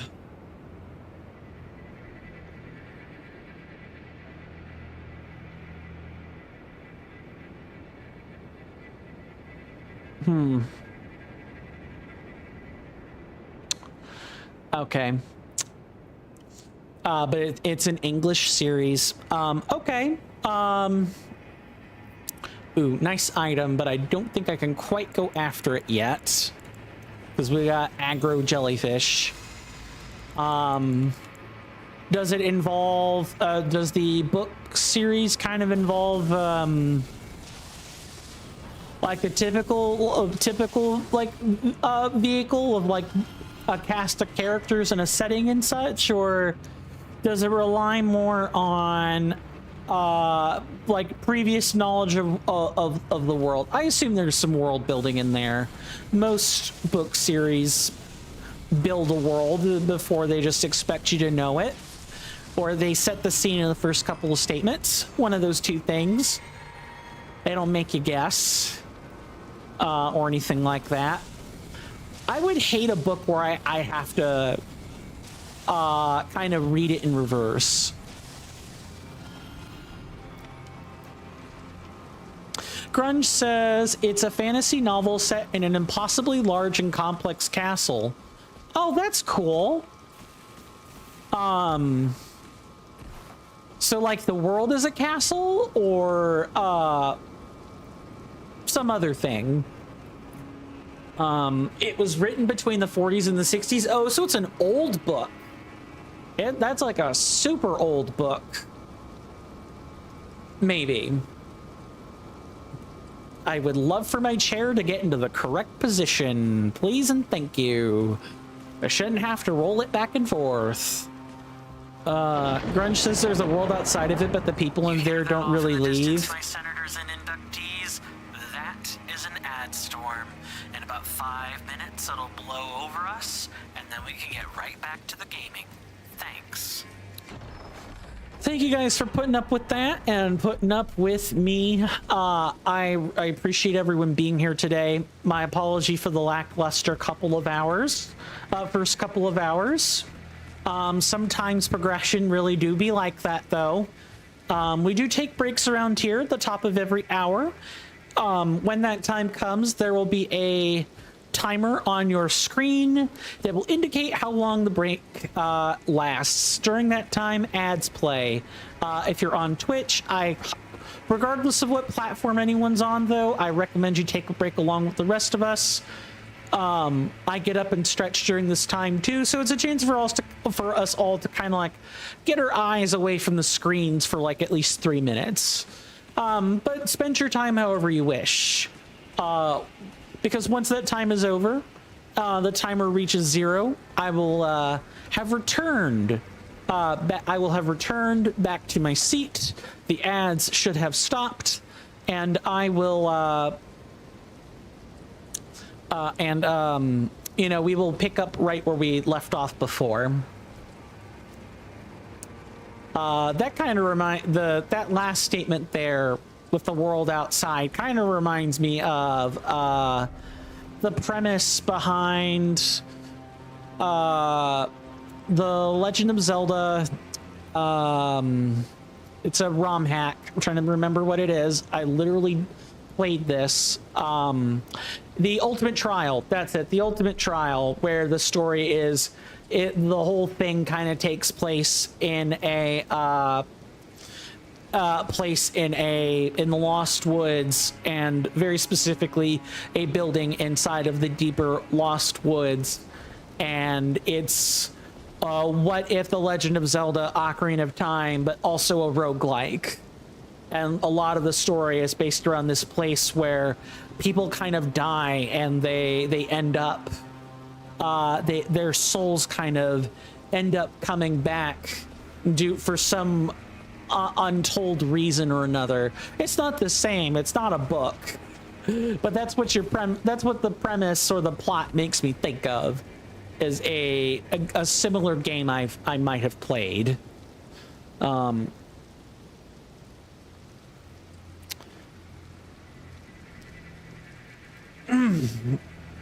Goodness, stretching.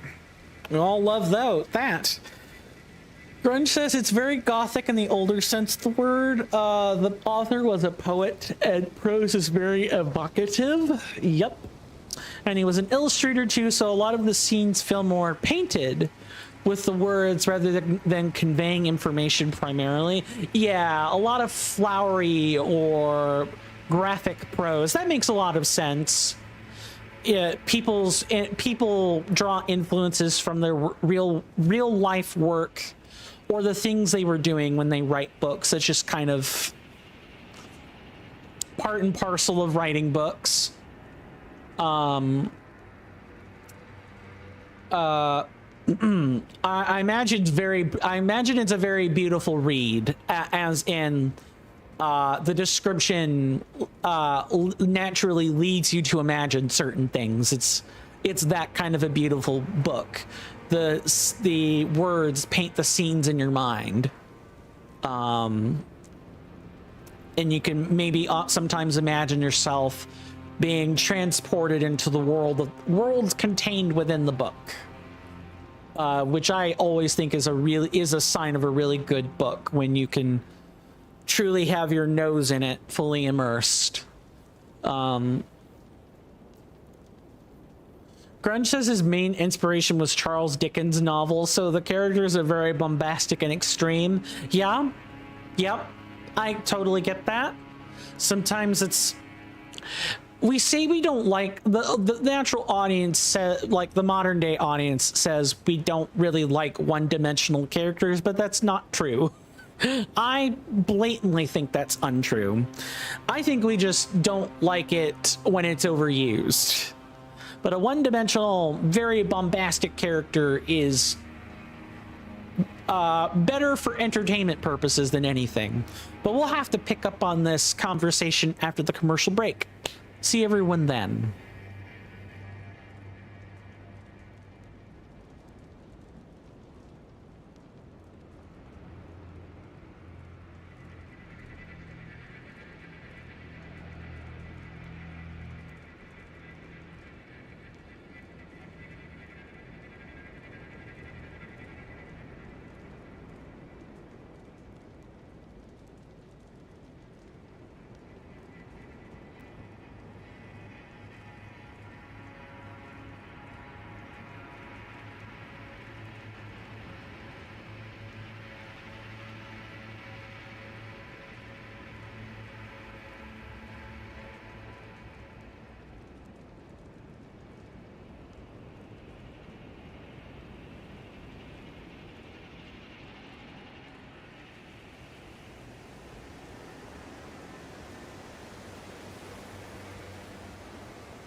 Sorry about that, folks. I am back.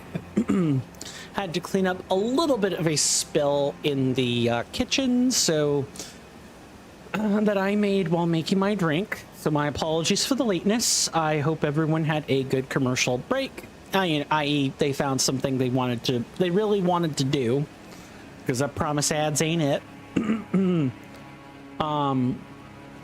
Grunge says some people do count it as one of the like founding texts in the fantasy genre alongside Lord of the Rings. Oh, it's that good, huh?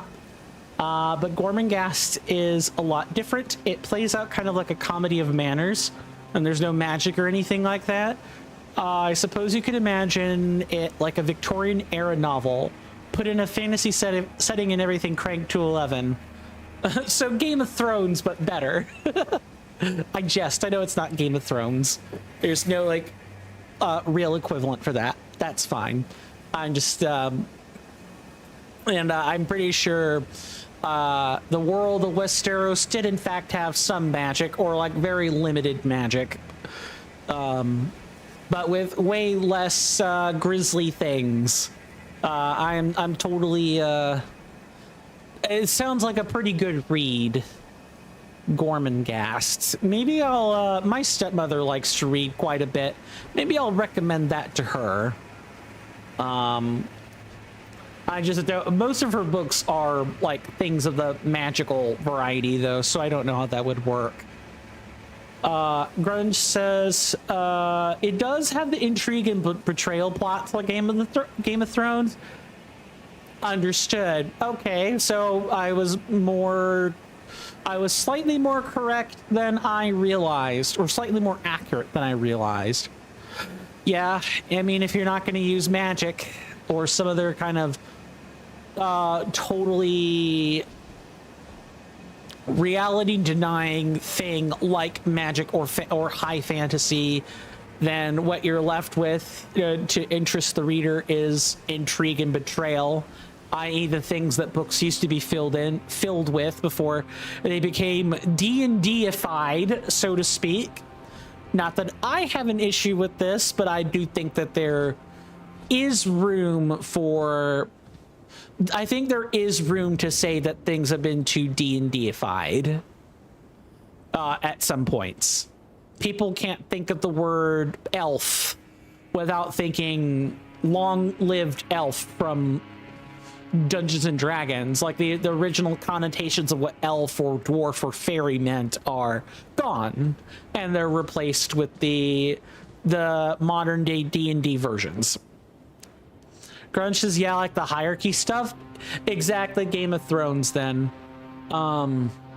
Exactly like it. I feel like the Abductor Virgin duo is inside of Volcano Manor. I just realized. So this is a fire prelate.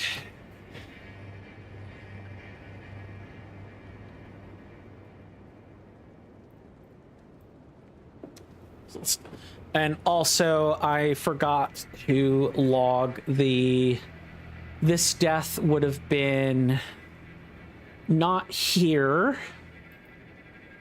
but instead it would have been back at the live battleground.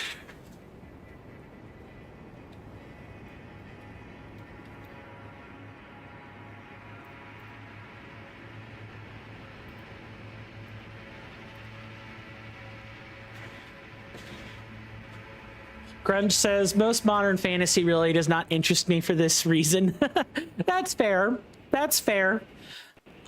I think a part of what does carry that appeal for me is the fact that I play tabletop games with my friends every couple of weeks, and we're going through a D&D campaign right now.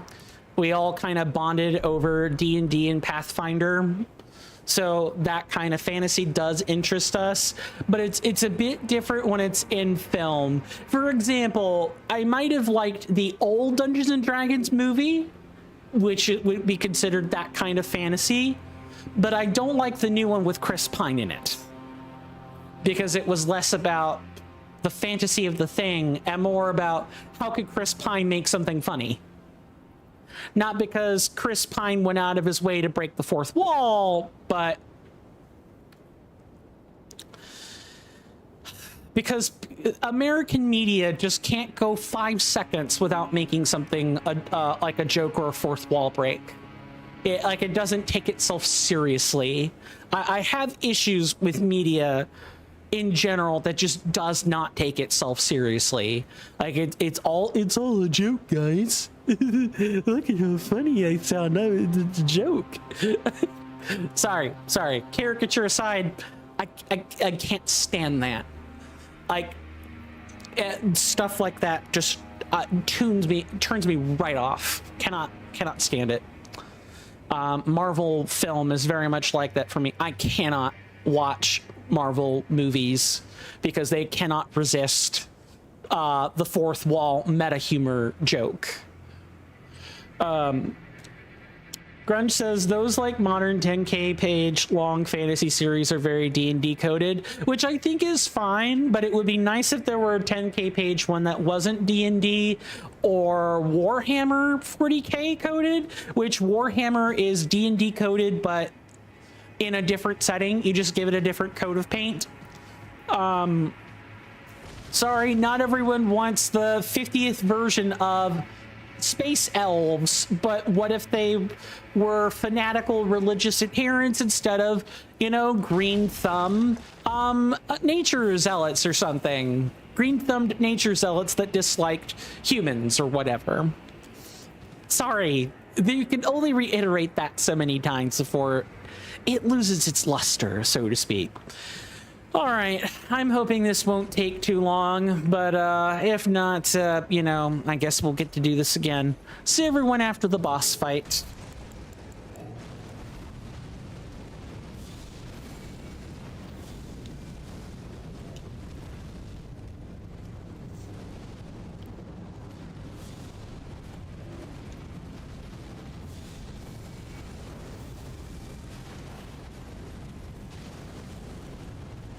All right, you smog-looking freak. Let's go.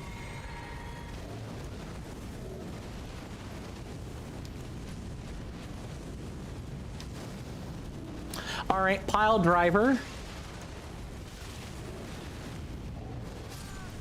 Yep, the pile driver, man. The pile driver gets me every damn time. Legit don't know what to do with that. It was the same way with Akashio that it is here. Absolutely the same way with Akashio. Thief Taker Thief Taker Kashio compared to this. It's exactly the same. I'm flummoxed at what to do with the pile driver attack. Is the pile driver really even the right word though? I feel like it isn't. And I need to find a better word for that. But going back to like the D&D or like why D&D-esque type things are not necessarily the best thing ever all the time is let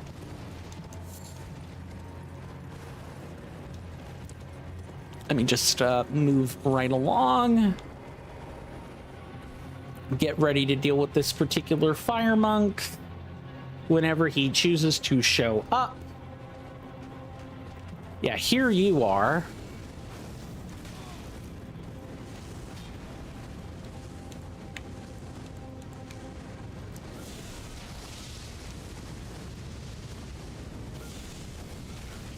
Nice. I love getting smacked for random bits of damage here and there. That's always a fun pastime. Just make sure there is no one doing the Elden Ring shuffle, and I can read that. There is someone doing the Elden Ring shuffle, but I still think I can probably read that sentence. Grunge says, Book of the New Sun is one of my favorites. Although it's closest to what you could probably call science fantasy. Yeah, now that one I'm kind of a sucker for. It's ambiguous if there's any real magic in it or not, and it's told from an unreliable narrator, and you learn about the world from him talking about it. So it's kind of like classical literature in that sense. Yeah. Now, here's the... here's a settings question I can ask. Psionics. Or... I get, for those that are more familiar with the game term, bionics.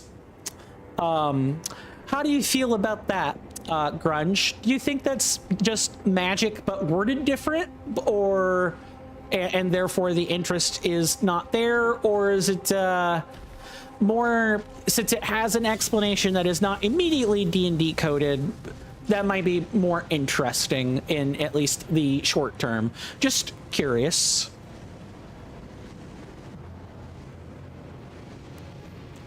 Cool, they're all suffering poison right now. Oh, well, that one isn't, though. That one should be suffering some poison. Monk is, or guilty will die due to poison. Monk needs a second longer. Grunge says I'm familiar with what you're referring to, I think. So psionics are, I guess let me make sure I check what you're unfamiliar with. The idea of bionic forces, or movement of the mind, telekinesis, or thought reading, or being able to manipulate force fields or other sorts of things. It is sometimes referred to as magic of the mind. That is what psionics is sometimes called, or what it used to be called. Otherwise, you typically just know them by the individual phenomena from which they are referenced. The collection of all that phenomena put together is called psionics. Some people think that psionics, or telekinesis and so on, is just that, or that is typically or sometimes present in science fiction, is often just magic but worded better, or magic but more physically descriptive, blah blah blah. I hope maybe that was more helpful. If not, I can try to find an example that discusses that sort of thing, and maybe that will be more useful than any words I could possibly say. Because sometimes I feel like I just, sometimes people have told me you didn't really explain it different, you just repeated it a different way. Grunge says, so in like sci-fi settings, if someone is augmented to move things with their minds, the debate is over if that's just magic and not technology. Yes, exactly. Mass Effect is a good example of this, where you have to be born with bionic talent, but it's unless you're a species that is naturally inclined to like being able to, you know, move things or generate Mass Effect fields with your mind, you need enhancements. Humans in that game need a bionic implant in order to have access to that, because otherwise what they get is an unfocused mess that doesn't really help them. And the way that exposure to mass effects is typically described, or the way in which people manipulate them, is described using scientific terms. Like the way in which bionics occurs is mostly surrounding the element called element 0.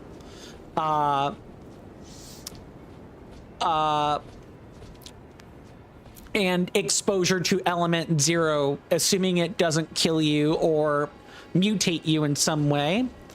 The one possible side effect early on could be the ability to, you know, engage in telekinesis, adjust something's mass, and so on.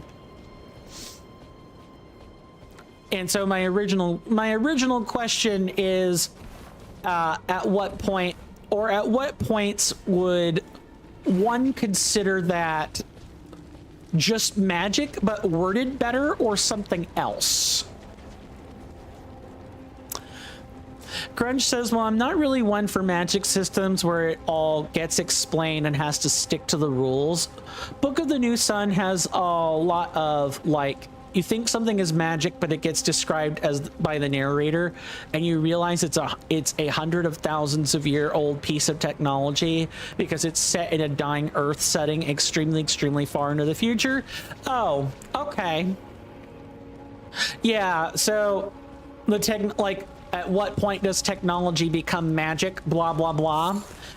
That whole like line of argument. Yeah, there are quite a few game systems that or game settings that flip with that. There's like an old one, and this is the last thing I'll say before we stop staring at a ruined battlefield. Is I used to play a game system called The Fading Suns, and its lore is based off of Earth, or it is based off of mortal races several thousand years into the future, but only after some cataclysmic events have occurred first. Kind of like Star Trek, where it's theorized that Star Trek is a post-apocalyptic setting for the same reasons. And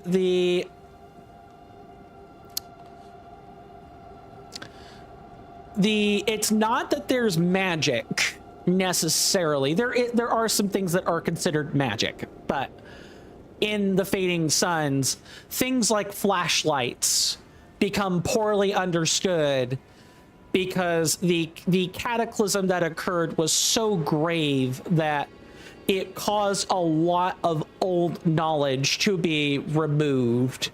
People just kind of work with the thing as it is and no longer understand the ins and outs.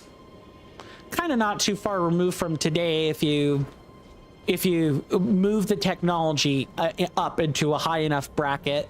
People really probably don't know how quantum computing works, for example, and think it's just some strange, crazy magic that techno bros have come up with or something similar to that. I always think that's such a fascinating argument is, at what point does technology become magic? At what point is it indistinguishable from, I cast heal, I cast cure serious wounds, etc., etc. I always find these discussions fascinating. Grunge says in the real magic in the book ends up coming from like the hero realizing the nature of reality is more mysterious and enchanted than he thought. Yeah, that's cool. There's like a big takeaway from the book that's not just whatever surface subplot or surface main plot the book has. There's a deeper layer to it that I can always get behind that or appreciate that. Speaking of things I want to appreciate, but maybe less so, is this fire prelate.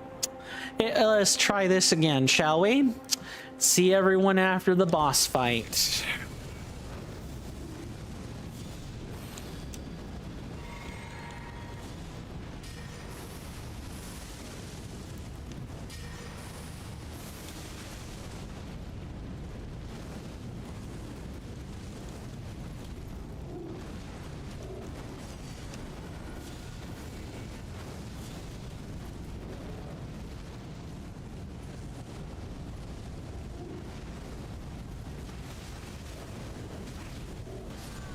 Yeah, I died again because I ran into a tent.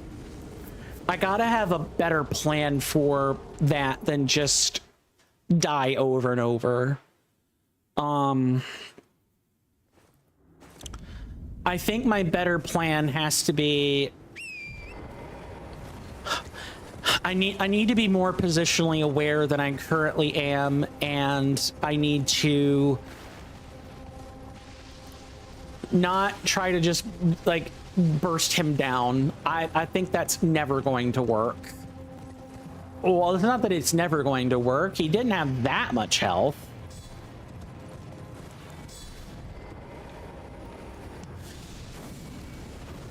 Oh, there were a bunch of, oh, that's what all those Yeah, I forgot this was a battlefield. So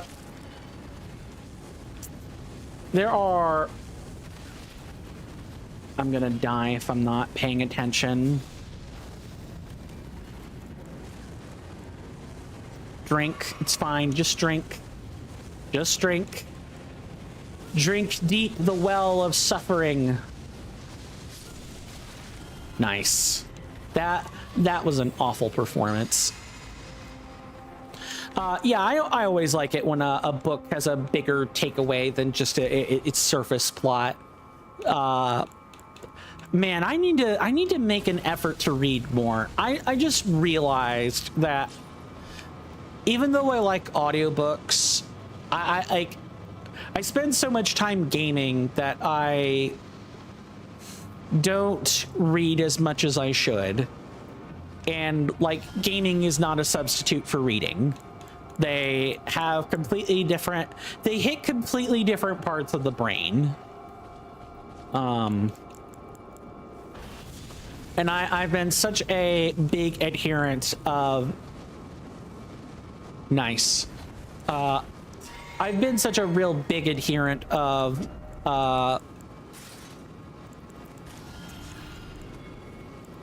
you know, gaming and books kind of being equivalent or somewhat equivalent, that this is making me think about what even just the simple act of reading does. I think you have to exercise your brain more when you read. Compared to other stuff, which might, in the case of games, there's more like physical reflexes and other stuff, whereas watching a film doesn't make you exercise much of anything. Grunge says reading is more like working out. You just have to keep doing it as like a habit, and a lot of the time you just don't want to. Yep, that's it. Welcome on in, Ball Shack. Good to see you again, good sir. Hopefully you're doing well in body and mind, and I hope you have a wonderful stay. I hope your weekend was fantastic. Grunge and I have been talking books and subjects around books, etc., etc. Ballshack says watching a good film does require something. Is it popcorn? You're gonna say popcorn? I jest. I'm curious as to what that's gonna be. Looking at things as its own, it is its own skill. That is true. It is its own skill. However, I've seen my folks watch media. They got their mouths open, okay? Sometimes I'll catch my dad watching something that he finds compelling, and his mouth, he's just so slack-jawed. I don't say this to insult him. It's just an observation I have made, given the number of times where I'm not interested in what is being watched, and so I watch him, or I watch something else instead, and my mind usually turns to people when this happens. I'm thinking about where I want to do this.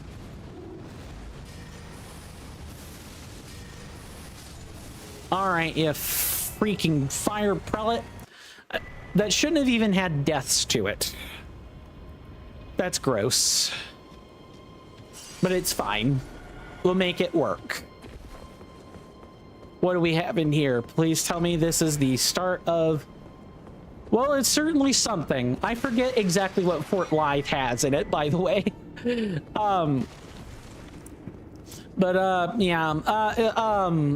I try not to be slack-jawed. Gaming's another practice that can leave people incredibly slack-jawed.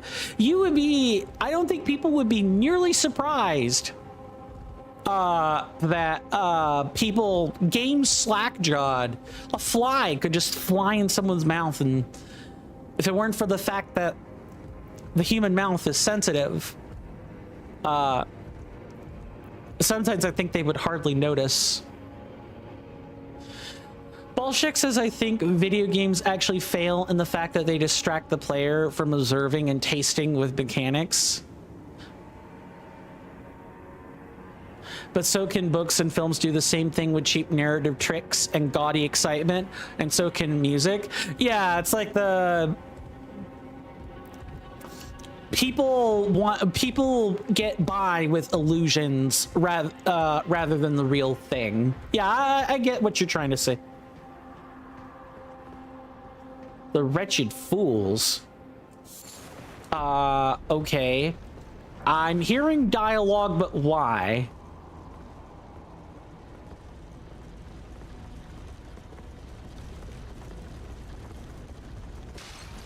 All right, I guess I'm gonna start breaking things. Bolshek says a good work of art makes you think, breathe, and think and taste. Be immersed in it, right? And there's a sense of play with it, but it's not mechanical play or natural play.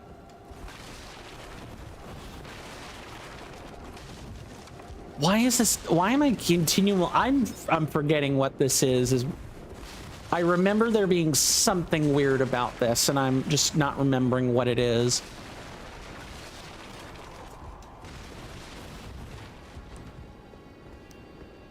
Oh, right there, huh? Bud thought that he could hide. Turns out it was just a spirit. Like every single form of art is more like a walk in the woods at the right time of day and less like a sport. Very well. Yeah, that's a good way of looking at it. Bolshek's all right. Says, all right, I'm gonna be back and forth from getting Din ready. Fair enough. Esportsy games to me are just foul, stinky doo-doo poo-poo caca. I've put doo-doo caca together. Doo-doo poo-poo caca is, oh, that is a chef's kiss. That is like the ultimate in stinky stink. Yuck.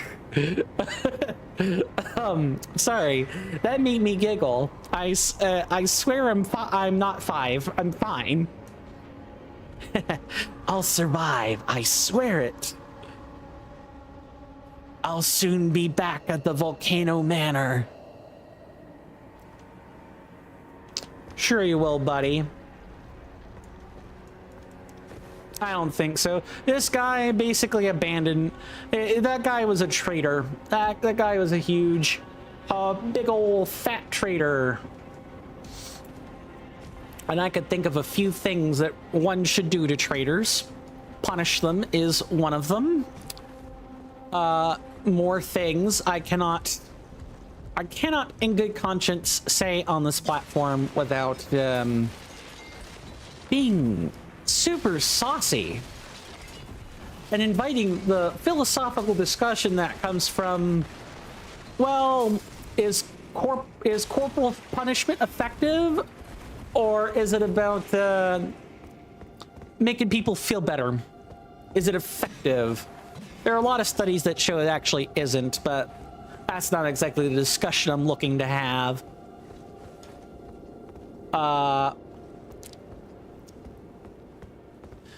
yeah, there's good and there's bad art. There's shovelware slop in games.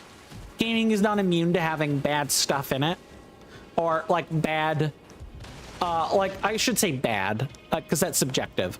Poor quality, like work put into it, and inevitably, you know, that invites the, well, we all start from somewhere. The process of creating something always has you start somewhere, and the first things you generally create are not very good. Okay, I now think we're actually ready for the quest, and we even know who this is. I just need to find it. Istvan. I'm sure we could find the invitation. It'll be under key items.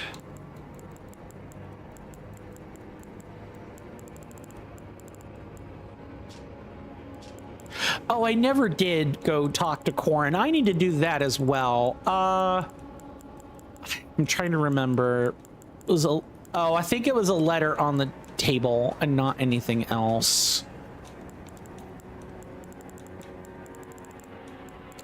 Yeah, that's fine. I know to call him Istvan for the time being, and we can refine the title in a minute.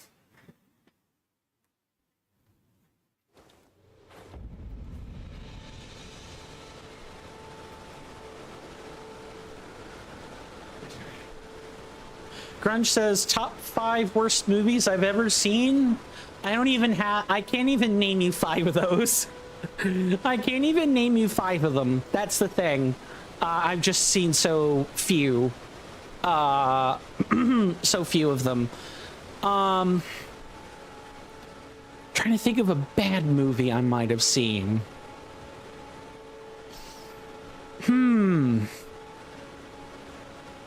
Maybe like Sharknado? I might be reaching for a bad movie here, because there's bad, there's god awful, and then there's so bad it's actually good.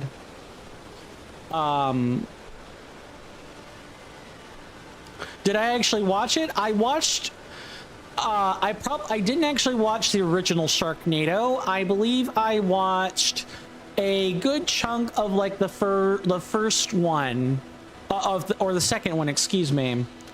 And I formed my opinion on that. Scary Movie might also be one that comes to mind when I think of movies that are so bad that they find their way around to being good. But then again, I'm not much into horror movies, so there is some bias already just on the grounds of I don't like that sort of thing, where it's like it's scary but it's a comedy at the same time. Grunge I'm sorry, Ballshack says there's great games like Symphony of the Night and there's a lot of stuff that's not as great. That's fair. I could say the same thing about there's Elden Ring and then there's everything else, but I digress. Everyone has their own circle of hell that they enjoy. Grunge says, what about the worst things I've interacted with in all of media? I think I can qualify that question even less.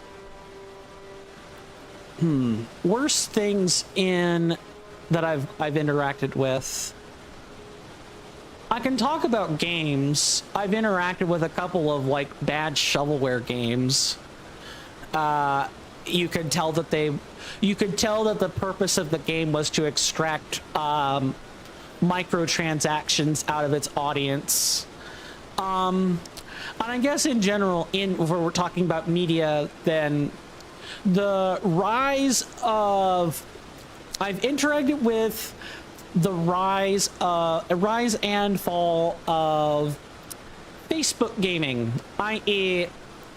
again, games that were littered with microtransactions and shitty ads everywhere.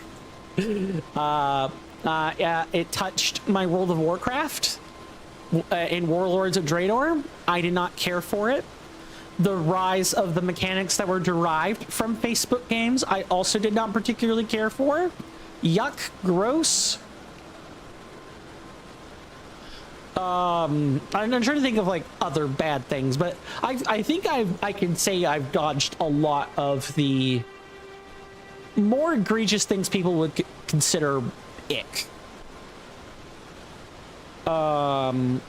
Yeah, it is a great question. People are often not used to thinking about the worst things they've interacted with. Bolshik says, I think mine is the 2016 God of War. Ooh, let me think of the 2016 one. That can't be like the God of War where Kratos has a beard. It's not that one. That's got to be like the Ghost of Sparta line of God of War games. If my memory serves me correctly, I think that was during like the Ghost of Sparta arc. Which was, it definitely was not everyone's cup of tea. Scary Movie is Kino. I do not know what Kino is being used for in that sentence. And yeah, Scary Movie is a comedy. I'm very aware, but it's still got like gut-wrenching like horror things in it. Grunge asks, what are some games that are mainstream and have a following but that you hated? Call of Duty, because I actually played Call of Duty Black Ops before. It was gross. I mean, I'm not like, it's not as bad as a horror game in my opinion, but I'm generally not a fan of shooters in the first place. Call of Duty, however, just felt, how do I word this? It felt hollow. Like that was, you know, that's what I was signing up for, was, you know, picking up a gun and shooting people over and over and over again. PUBG kind of felt the same way. And everybody, PUBG has like a significant following. It hasn't died down. Yeah, that's probably the closest I could say that's been like a hated experience for me. Was just the feeling of sameness, and sameness in a way I couldn't appreciate. Some other things that are mainstream, Fortnite, but I've never played Fortnite. I've only watched people play Fortnite. It attracts a certain culture to it, you know, similar to Call of Duty, and some would even argue World of Warcraft kind of hits the same community notes of people being hateful bags of human refuse and garbage, people saying dirty gamer words that are quite common in Call of Duty circles and somewhat common in World of Warcraft circles.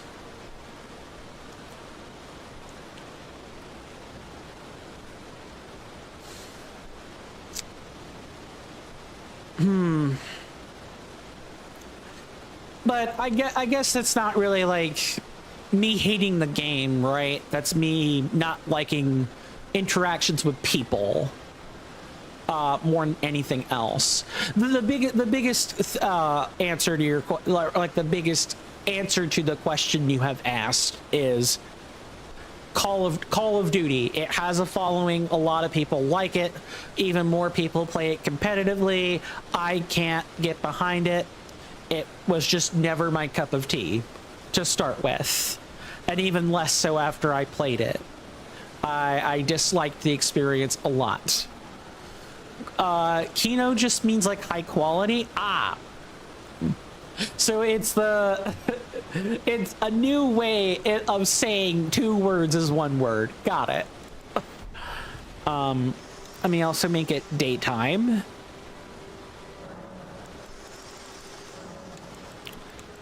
And note that I passed it to nightfall again. Grunge says you are a sword game guy. I'm a magic game guy, but that often means sword game guy. Yes. I like, well, Stardew Valley has swords, but I wouldn't necessarily call it a sword game.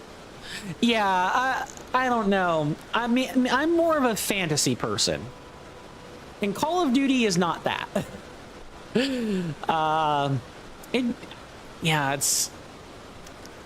Is it basically reducible to just that?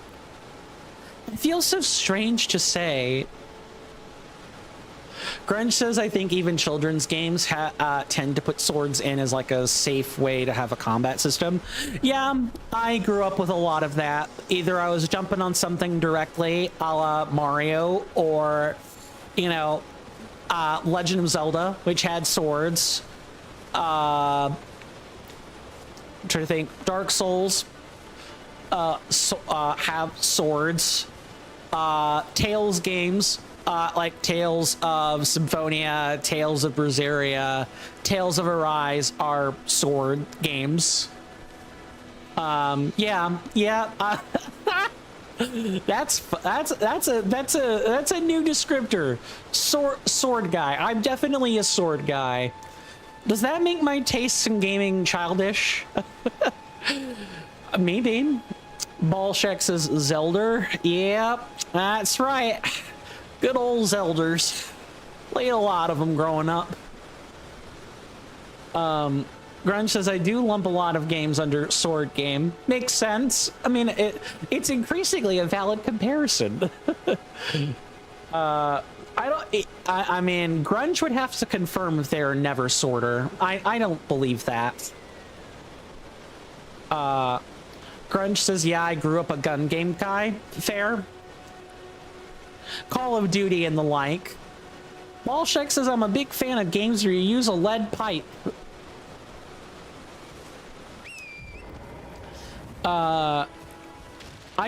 I mean, lead pipe is a sword in the modern context, I suppose, in like the same way that a wrench could be a sword in a modern context.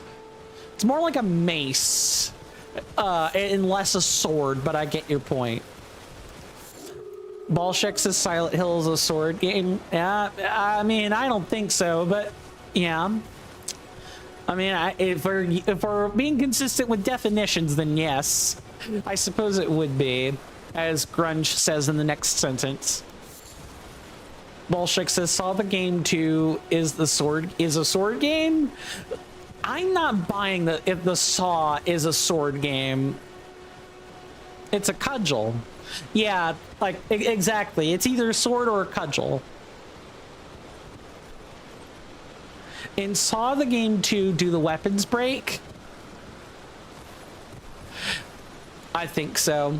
Grunge is discounting survival horror where the weapons break. But if the weapons stay, then it's a sword game. I mean, the definition is at least consistent. Let me not make a mistake and make all of my runes into hard runes. Old Knight Isvan, I had it correct. Cool. Let's invade. NPC invasion, let's go.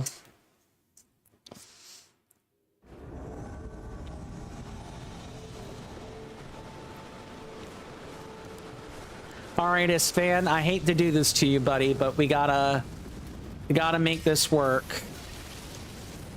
Although he might get me before I get him.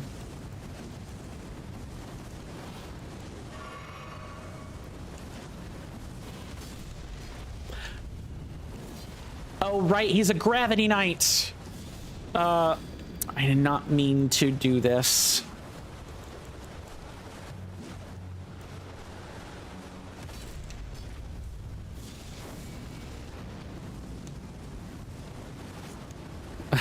I can see a lot of discussion about sword game versus not sword game over there.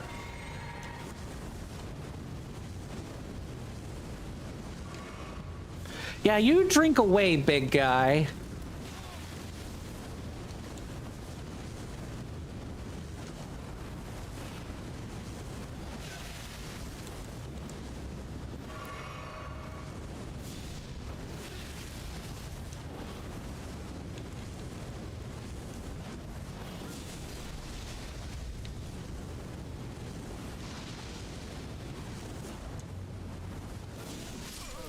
And he got me anyway. But am I gonna get him with poison? I am not gonna get him with poison. That's fine. We have died once to Istvan.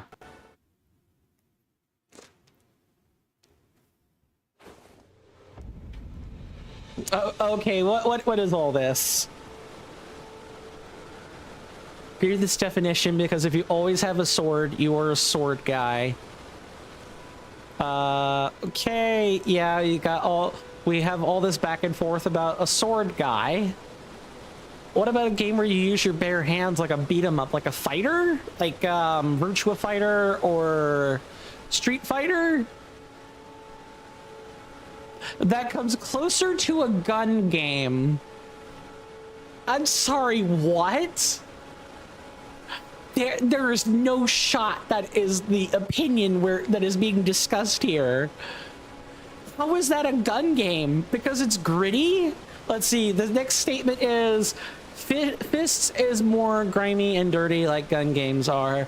So if it's clean, if the sword games are clean, is what I'm getting at, and gun games are dirty. And if the game is dirtier, then it's a gun game. And if it's got clean combat, then it's a sword game.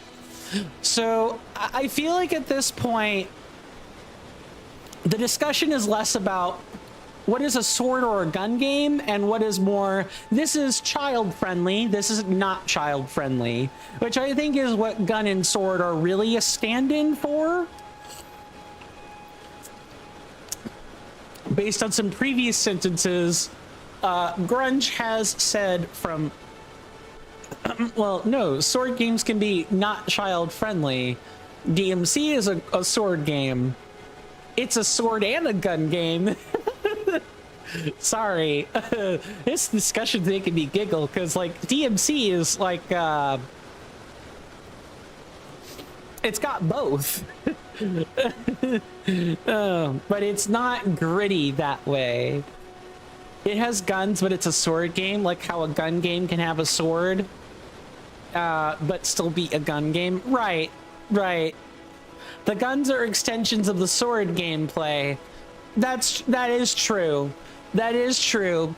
The DMC question was do the action fighters with both melee weapons and guns conflate or confuse the definition of Grunge's definition of what a gun game is? But alas, it does not. It is not conflated here. Balshek says the DMC question. Yes. The only question feared more than the DMC question is the DMCA question. Sorry, I felt like I just needed to say that. Grunge says, well, you know the distinction is true because when I called you a sword game guy, a new aspect of reality opened up to your eyes. Yes, it did. It did. I had to really think about it, but yes, I am a sword game guy. I like clean combat, or I like magical. I like games with magic in them more than I like swords, but because I'm a mage through and through. But yeah, if that falls under the definition of sword game, then I am a sword game guy. I'm perfectly fine with this. Let's try invading and defeating Istvan this time, and then we'll probably wrap it up for today with like taking the next Volcano Manor quest, because I believe it branches off from here. Every damn time. Stop clipping me with that.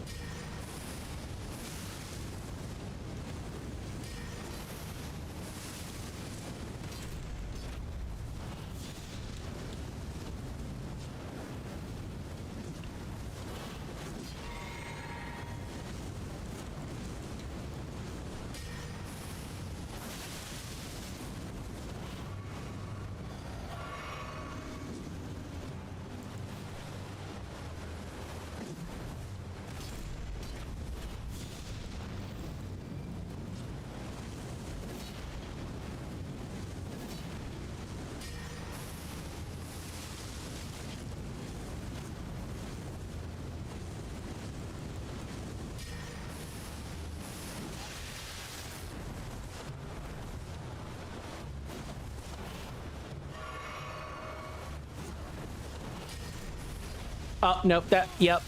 Uh-huh. I got punished for not being far enough away from that.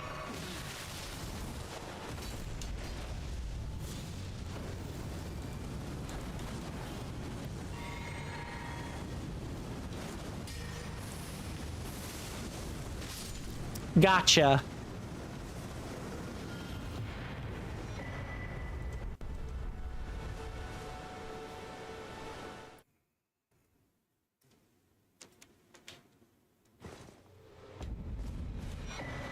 And we get his set for killing him, but now we need to go back and talk to Tanith again, and some dialogue will have changed. So let me catch back up on chat again. We all know and can point to sword and gun game, guys. That's fair. Ballcheck says, I'm like a human animal hybrid between a sword game and a gun game guy, but I prefer melee and gun guy games. So you're like, you would be the spy in TF2 or whatever. Yeah, I'm a daywalk gun sword. What the heck is this? What the heck is this dialogue or discussion here? Grunge says, are there any anime gun games? Couldn't tell you, but I think Ballshack is. Drake and the 99 Dragons. Isn't that like a really bad game? Like it was a very, very poorly received game. Oh, that I feel like there is something like someone did a review on it. Maybe I'm thinking of a different game. There's anime girl gun shooting games on Steam for $2. I'm not surprised. What else is new? Anime waifu sells, unfortunately.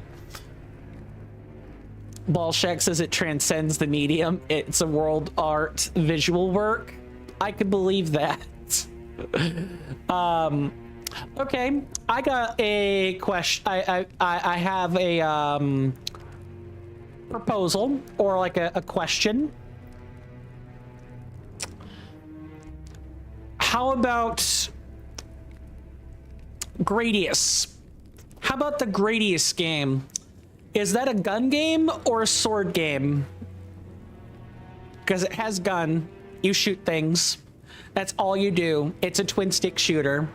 But is it shooty enough for the gun club? Or is there another weirder or perhaps like more subtle twist to the definition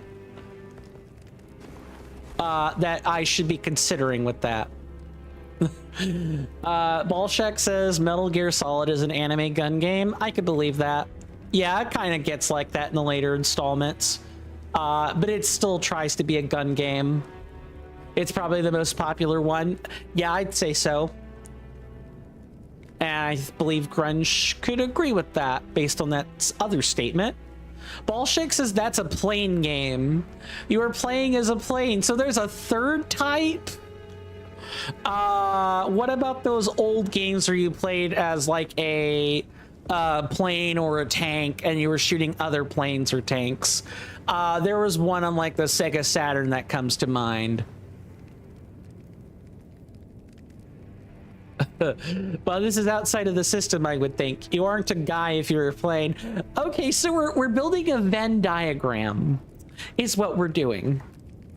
We are building a Venn diagram. We have sword, gun, and the Venn diagram has a very narrow strip.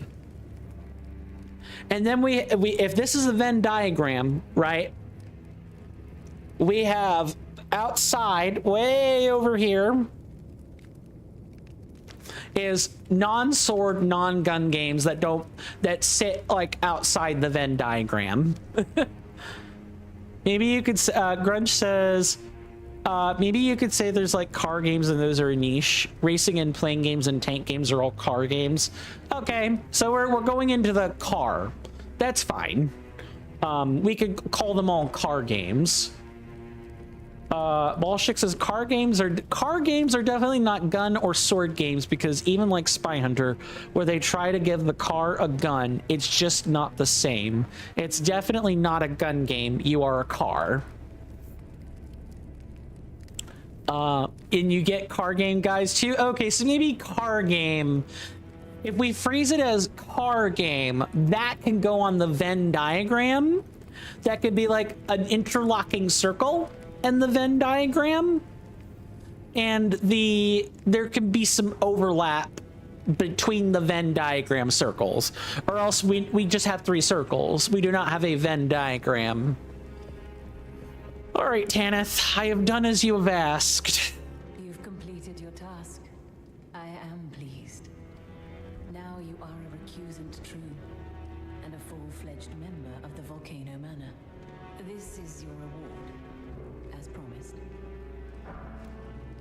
You get some magma sorceries through this quest line. So if we wanted to do like a magma sorceries only run, we could like a different take on the fire run. This would be how we would get a lot of them. Never forget that the recusant fights to tread the path of the champion. The way is tainted, but for this very reason, it is the true path to valor. Now you are a recusant true, and a full-fledged member of the Volcano Man. I am pleased to have you on our side. Now you are a recusant. Okay, I think this is where some other dialogue shows up. I'm gonna wrap up with all that dialogue because I don't want to forget when we log back in tomorrow. Let me catch up on chat one last time. Grand Theft Auto isn't a gun game, it's a car game. Yeah, I could see that because the guns are beside the point. It's about the other stuff, it's the missions. Grunge asks, do people who play racing games, are they massive massive car heads, GTA heads? Maybe. Maybe not, because there's too much overlap between other stuff and what GTA is. But there's probably non-zero overlap. I could see that. Bolshek says they are massive car heads. People who play GTA like spending a lot of time making their car super special. Yeah, yep. I can see that logic. Grunge says, well, it has a player base of like people who also play nothing else. True. Car game people they feel really super exclusive to me. They either like the GTA or they don't. Well, you joined the manor, huh? I don't believe it. Didn't think you had it in you. And here I thought Raya was barking up the wrong tree. All good though. We're on the same side now.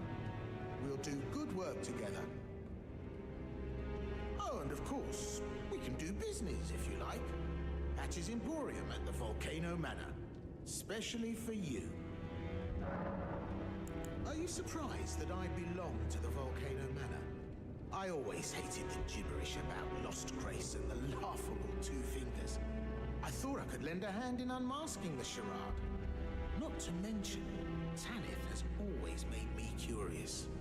I guess her master must really be something, because she's pretty damn smug about it. Even after announcing her blasphemous ambitions, she still stands proud. I've never seen a woman quite like her. Does she tickle your fancy, Patches? In the same way that a pile of refuse tickles your fancy, Patches. Yeah. Sorry, let me catch up on chat. Grunge says, people who play GTA, I think, treat the shooting as a thing you spam press and don't think about, but the cars have more tension. Yeah, I kind of get that sense too. Bolshek asks, what's my favorite car game, Coin? I'm gonna say GTA because it's the only car game I've played. I've not played Saints Row, for the record, which will be the other like major car game that has more than cars in it. Oh, well, I guess if yeah, cars, just cars. Yeah, Mario Kart. I like it more than I like GTA. Sure. Yeah, I've played Mario Kart. My sibling and I have pretty fond memories of playing and beating each other in Mario Kart. There were a handful of times where they beat me, and more than 2/3 of the time I beat them. I mean, I guess now the question has to be what qualifies as a car game, right? Like, once again, the qualifier question comes back. Bolshek says, here's a controversial opinion. Shadow of the Colossus isn't a sword game. What? But you have a sword. I guess you could say the sword is not the quintessential part, it's the travel. And the travel makes it more like a car game than a sword game. But I feel like Shadow of the Colossus is just kind of, it's in that narrow strip where it is both a sword game and a car game. If we're broadening the definition of car to a vehicle you move around in. I feel like Shadow of the Colossus would be one of the few games to occupy the narrow overlapping strip here, but that's me. Grunge says, I'm sorry, more attention. That's a sports game. It's a sports game. You have a, how is it a sports game? It'll make sense in the next few statements, I'm sure. Grunge says, I'm not sure if Mario Kart is a car game. It's like a party game or something, but yes, I suppose so. Does the Venn diagram have a fourth circle for party games? Because they're that distinct from other kinds of games. Bolshik says a car game is a game where you play as a car. You don't slash things in Shadow of the Colossus. That's not true. You slash the bosses. You stab them over and over. That you are using your sword. You also use it to help you figure out directions and stuff. But I guess it's not the combat use. Sure.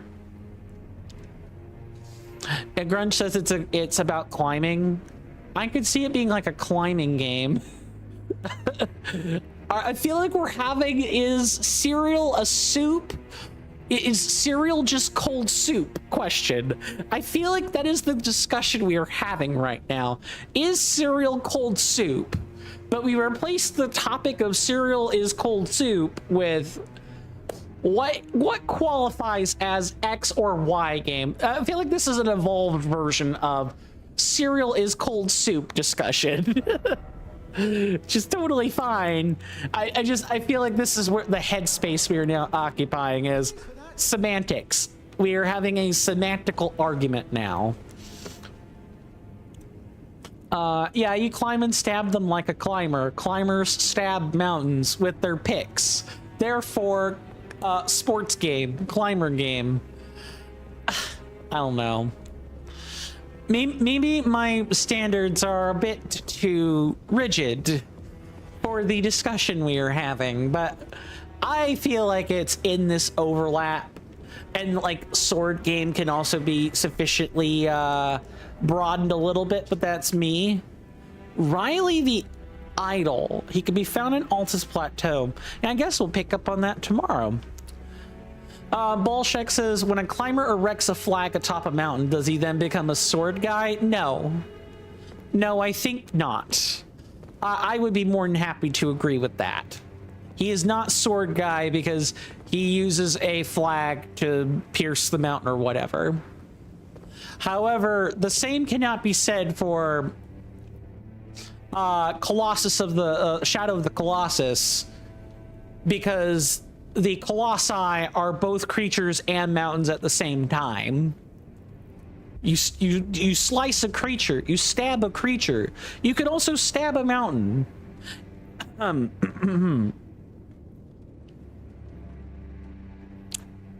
Bolshek says Shadow of the Colossus is just climbing to challenge points of what is basically mountains and marking it on that point. Okay, at the risk of spoilers, what about the end section? The very end, before the game goes to credits, where you become something else. Is that not also like hacking and slashing people? It becomes a car game. Okay, monsters ramming things into people is a car game. Got it. Have you ever heard any strange sounds here at the manor? Something beyond the walls, like breathing or slithering scales? Oh, Fi, what am I saying? It just isn't possible. I must be tired. I don't know about that, Raya. I think there's some truth to that. Sometimes I hear strange sounds beyond the walls, like breathing or slithering scale. Oh, perhaps I'm just feeling tired. Bolshek says it's definitely not a sword game at that point because you don't have your sword anymore. Okay, yeah, I could get that. I could definitely get that. So I think there are some definitions that may need a, like, we need to put all this in a treatise or something, like a technical document, so we can keep these straight in the future. Bolshiks is the sword game. The sword's main purpose for most of the game is as a compass. Consider that. Sports game. Yeah, that is true. That is true, and that's no different than a waypoint marker at that point, or like a Skyrim compass. Yeah, I could get that. This is generating some cognitive dissonance for sure. So, you've blooded your sword in the hunt. Then I shall introduce myself once more. Banal. A recusant, just like you. Recusants have particular battle arts, styled to our methods of slaughter. Why not add some to your repertoire? Ah, we learn more skills that we can't even use, like eruption. But this is the way you would get that. Grunge says Counter-Strike is a sports game. Isn't that a shooter though? Wouldn't that be a gun game? You've come to understand now, eh? To take power and make it his own. The recusant must hunt his own kind. To raise the flag of revolt against this sanctified pillaging. Bolshek says Counter-Strike is a sports game. There is no debate. Shooting is a sport. Gunning isn't a sport. Okay. I could see that argument. Because you're not really doing anything beyond gunning people or shooting people down. Yeah, I could see that. Top 4 sword games. Oh, that's a Grunge question. Grunge says the guns in the game are basically window dressing. I could see that argument. Then Grunge goes on to say a lot of esports people hide the gun model. Yeah, you know what? You damn right. They do hide that gun model, or they turn it into like the what's the one where they're a cheerleader. They're a cheerleader with a chainsaw. I'm forgetting what the name of the game is. I always resented these hands. Their pale complexion. A far cry from any warriors. The shame of House Hoslow. But that won't be the case for long. They'll be darkened by grit once I've set out on the path of champions. The tale of House Hoslow is told in blood, after all. Bolshek says Counter-Strike is very mathematical and sportsy in a weird way. The AK isn't a gun in Counter-Strike. It's just a weird, like, point and click. Oh, hit scan weapons. Yeah, I get that. I can come around to that particular argument more. Bolshek says James Gunn's lollipop chainsaw. Yes, that's the one I'm thinking of. Thank you. I always resented a pale complete. That won't be. They'll be dark. The tale of Dialos, you're kind of brooding over there. You haven't really set out to do anything yet. Can you get on that, bud? Thank you very much. Among other things. All right. Well, we have hit a good spot for today.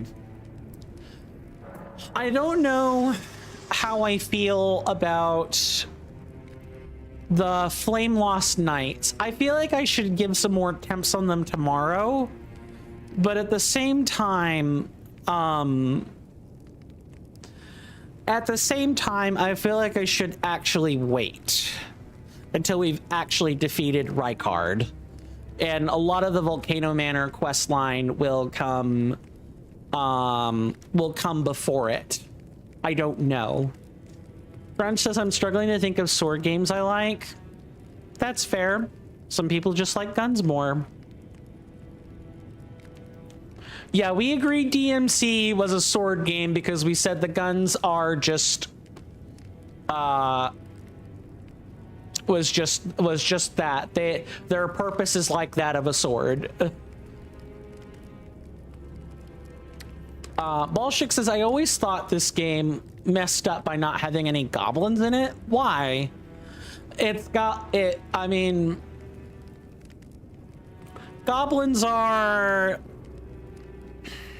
the caricature of them is already problematic, and so we've attempted to kind of get around the caricature being problematic by giving them more culture, right? D&D is like an excellent example of a place where goblins were kind of seen as the dregs of society, and then they moved on to they moved on to become like inventors, and they became more group and family oriented, that kind of thing. Grunge says Metal Gear Rising. Based on our previous arguments, we would say it's a sword game because the guns accomplish the same purpose as the sword, not anything else. Metal Gear, right, I already read that. Don't call him DMC3. Don't call him DMC. How about that one? How about the alternate reality repeat version of Devil May Cry, where Dante had black hair and him and Virgil were, you know, making dick comparisons, among other things. Oh my god. Dark Arisen, something Dark Arisen. Dragon's Dogma, Dark Arisen, the definitive version of Dragon's Dogma. I actually quite like Dragon's Dogma. It's not too bad, and you get used to the clunk. You get super used to the clunk. The pawns being overly chatty is perhaps one of the drawbacks of the game. Listening to the pawns speak every couple of minutes, and them all commenting about the same thing over and over and over and over and over and again and again and again and again. That part gets tiring. I get tired of that real quick. But everything else, the actual plot, is fine. Dragon's dog shit. That's funny. Oh god. Grunge says it was a long time ago when you played it. The PC version's great. There's like a mod collection for it out like a few years ago, where it kind of like modifies a lot of the base class mechanics and fixes some of the things like the pawns talking too much. Like PC gaming for games like that, I think, is great when they've got a modding community behind them. Balshik says, I made my pawn a hot goth babe. A lot of people do. If that was directed at me, Grunge, I'm kind of talking about it a little bit to you, yes. I was saying that if you were to ever revisit Dragon's Dogma, I recommend doing that with I recommend doing like a modded revisit to it. There's a mod list for Dark Arisen that's pretty good.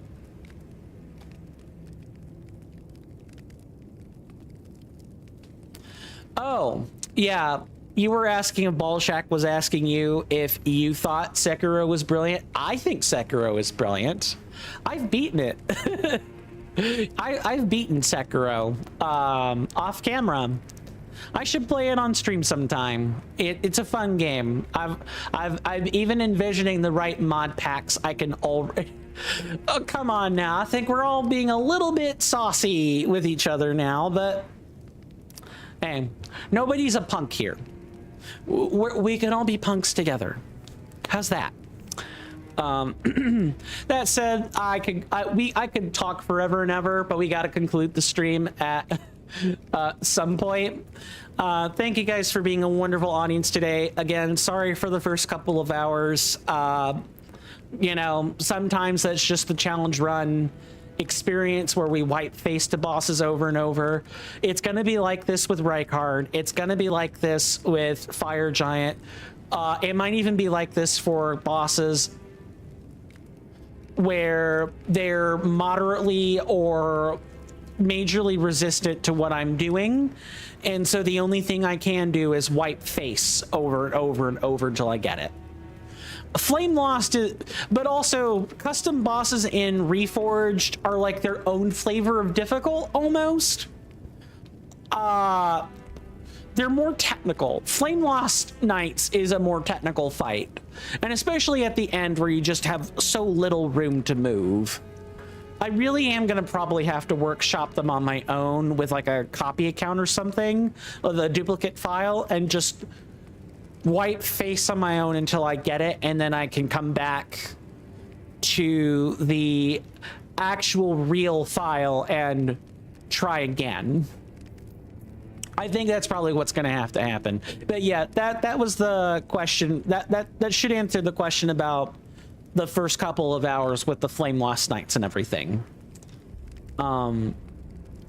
He got squashed like a bug.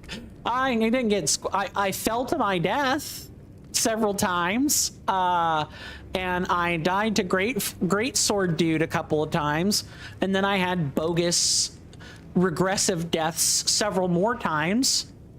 But yeah, I guess I got squashed like a bug. That said, you guys have been awesome. My name is Coin. This has once again been another session of Elden Ring Reforged Deathless. All content fire spells only, the routing. Eventually I can take the routing off of this title and we can have a real run. For you guys on my Discord, please don't forget about the notice I made public today. About the Let's Try streams. I would like to see some discussion on that at some point moving forward, but I'm not going to compel anyone into that discussion quite yet. You guys can find that on the Proclamations channel inside the Discord server. And if you guys want easy access to my Discord server, please do check out the link tree underneath the Twitch video, or in the bottom of the description on YouTube, or if you're on Kick,